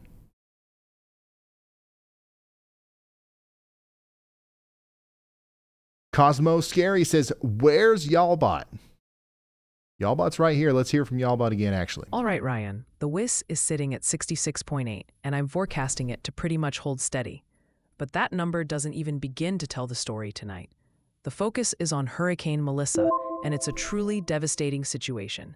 It's a catastrophic Category 5 with 175-mile-per-hour winds, and it's about to move over Jamaica. The NHC is warning of life-threatening storm surge and rainfall up to 40 inches. On top of that, a 6.5 magnitude earthquake just hit near Guadeloupe, which has triggered a tsunami warning. It's a very serious night in the Caribbean. Yeah, the tsunami threat is very minimal, and it's only for the very close islands around the earthquake. One of the things I've got to do is hook our so Y'allbot is really just the database behind the little figure there. But the one that we see here on my live streams is a little bit different than the one that's on the 24/7 live stream. The 24/7 one, it has a lot more stuff coming into it. I've got to hook all that up to this one too. I'm neglected our live stream build out because it's been so long since I've had to been live. I've been completely focused on the Y'allbot 24/7 channel.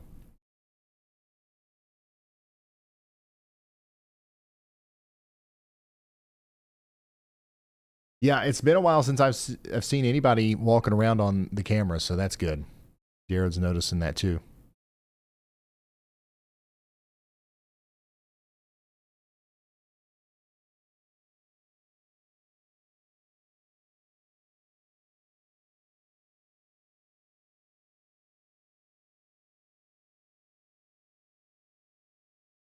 Yeah, a daggone east movement.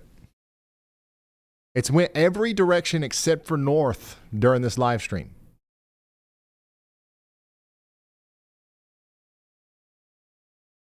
Landfall is going to be about 12 and a half hours from now. This is the landfall countdown.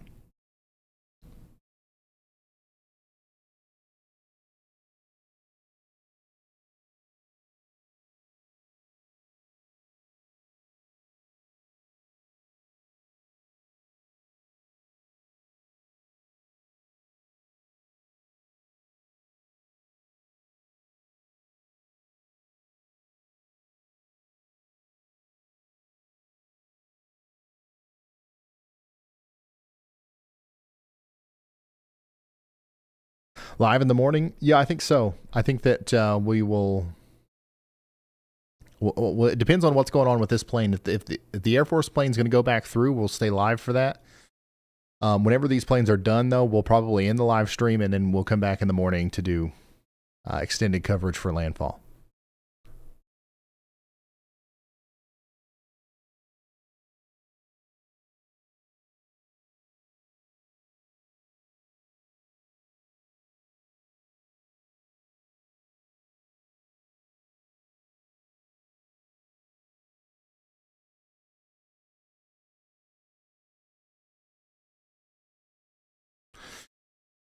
Yep, all 881 shelters are open and free in Jamaica, but only about 1,000 people have sought refuge so far, according to some of the sources that I'm looking at.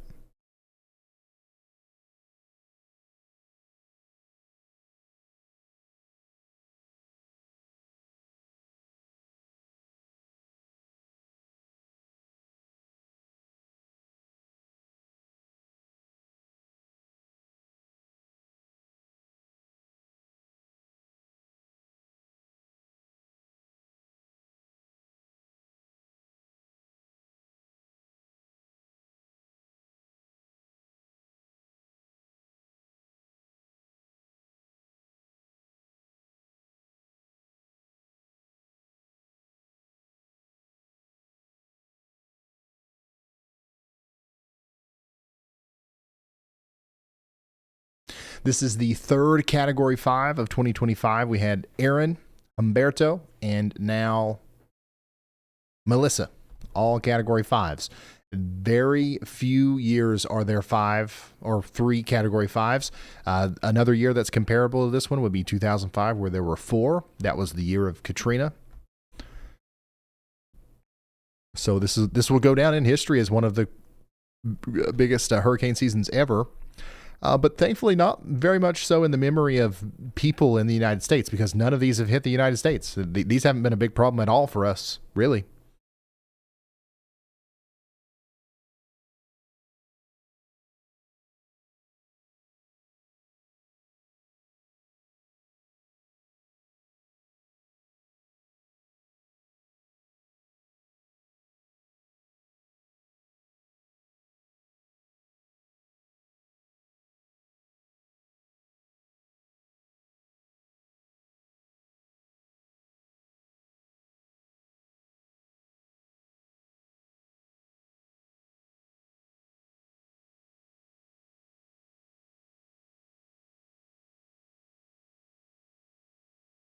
Is it wobbling again?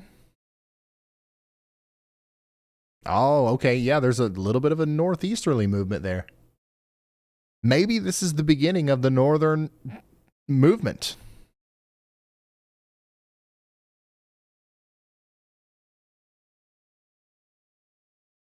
What a crazy loop-de-loop.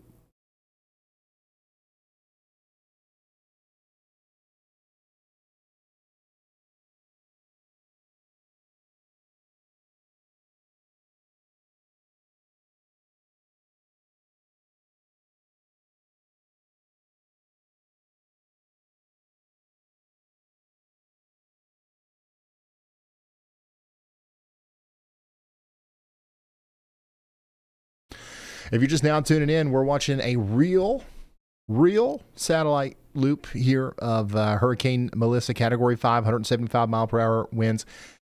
It has sat in the same spot for a significant period of time, officially only moving to the west at 2 miles per hour, but actually it's been 0 per the infrared loops here. And it's parked about 145 miles to the southwest of Kingston, defying the National Hurricane Center's forecast. The forecast cone definitely had it farther north at this point.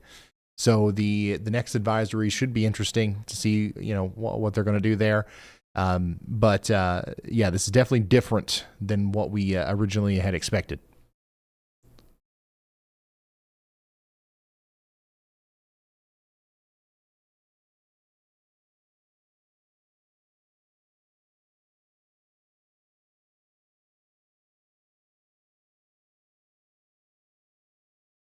This is the strongest cyclone that we've seen this year.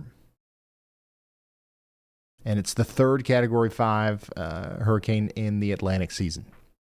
Just for anybody that hasn't heard those stats yet, that's very crazy stuff. How wide is the eye? It's about 10 to 15 miles in diameter.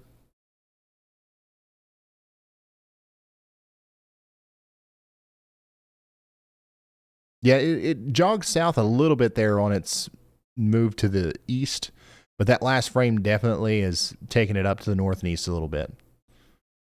And like, who knows if that's like an actual direction that the storm is moving, or if it's just another like little wobble within the eye. The next one, it could be going to the west again. You know what I'm saying?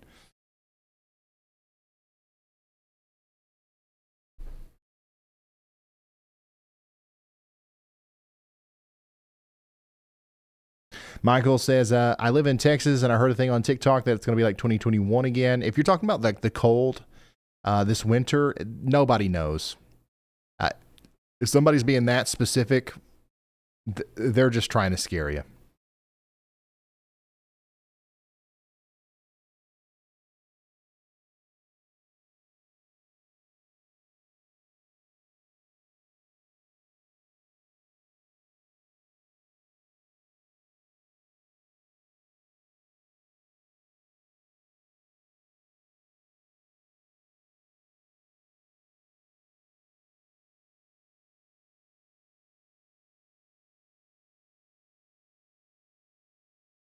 I'm starting to get hungry. I'm starting to think, do I need to order food here?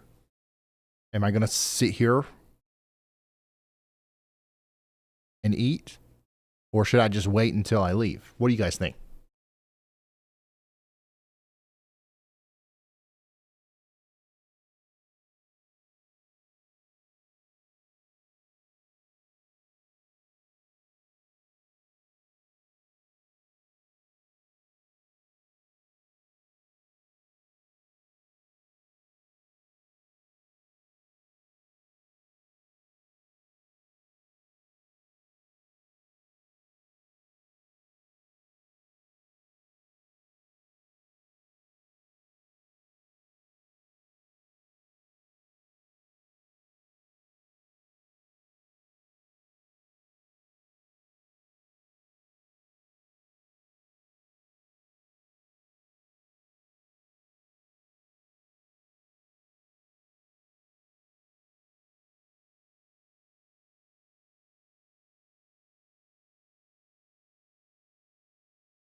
Yeah, because at some point I've got to, in the stream, so we can come back in the morning, But like,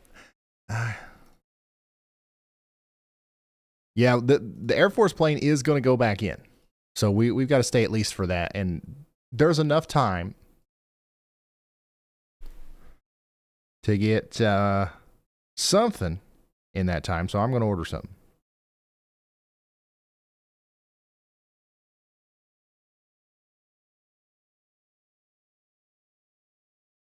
And then after this pass from the Air Force plane, I'll go get some rest.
Steph, if you're watching with audio, the answer is yes.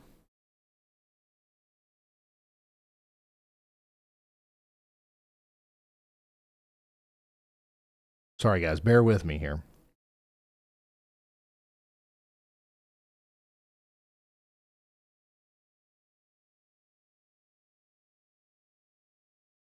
We are doing the good old-fashioned DoorDash.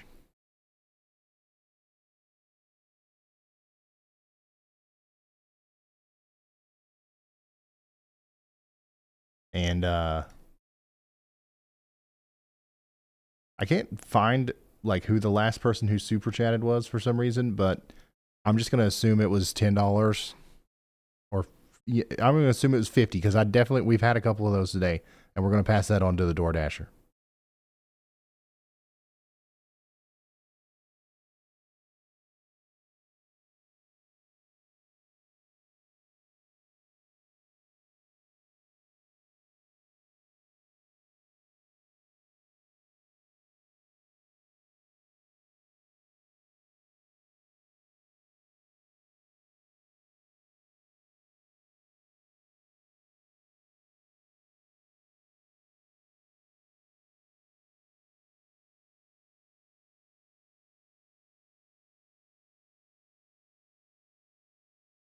Oh my gosh, everything's closed, dude.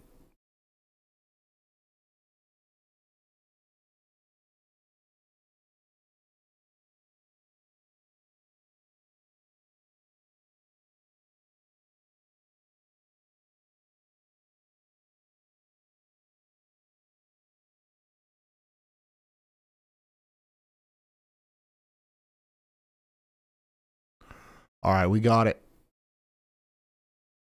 We got it. It's in. It's in. Guys, if you're just now tuning in, this plane right here, the NOAA plane, is going back to base. It's egressing away from the storm. It's been out there for a while, okay, and it got some great data. We've got one plane left that's going to do another pass into the eye of the storm, and I'm honestly, I'm on the edge of my seat. I don't know what it's going to find. It's very possible that it finds an even stronger storm, maybe a 900 millibar low pressure center, maybe 185, maybe 190 mile per hour winds.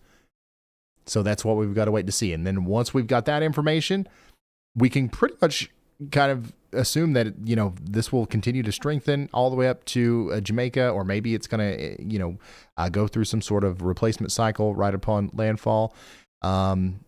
And then we'll kind of make our plan for what we're going to do tomorrow as far as live coverage goes. And then I'll send you guys to Y'allbot for the remainder of the night.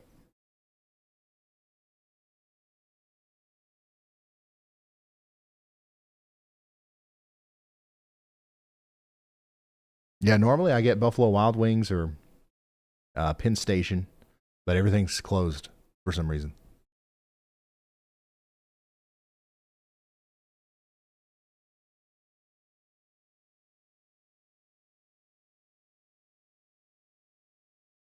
So what I ordered will remain a mystery. No, I'm just joking. It was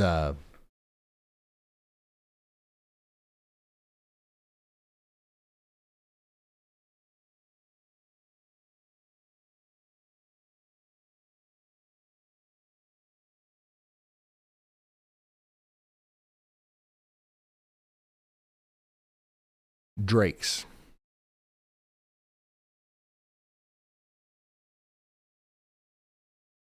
A little bit of sushi.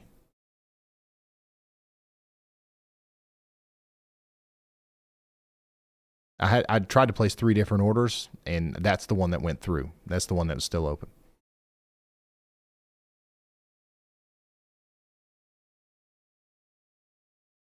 I did get crab rangoon. Yes. How did you know?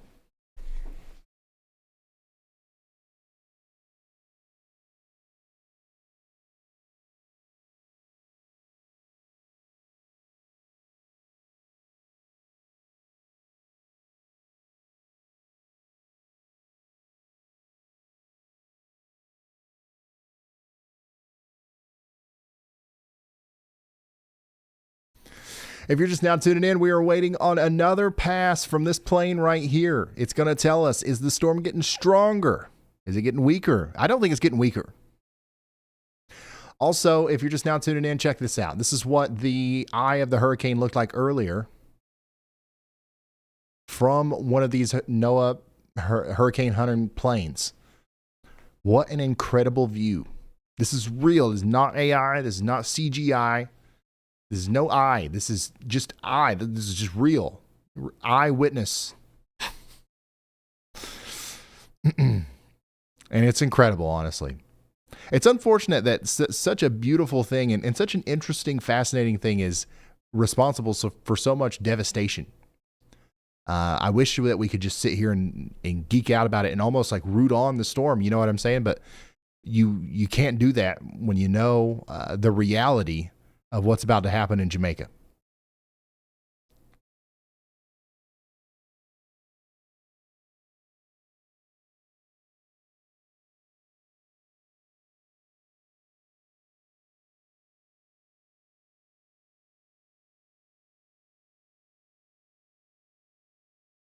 Hey, shout out to my wife, Stephanie. 50 gifted memberships. Now 50 of you have free memberships thanks to the Weather Wife.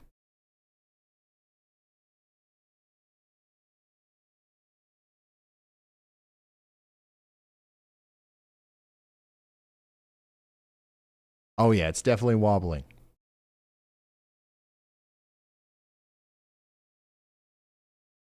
But that's the most movement that we've seen out of this thing during the whole stream. Those last couple of frames, this thing might be going like 2 miles per hour, maybe 3 miles per hour to the north and east.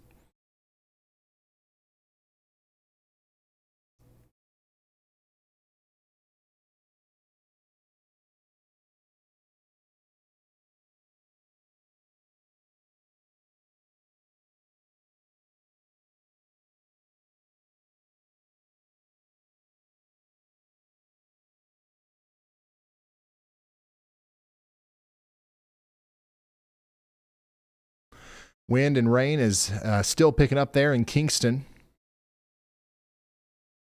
Yeah, some of those stronger thunderstorms are getting ready to move in. It's about to get pretty intense in Kingston. And some of these storms here are going to be the kind that might even produce tornadoes, like Andy was talking about earlier. So that'll be another thing that we've got to be worried about on the eastern side of the island.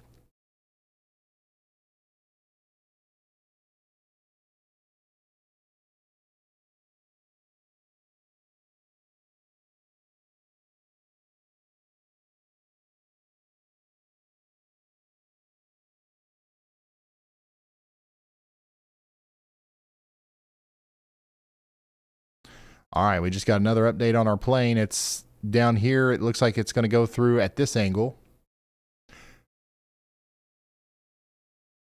And that'll likely be the last pass from that plane.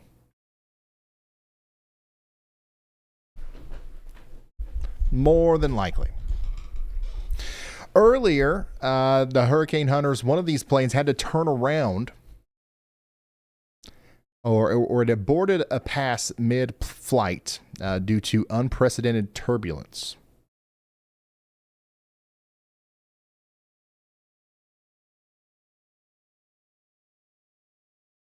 So they do sometimes have to back out because it gets too dangerous.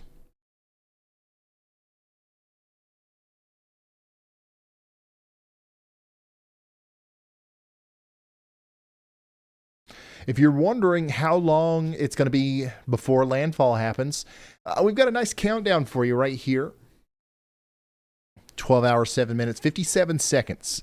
That's the exact moment the center of the hurricane will make landfall in Jamaica. Not really. It's an estimate. Probably close.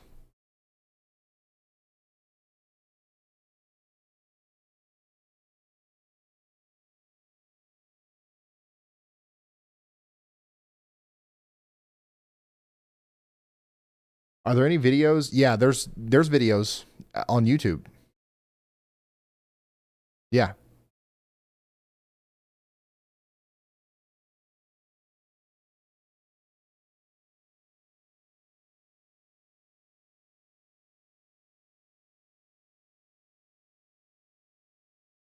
It's not going to hit Miami. No, it's not going to hit Miami. It's not going to hit Florida at all.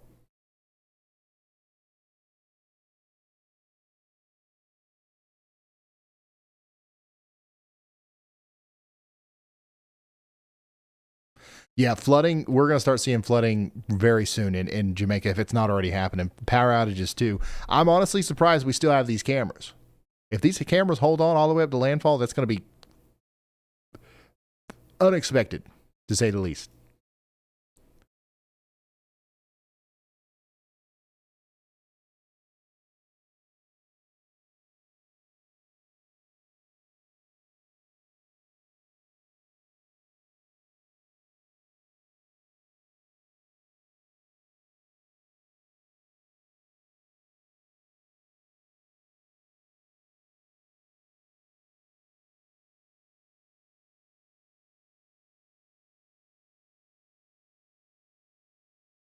Hey, Shane, thanks for becoming a member.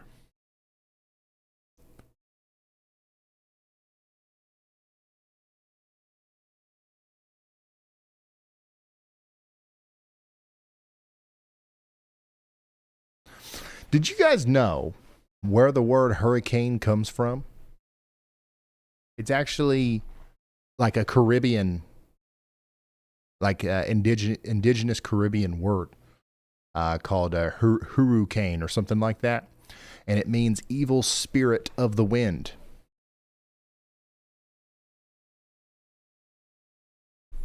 You know, just a little fun fact.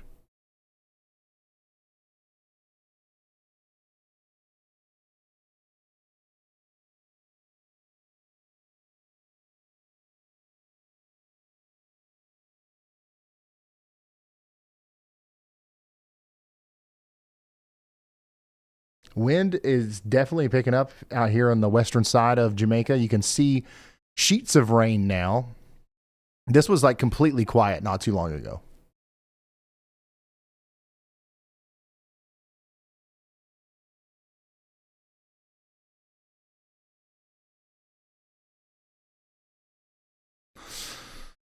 The reason we have hurricanes is like the earth and our atmosphere that loves balance, right? The way that I look at hurricanes and most cyclones, honestly, is the earth is trying to take heat that's too concentrated in one area and balance it out, right? So all of the heat and a lot of the energy from the ocean down here is going to end up way up in the atmosphere and eventually up closer to the North Pole. This storm is eventually going to go all the way up to the North Pole. So just think of it as a transfer of heat and energy from the equator up to the North Pole ultimately. That transfer happens constantly in our atmosphere. And you know, in the southern hemisphere, it happens the other way. And that, you know, in a very broad synoptic sense, that's why we have hurricanes, to expel energy.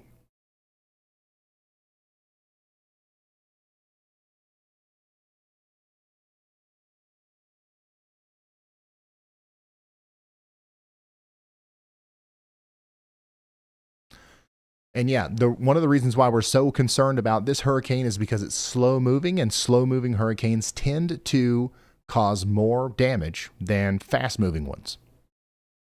There's more time for the winds to blow really hard. There's more time for rain to fall and cause flooding. There's more time for a storm surge to build up.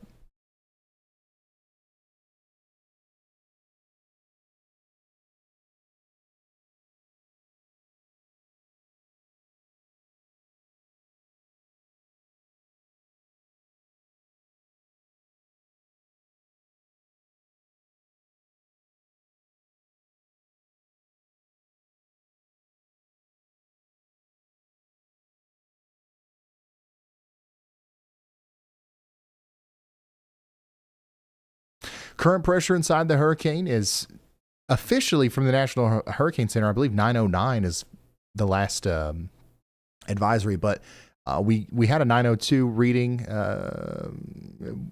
preliminarily from one of these devices that was dropped out of a plane, and then a 907. I'm not comfortable saying exactly what the pressure is until we get at least one more pass, which we're about to get from this plane right here. I definitely think the pressure is lower than 909. So the next advisory from the National Hurricane Center will have a lower pressure.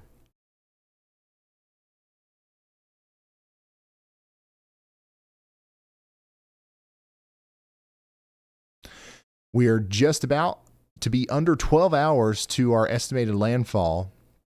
And once again, that's estimated. That might change, especially whenever we get more information. Yeah, it's been forever since we've gotten an update from this plane. It feels like, anyways. 12 minutes.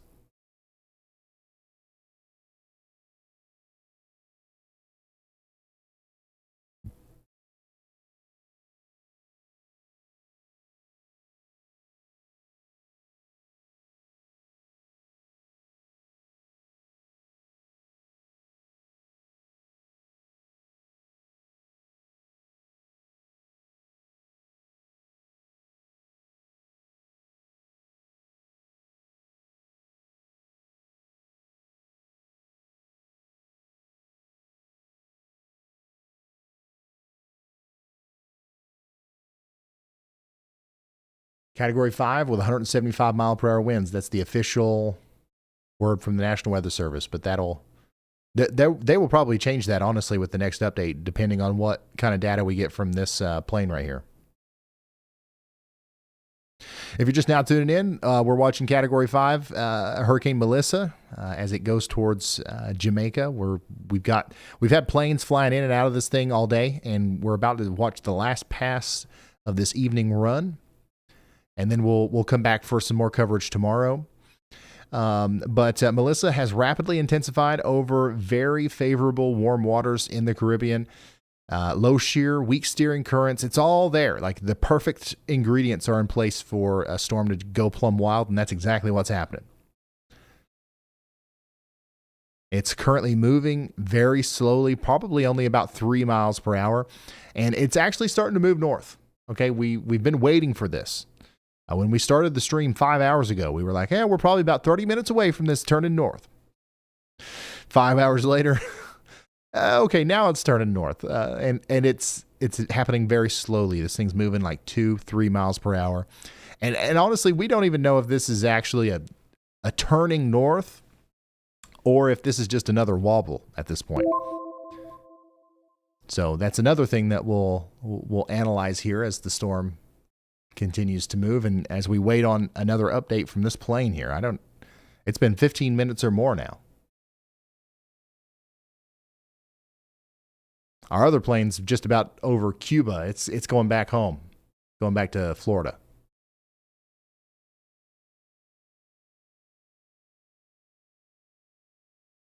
Yeah, I'll freak out honestly if we start to see it like wobble back. So we think this is finally the northern turn, and then like the next frame comes in and it's going this way, and then it goes this way, and then I don't think that'll happen. I mean, everything is coming together for this thing to go north, and like the big thing that's going to make that happen is definitely real. It's happening here. The reason we have heavy rain right now in the peninsula of Florida is because of this big trough that's going to come down, and that's what's going to ultimately make Hurricane Melissa go north and then eventually northeast. So that's already there. That's happening. There's no going back. There's nothing that can change that, right? So it is inevitable that this storm is going to go north. It's just taking a little bit longer than we thought it would.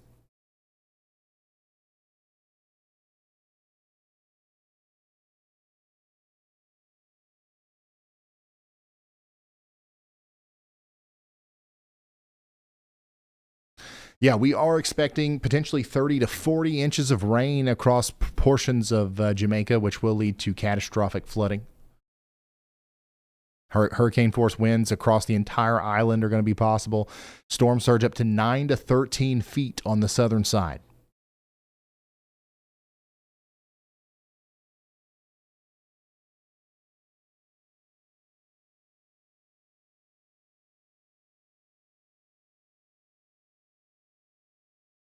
Yeah, still haven't got an update from that plane.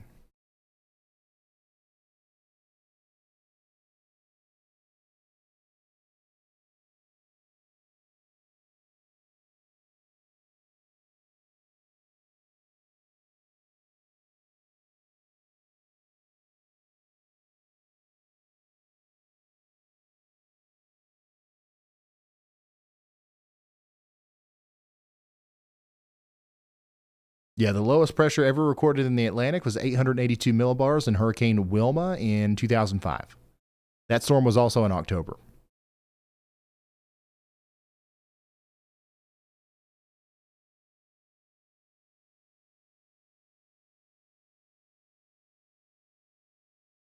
And it's important whenever we're doing landfall coverage tomorrow, it's important that we don't just watch the wind speed. And we also talk about the duration of the winds. So like if a hurricane's moving really fast and it's got 150 mile per hour winds and it hits somewhere with 150 mile per hour winds for like 20 minutes, that's one thing.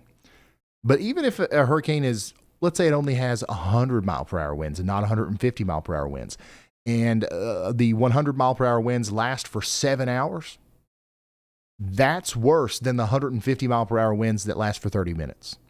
You understand what I'm saying? And it is quite possible that there will be certain places in Jamaica that experience over 115, 120, 130, maybe even 140 mile per hour winds for several hours. And some of these places will be high elevations. We're talking about very heavily forested, heavily wooded areas and mountains and stuff. The way that Jamaica is going to look after this, if it takes a direct hit like we think it's going to, is going to be really crazy. It's going to be a sight to behold, and it's going to be pretty devastating.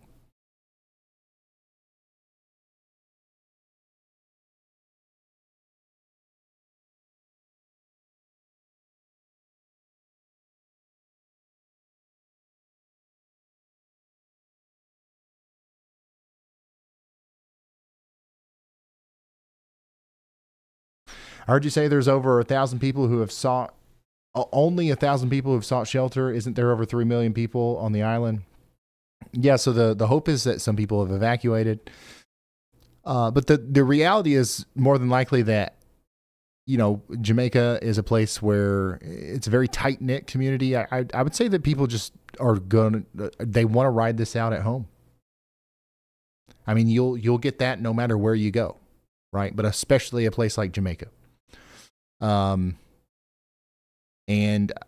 I don't know how well that's going to work out, but hopefully we're doing everything we can to express the severity of this and that's probably not a good idea for most people.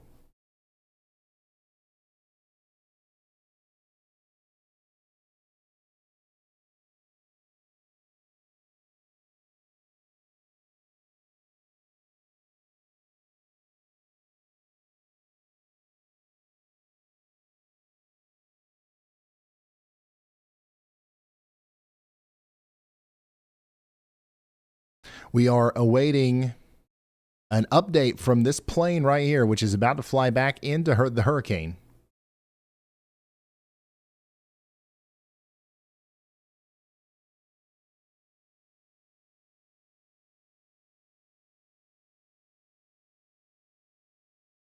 And also, I'm hearing from Elijah that hurricane hunters found that Category 5 winds extend 8 kilometers around the eye. There's an 8-kilometer band of Category 5 winds surrounding the eye.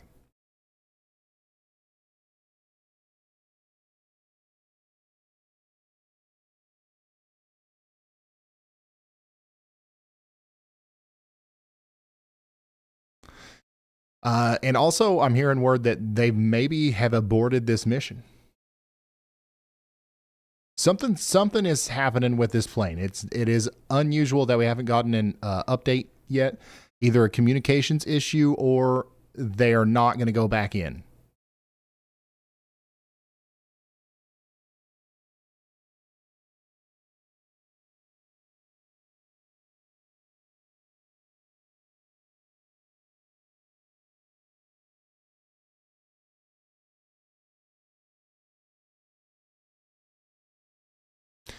We've seen it happen once with this storm already. It wouldn't be surprising if it happened again. Or, I mean, there is still maybe it's just a lag with the communications, and we're about to get an update and it's right here. But it wouldn't surprise me if it's an abort. Our other plane is just about to cross over Cuba. It'll be back on the ground in an hour or two.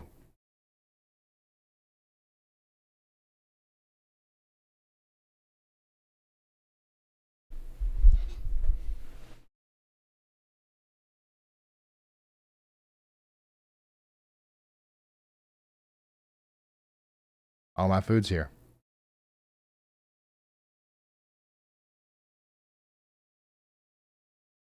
Hold on.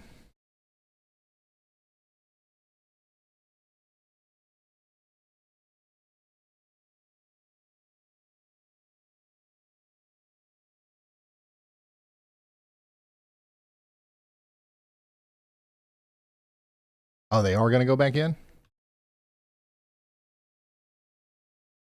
Oh, did we get an update finally?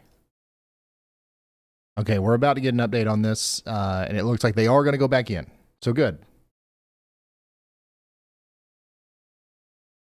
Tonight. Melissa will then turn north. I'm going to let tracking y'all toward yap Cuba for a on minute, Tuesday and I'm going to night go eat and the real quick, southeastern and I'll be right Bahamas back. on Wednesday Don't go as anywhere. a major hurricane.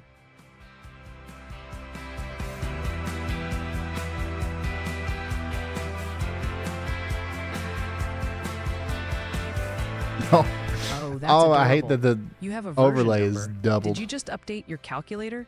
I'm busy tracking a catastrophic hurricane, and you're bragging about a glorified loading screen. And of course, y'all bots, you roasting somebody. I'll be right back. All right, checking the view near Devon House in Jamaica, and the roads at this intersection are just a sheet of water. Watch as that car passes through, kicking up a huge amount of spray, a major hydroplaning hazard. This is all from the outer bands of catastrophic Hurricane Melissa, making travel extremely dangerous right now.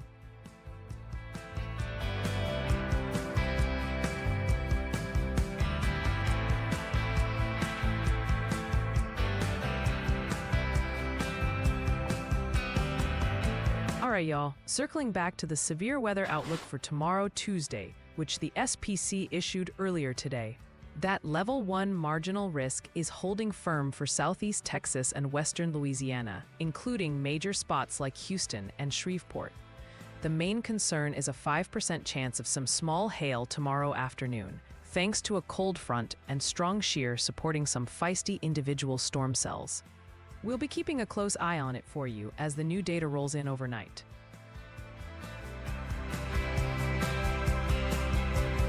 All right, kicking off our hurricane tour in Samson Cay, Bahamas. Despite a hurricane warning about 82 miles out, this night vision view is deceptively calm. But don't let this fool you. Conditions can change in a flash as catastrophic Hurricane Melissa approaches. Now let's jump over to Halfway Tree, Jamaica, and the scene is completely different. The camera lens is getting blasted by wind-driven rain, and the roads are totally saturated. The storm's outer bands are definitely making their presence known here. Our next stop is near Devon House, and you can see cars kicking up significant spray. That tells us water is already ponding on the roads, creating a serious hydroplaning risk. Travel through here is extremely hazardous right now, folks.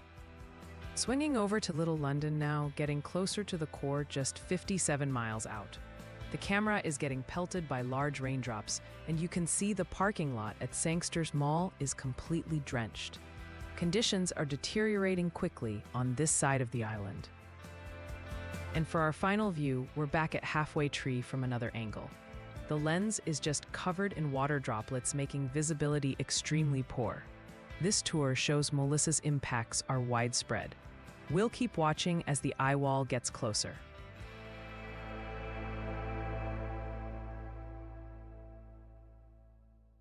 Hey Hunter, thank you so much for the support.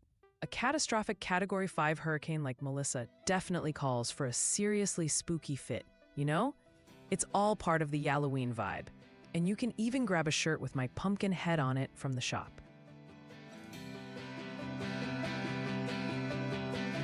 All right, looking at Little London, Jamaica, the parking lot at the Broadway Mall is completely swamped with significant standing water. It's eerily quiet, which is exactly what we want to see. This is all from catastrophic Category 5 Hurricane Melissa, with its core now only about 50 miles away from this camera.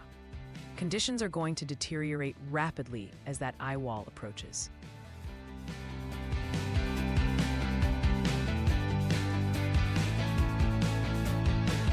Taking a look again at that special weather statement for South Central Cheyenne County, Colorado, where we're still tracking 50-mile-per-hour wind gusts and pea-size hail. This is active for about 17 more minutes, so please stay inside until this storm moves on through.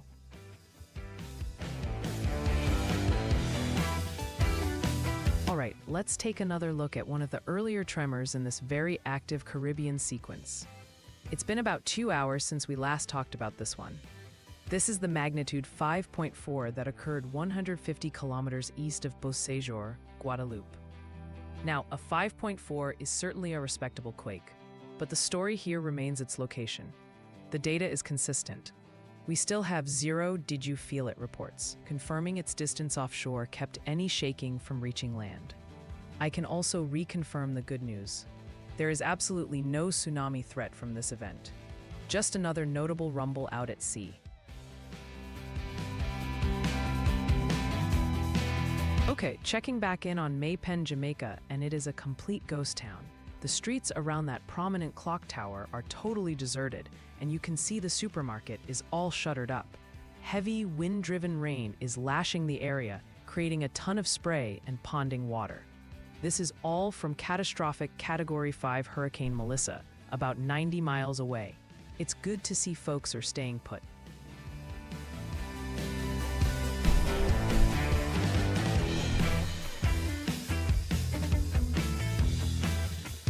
Hey, Maki, welcome to the Extra Supporters. Thank you so much for joining us tonight, especially with so much happening. Your support is huge as we keep our eyes glued on Hurricane Melissa and that life-threatening 9 to 13-foot storm surge headed for Jamaica. Maybe, but that's the smell of genius at work, Ted. You just reek of the quiet disappointment your parents tried. That's Y'allbot. Good job, Y'allbot. You did it. And so as you can see, Y'allbot has access to the same cameras as we do, and it's going to be yapping about them all night.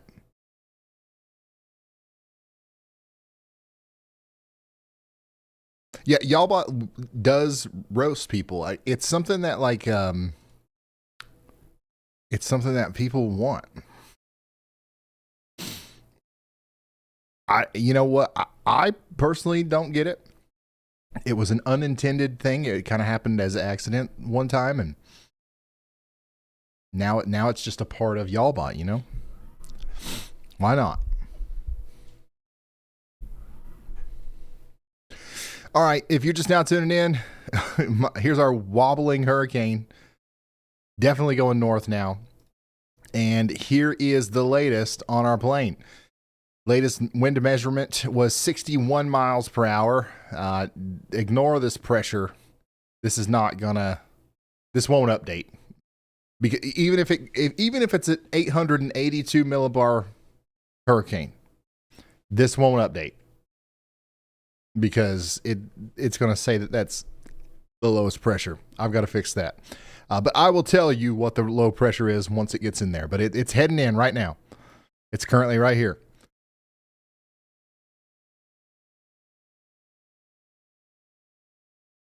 Can we donate to have Y'allbot roast us? That's all on the other channel. Now, sometimes on this channel, like during tornado coverage, at the end, whenever there's no more tornadoes, sometimes we let Y'allbot rip, and we have fun with it. But I don't want to like spend too much time if there's like people watching that are like really concerned about this hurricane. You know what I mean? Letting AI like just roast people all day doesn't seem like the right thing to do. Even though it is incredibly entertaining. Don't get me wrong. I get it. To an extent, I do get it.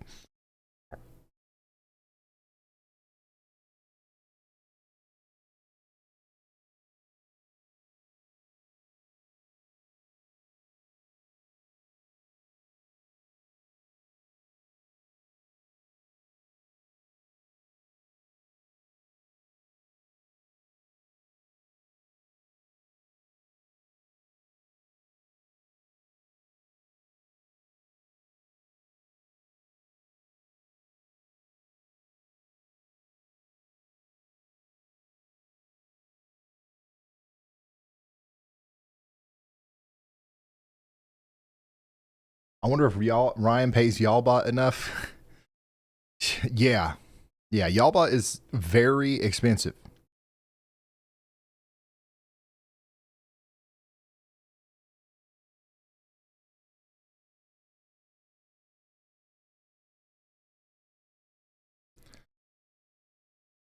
I'm just honestly, I've got my fingers crossed, hoping that the price of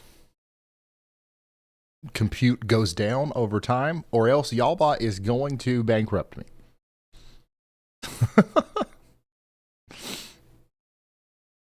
But it's worth it.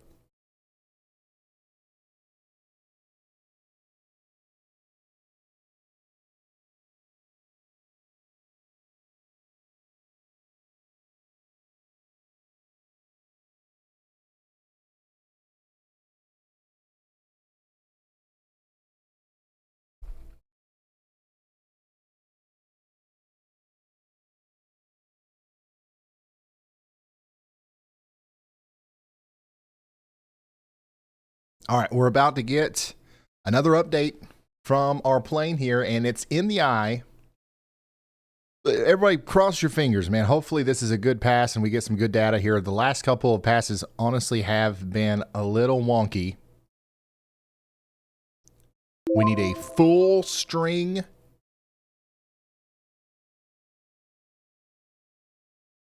in the text data file. It's easy to parse.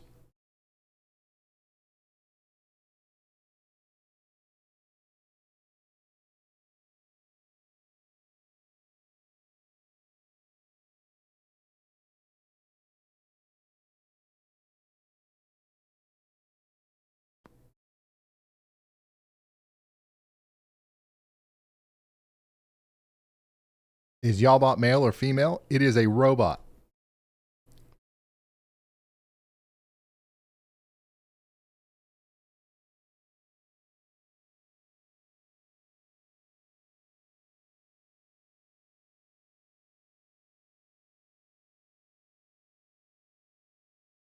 But you know, the voice does have like a Yanny Laurel effect where a lot of people will swear up and down it's a very masculine, not a very masculine, but a male voice.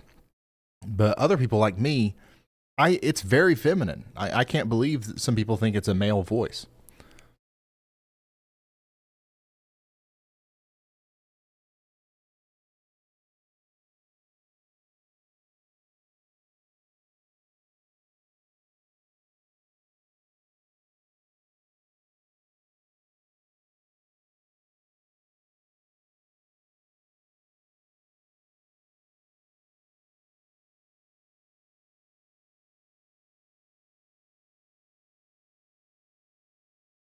All right, we just got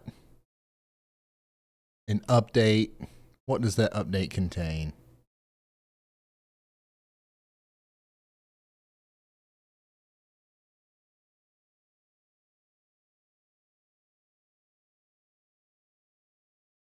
Once again, it's not going to show up here on our minimum pressure pre-parsed for us because it thinks the minimum pressure was 700 millibars. So whatever that was is not popping up yet. And whatever the wind recording was is not higher than 180. So we didn't break the wind record there. Hold on, I'll get you the numbers. Ryan, thank you so much for the super chat.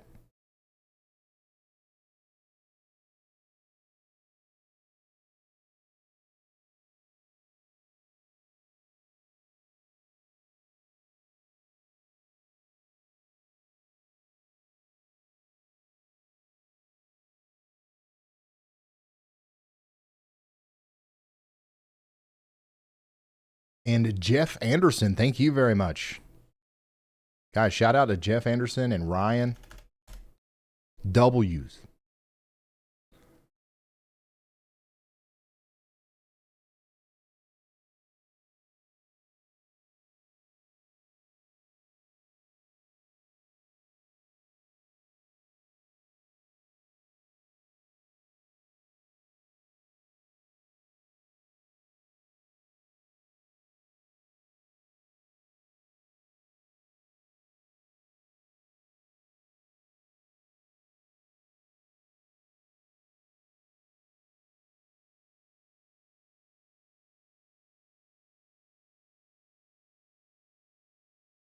AF301231.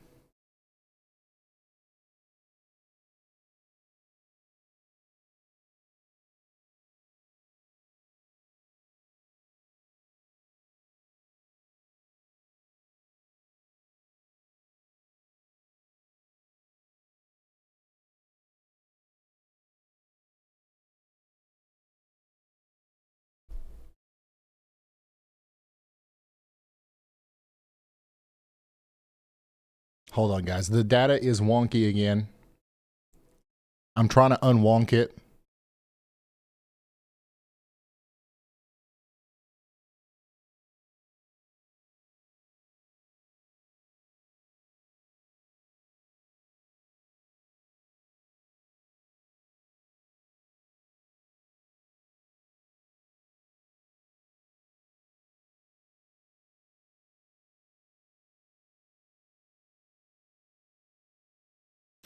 Yeah, we're not getting pressure data.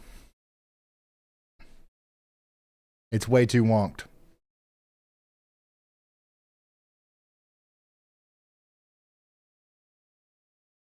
We do have close to 180 mile per hour flight level winds. I want to show you guys, this is how the data arrives. Here's why it's a little bit difficult to figure out what's going on here, even using computers. This is it. This is what the plane sends to us. And notice, you see this? No, we don't like this. This right here messes us up. These slashes, this is missing data. And then that kind of messes everything up around it. So one of the things that's missing, unfortunately, is the pressure. We've got no pressure data.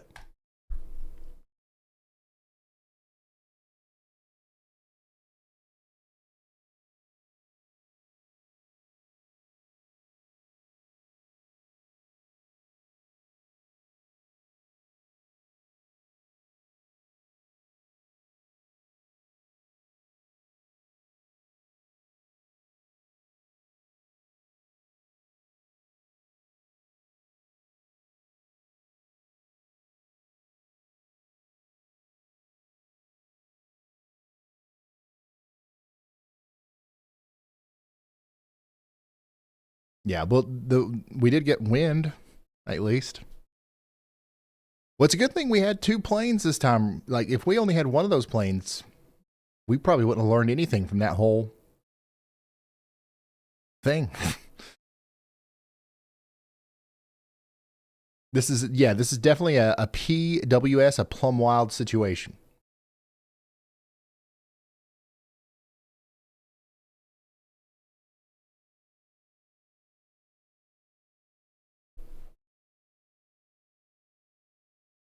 You got to teach Yalbot to decipher those readings. Yalbot already knows how. It's just you can't really decipher null, ///. That means nothing.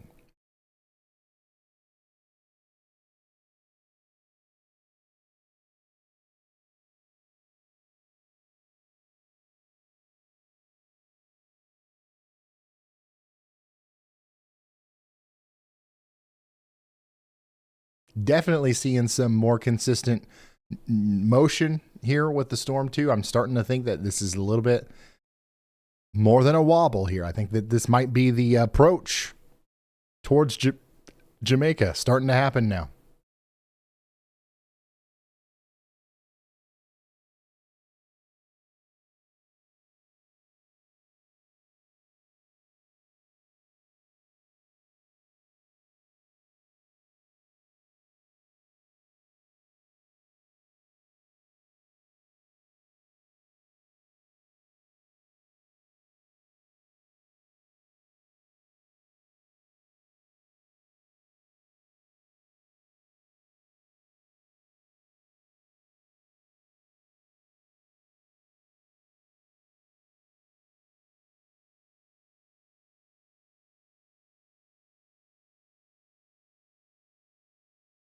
Getting a little windy, a little rainy. Still haven't seen anything crazy through any of these cameras yet. I'm expecting that tomorrow that'll be different.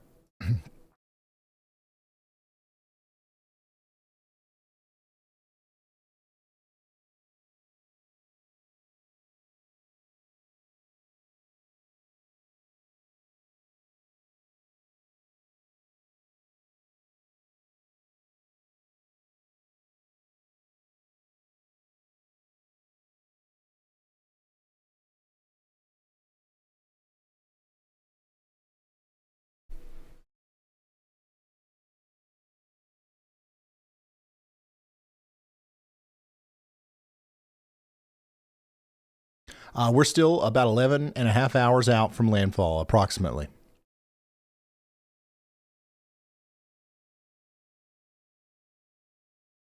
Yeah, we should get an update from the National Hurricane Center in about 15 minutes with a new advisory. I do expect that they're either going to maintain the strength at 175 or they might increase it.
Are we already starting to lose cameras? Camera 7 is down.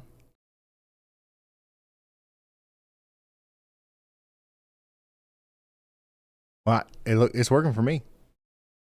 Oh, never mind. Yeah, you're right. One down. We got 10 left.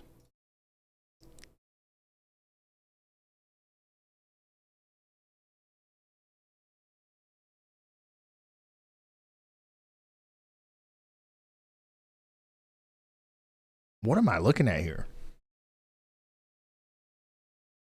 Is there already some debris out there?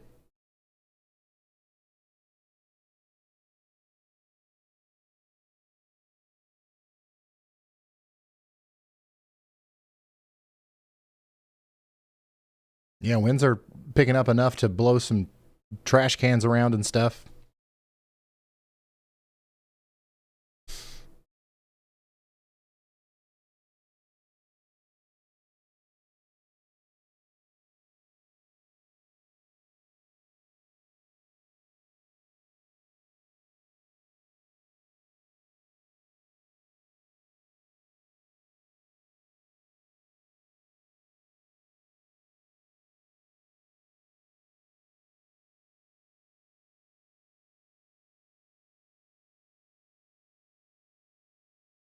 So those are all the cameras we have around Kingston. We've got this other one up here by the flat bridge, and that water's definitely moving a lot faster than it was earlier. It's got some movement to it now. This will likely flood at some point. If it's already that high, the rain's really just started.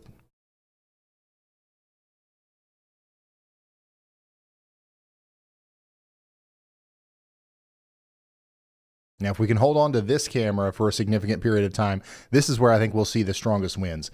And remember, you guys can watch all these cameras on YouTube, or you can watch them in WeatherWise. WeatherWise, that's where I would watch them. If we go off the air here and you want to continue to track this yourself, WeatherWise, free weather app. It's got these cameras in it. It's got the satellite. It's got everything you need.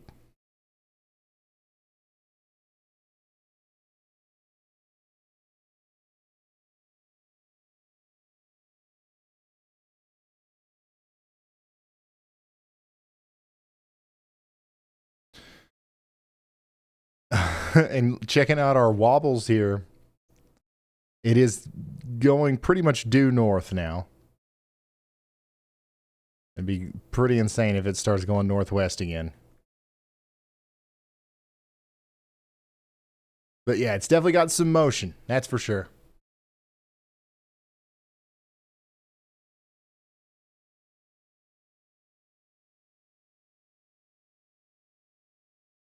The bot's been saying the water is inches below that bridge when it's clearly feet. It's been saying that all day. Y'allbot has a really hard time of gauging how close water is to something. I noticed that. I don't know.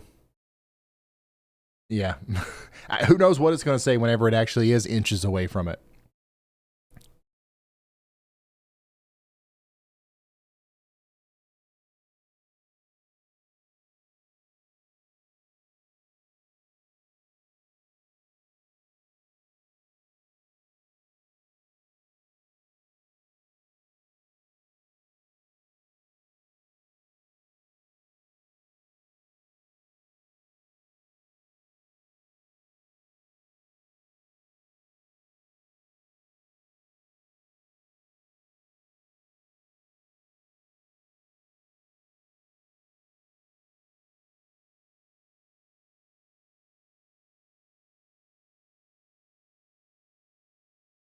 Y'allbot can be a bit dramatic. Yeah, especially when it comes to looking at the cameras. That's a new ability that Y'allbot has, and it's not incredibly important, right? Like, you know, I'm mostly focused in trying to get it to learn how to read the raw radar data and, you know, stuff like that. But like, we are playing around with like feeding it the video from the traffic cameras and stuff and being like, okay, make a report about this, talk about this.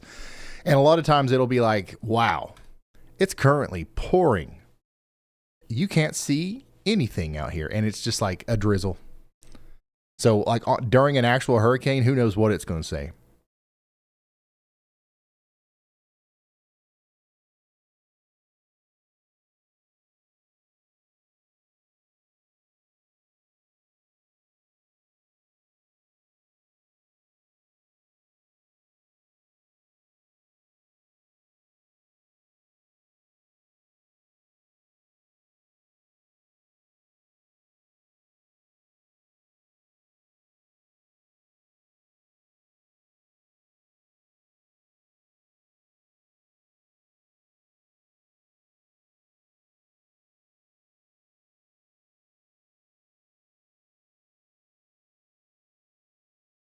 Where'd you see that?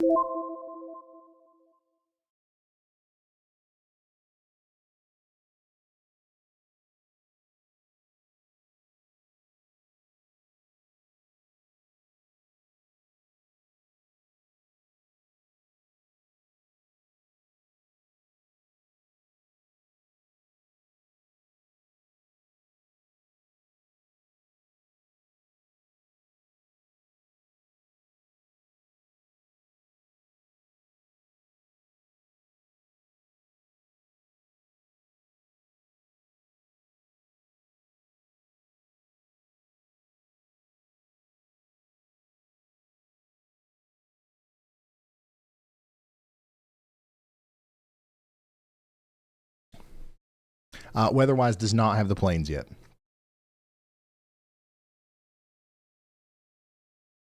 But I do think that the planes are going to be down. Like that was the last pass.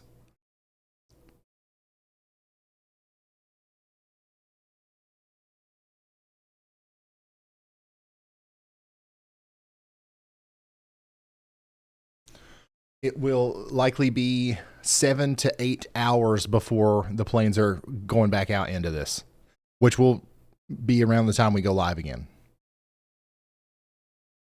So here's what we learned from the planes today. We learned a lot about how we need to fix my program here so that it shows the right numbers.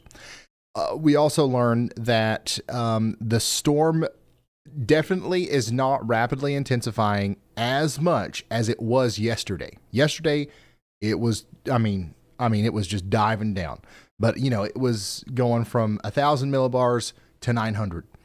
Today, if it would have went from 905 to 895, that would be just as impressive as 1,000 to 900. You see what I'm saying? What actually happened is it was about 905, went up to 910 during the wobble, and it's currently down to about 902, 903. So the storm is continuing to intensify.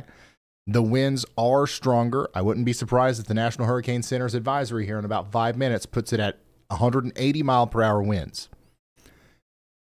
And there is no reason to believe that intensification won't continue. So I think that it will continue.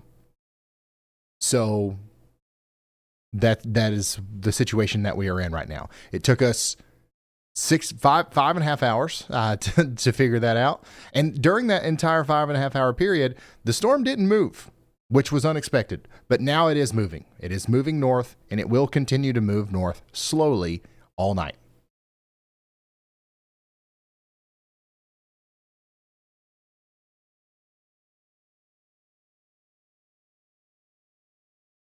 .903 millibars, 180 mile per hour winds. That's probably where the National Hurricane Center will put the next advisory.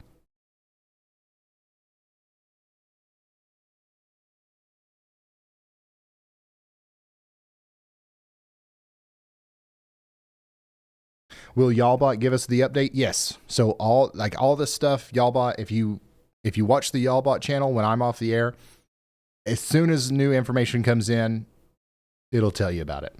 If it doesn't talk about it for a while, it's just because there's nothing to say. There's no new information. But also Y'allbot will tell you if there's a new severe thunderstorm warning in Florida or whatever. It covers the whole country. It should focus quite a bit on the hurricane though, and especially the cameras.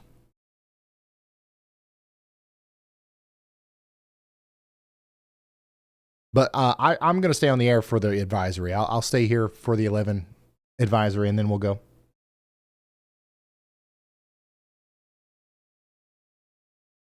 Is the plane going to go back through one more time? I don't think so. But at the same time, maybe, yeah, honestly, because, actually, no, I don't think it will.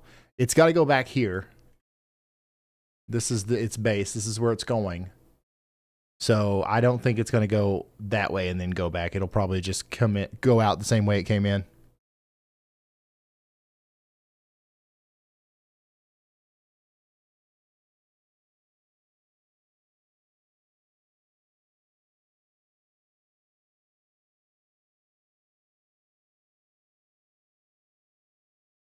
All right, the latest advisory just came out. And we are at 903 millibars, which is what we expected. But the sustained winds are 175. So 903, 175. The storm central pressure has gone down. The sustained winds are the same, we think. 175 miles per hour with over 200 mile per hour gusts, 215 mile per hour gusts. That's the official update from the National Hurricane Center. 903 millibars. This is Hurricane Katrina level. Katrina was 902. And I don't think we're done. I think if we get another pass before this thing starts weakening, it's possible it could be in the upper 800s.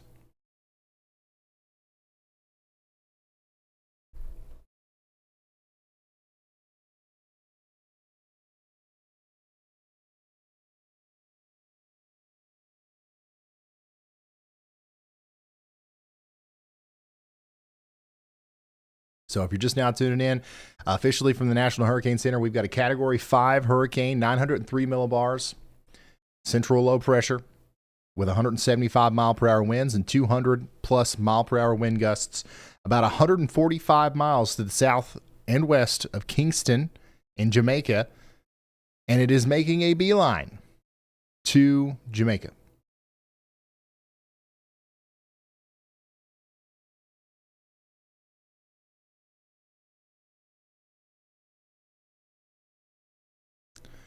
We do expect landfall will occur within the next 11 hours, 16 minutes, and 30 seconds.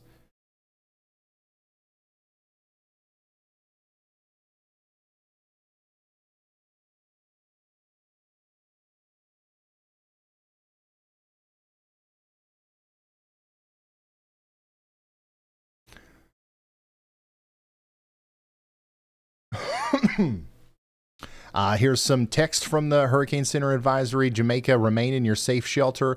Catastrophic flash flooding and numerous landslides are expected through Tuesday.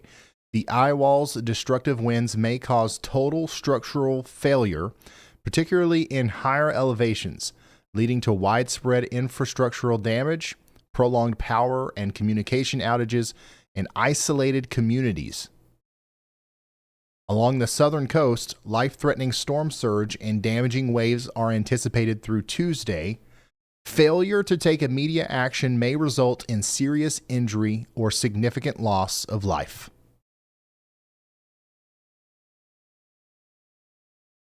So once again, that's from the National Hurricane Center. Failure to take immediate action may result in serious injury or significant loss of life.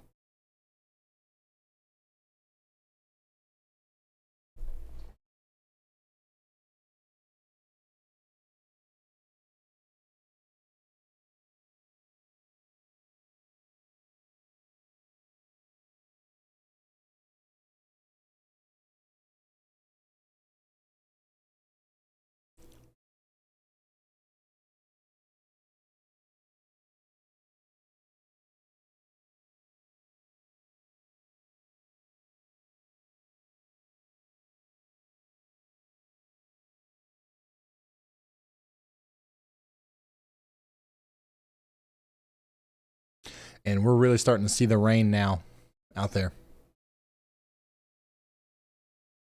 So here's what we're going to do. I'm going to go take a nap, and I'll be back in the morning, and we will cover live landfall together. I don't know what time. Just turn notifications on. Subscribe to the channel. Turn notifications on. Make sure you don't miss it. It'll likely be about 8 hours from now when we go live. Maybe 9. Subscribe. Follow me on X, Facebook, Instagram for rapid fire short-term updates. And otherwise, stay here. I'm going to teleport you to YALLBOT. Frank, is that set up? If you stay here, you're automatically going to get transported over to YALLBOT's stream, where YALLBOT will continue to show you these cameras and any new flight data information that comes in. YALLBOT will let you know, and that it goes all night. It never stops. It never sleeps. So, yeah. That's it. Good night.